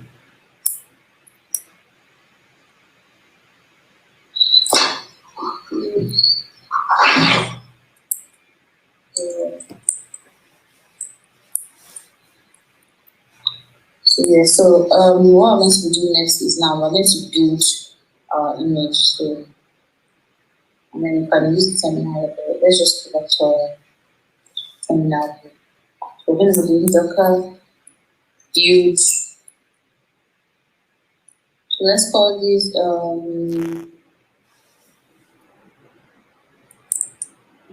sample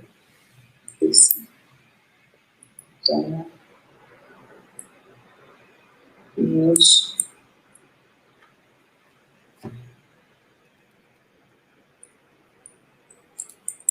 And then this will specify now the first file for created. So it's going to go ahead to build. So our image speed right now. Yep, our image is done. So as you can see, our command from ASP.NET SQ, copying from here to here, selecting app as our working directory. And then here our image has been built. So as you can see, we have an image here that contains our app too. You can check the list of images that you had before. So this here is the last one we just ran 46 seconds ago. Well, good.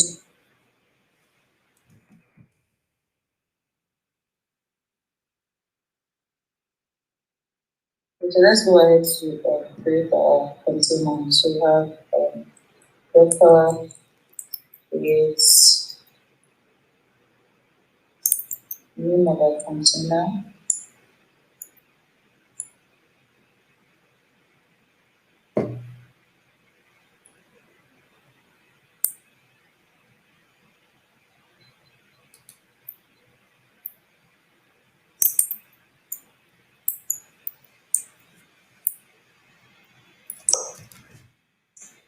The name of our image, which is this. So yeah, we get back our container ID. So you can run the Docker commands to get the list of all the containers. So we have this and all the code for the container. So this will be created 10 seconds ago. So we can decide to start our container. So let's just Docker start our container is for sample KCD container. I'm here. It's been started. Okay, so we're not going to run our image. So let's just run, let's expose it to 1008. Then we're going to call it our image. This is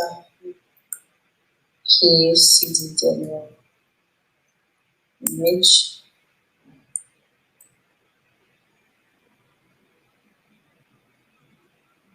So yeah, our app is running on the device.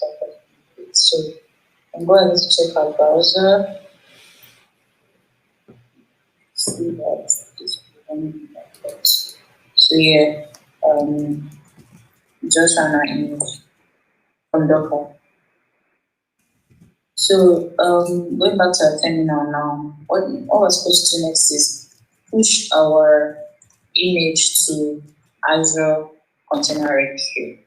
So far you do that, you have to create a resource group using Azure Still Live. So I use command to create it. You can also create a resource group from your portal.azure. But I've created one before, so I'm just going to use the one that I created. So we're going to be creating our registry now. Let's create the registry. So let's go there, see how create. Sorry, let me see if I can increase the video size a bit. I've tried to increase it, but it's not working. Let me see if I can adjust my resolution to see if that will improve the size of the image. The image quality, the image came small. Sorry for the interruption.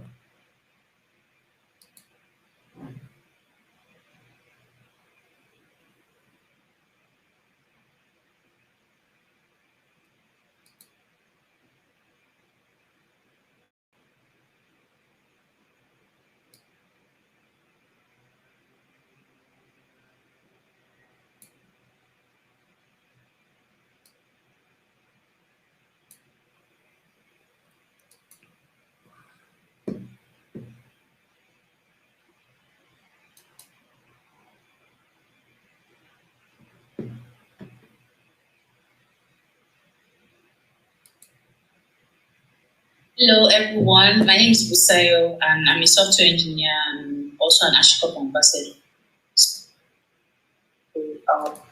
And then I will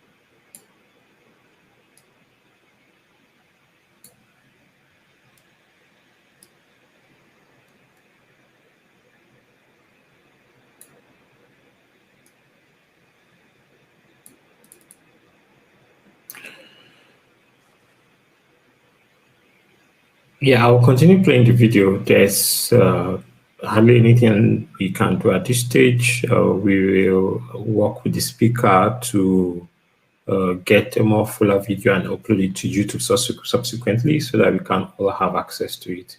Sorry for the inconvenience. So yes, right now. So we don't have from Docker. So going back to our terminal now, what we're supposed to do next is push our image to Azure Container Registry. So far you do that, you have to create a resource group using Azure Still Live. So I use command to create it. You can also create a resource group from your portal.azure. But I've created one before, so I'm just going to use the one that I created. So we're going to be creating our registry now. Let's create the registry. So let's go there, see how create your resource group. Like I said, I already have a resource group. I'm not going to be creating one approach. So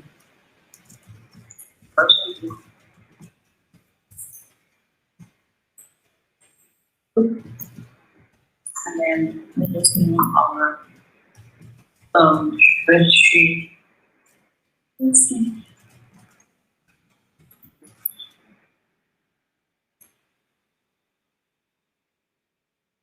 And then next.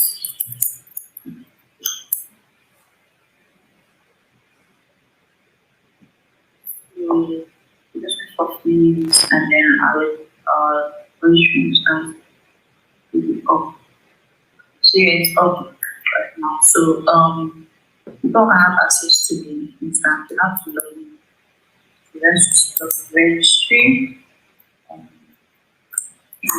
KCD. And then all things that you coach today. Log into our registry. And then we'll just do the push to our registry. So before we push our image to the registry, a person tap image. So we're going to tap image.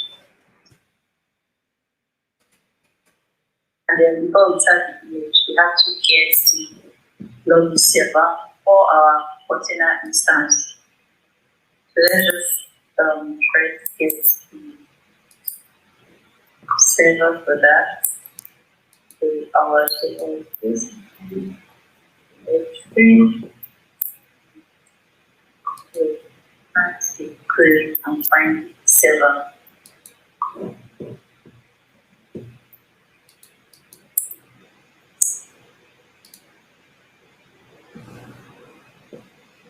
Create server, which is where the pushing out the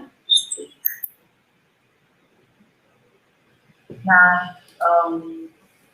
let's just do the image to find our image.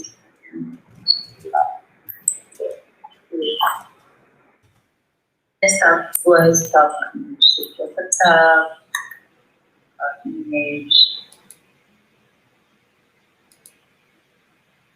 and name of our server.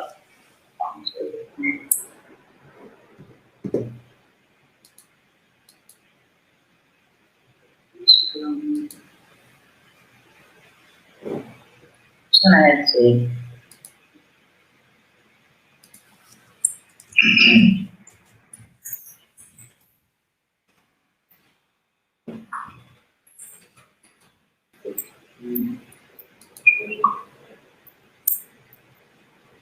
Query.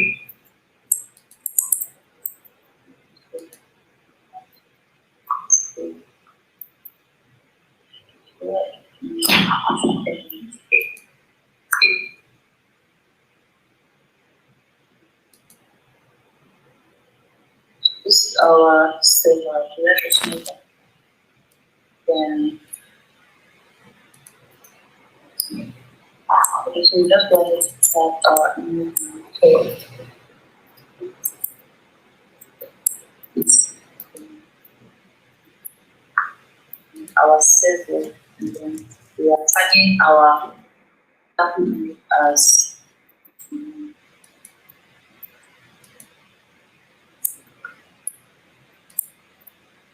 so we're done with that. Now the next step is to push our image to our container registry. Let's just do that. So first, the push our ACR server and then our image as well that we just got. So yeah, since pushing it to so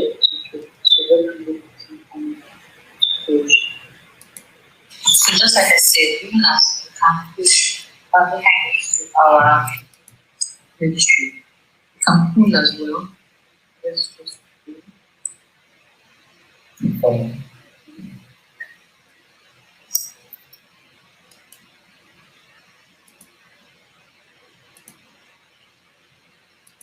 so yeah, says image of the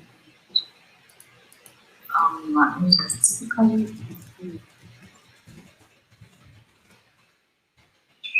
a lot of things you can verify ourselves. So let's go ahead to create a cluster. We can create it using just say like for I'll just let's see here go to the Azure portal for that. So this is Azure portal. You see Kubernetes cells. And then you can go that. I have actually created one for so Kubernetes cells. You have one. I will custom Kubernetes.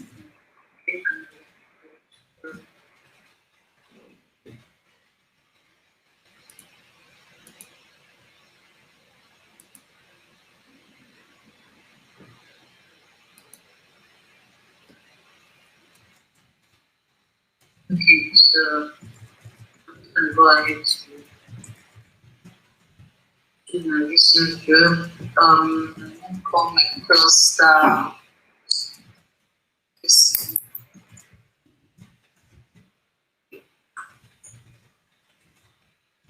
I want to pick just one minute.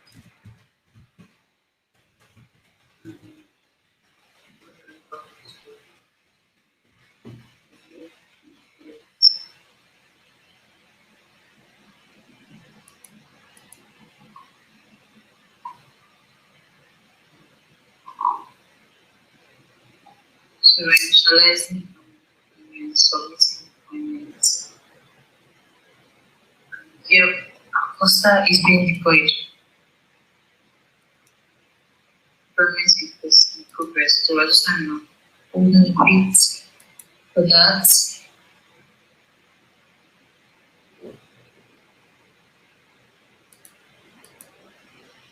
And as you can see, it's been created. We're waiting for it to come down.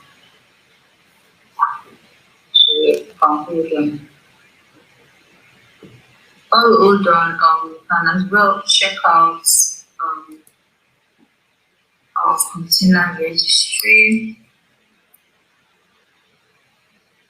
So view the registry.protect because it's all created KCD registry.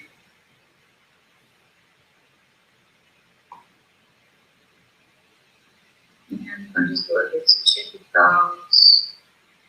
All created before.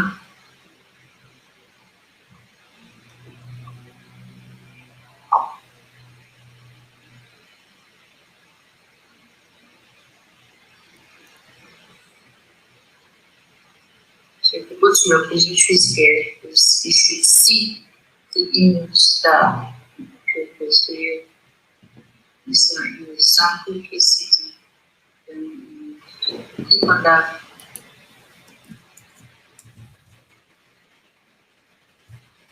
See as everyone. Basically, here. Okay, so our deployment is done and see we're able to create our cluster. So let's just go ahead to download our cluster configuration for this. So send to yes, it's potential. I'm going to be referencing now to say is my resource group. And the name of our cluster is KCD.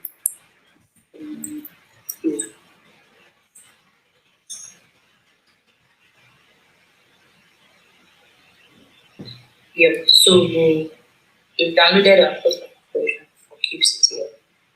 So next is we verify our kubectl content. So we do that kubectl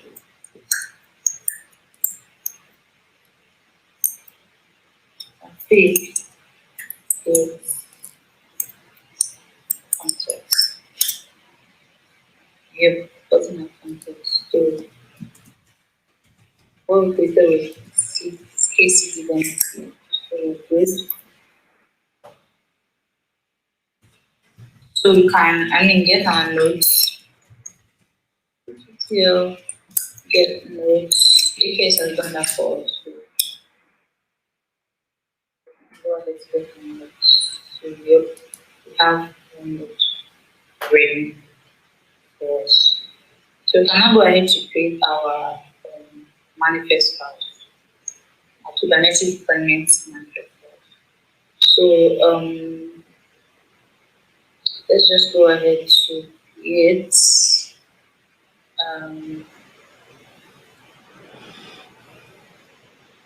So now we go back to the ID to create that.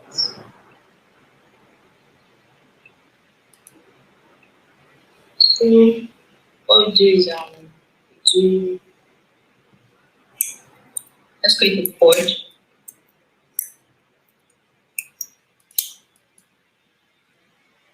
And let's create the service.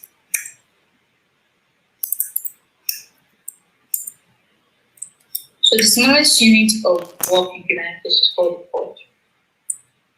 And going back to our ID, so I'm just gonna swap to this. Just gonna copy what I have in code here.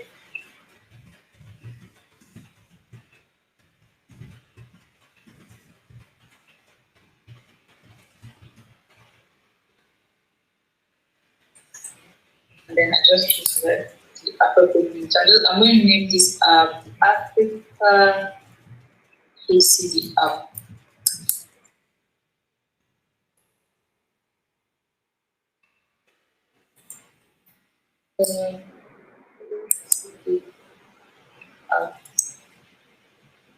And then our image is Docker images, the image, the image. And we're ready to replace that.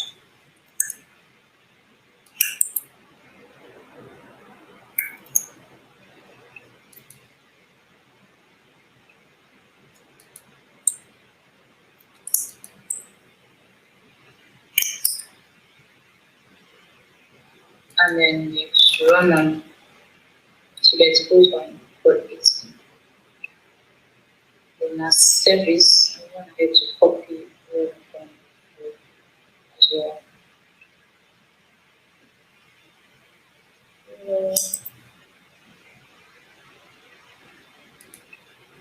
Please don't copy.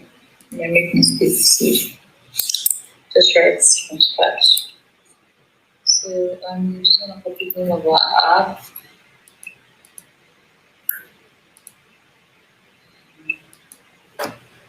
Simple this. And let's make our ports 5,000.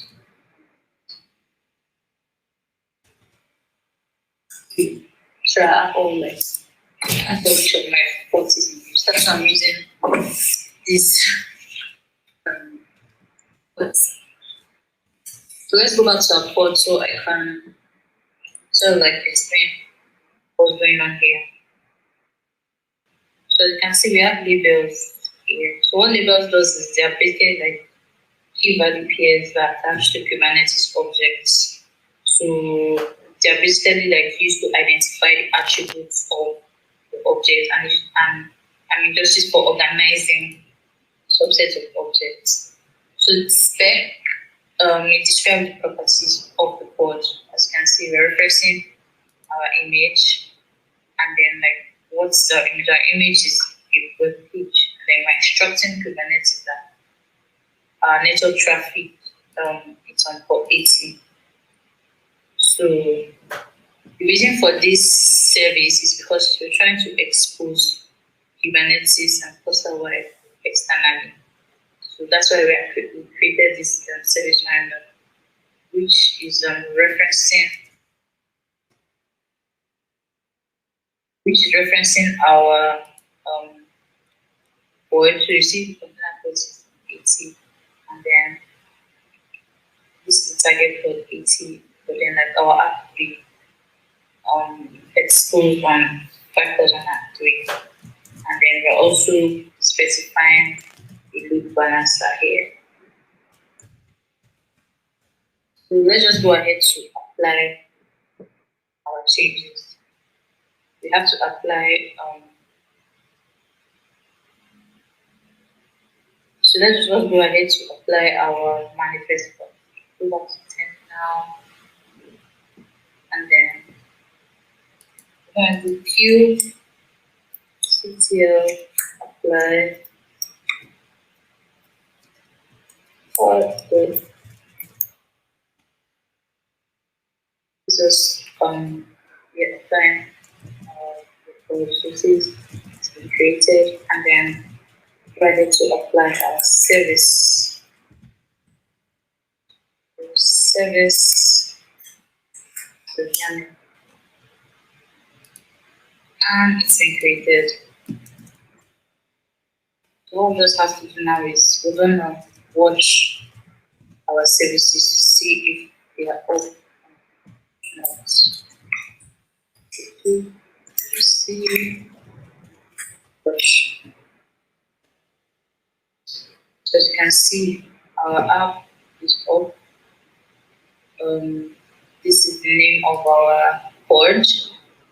It's a load balancer, because that produces external IP. You can access it on TCD port. So let's just now go ahead and go to our browser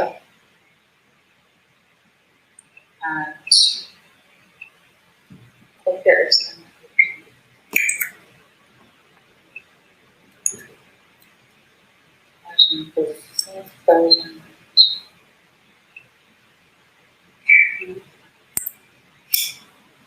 Yes, I've played running from AKS. So thank you so much for listening. Here's my Twitter handle, and if you have any questions, as this was a recording, you can drop it in the chat. I'll be listening, and I would love to answer questions. Thank you.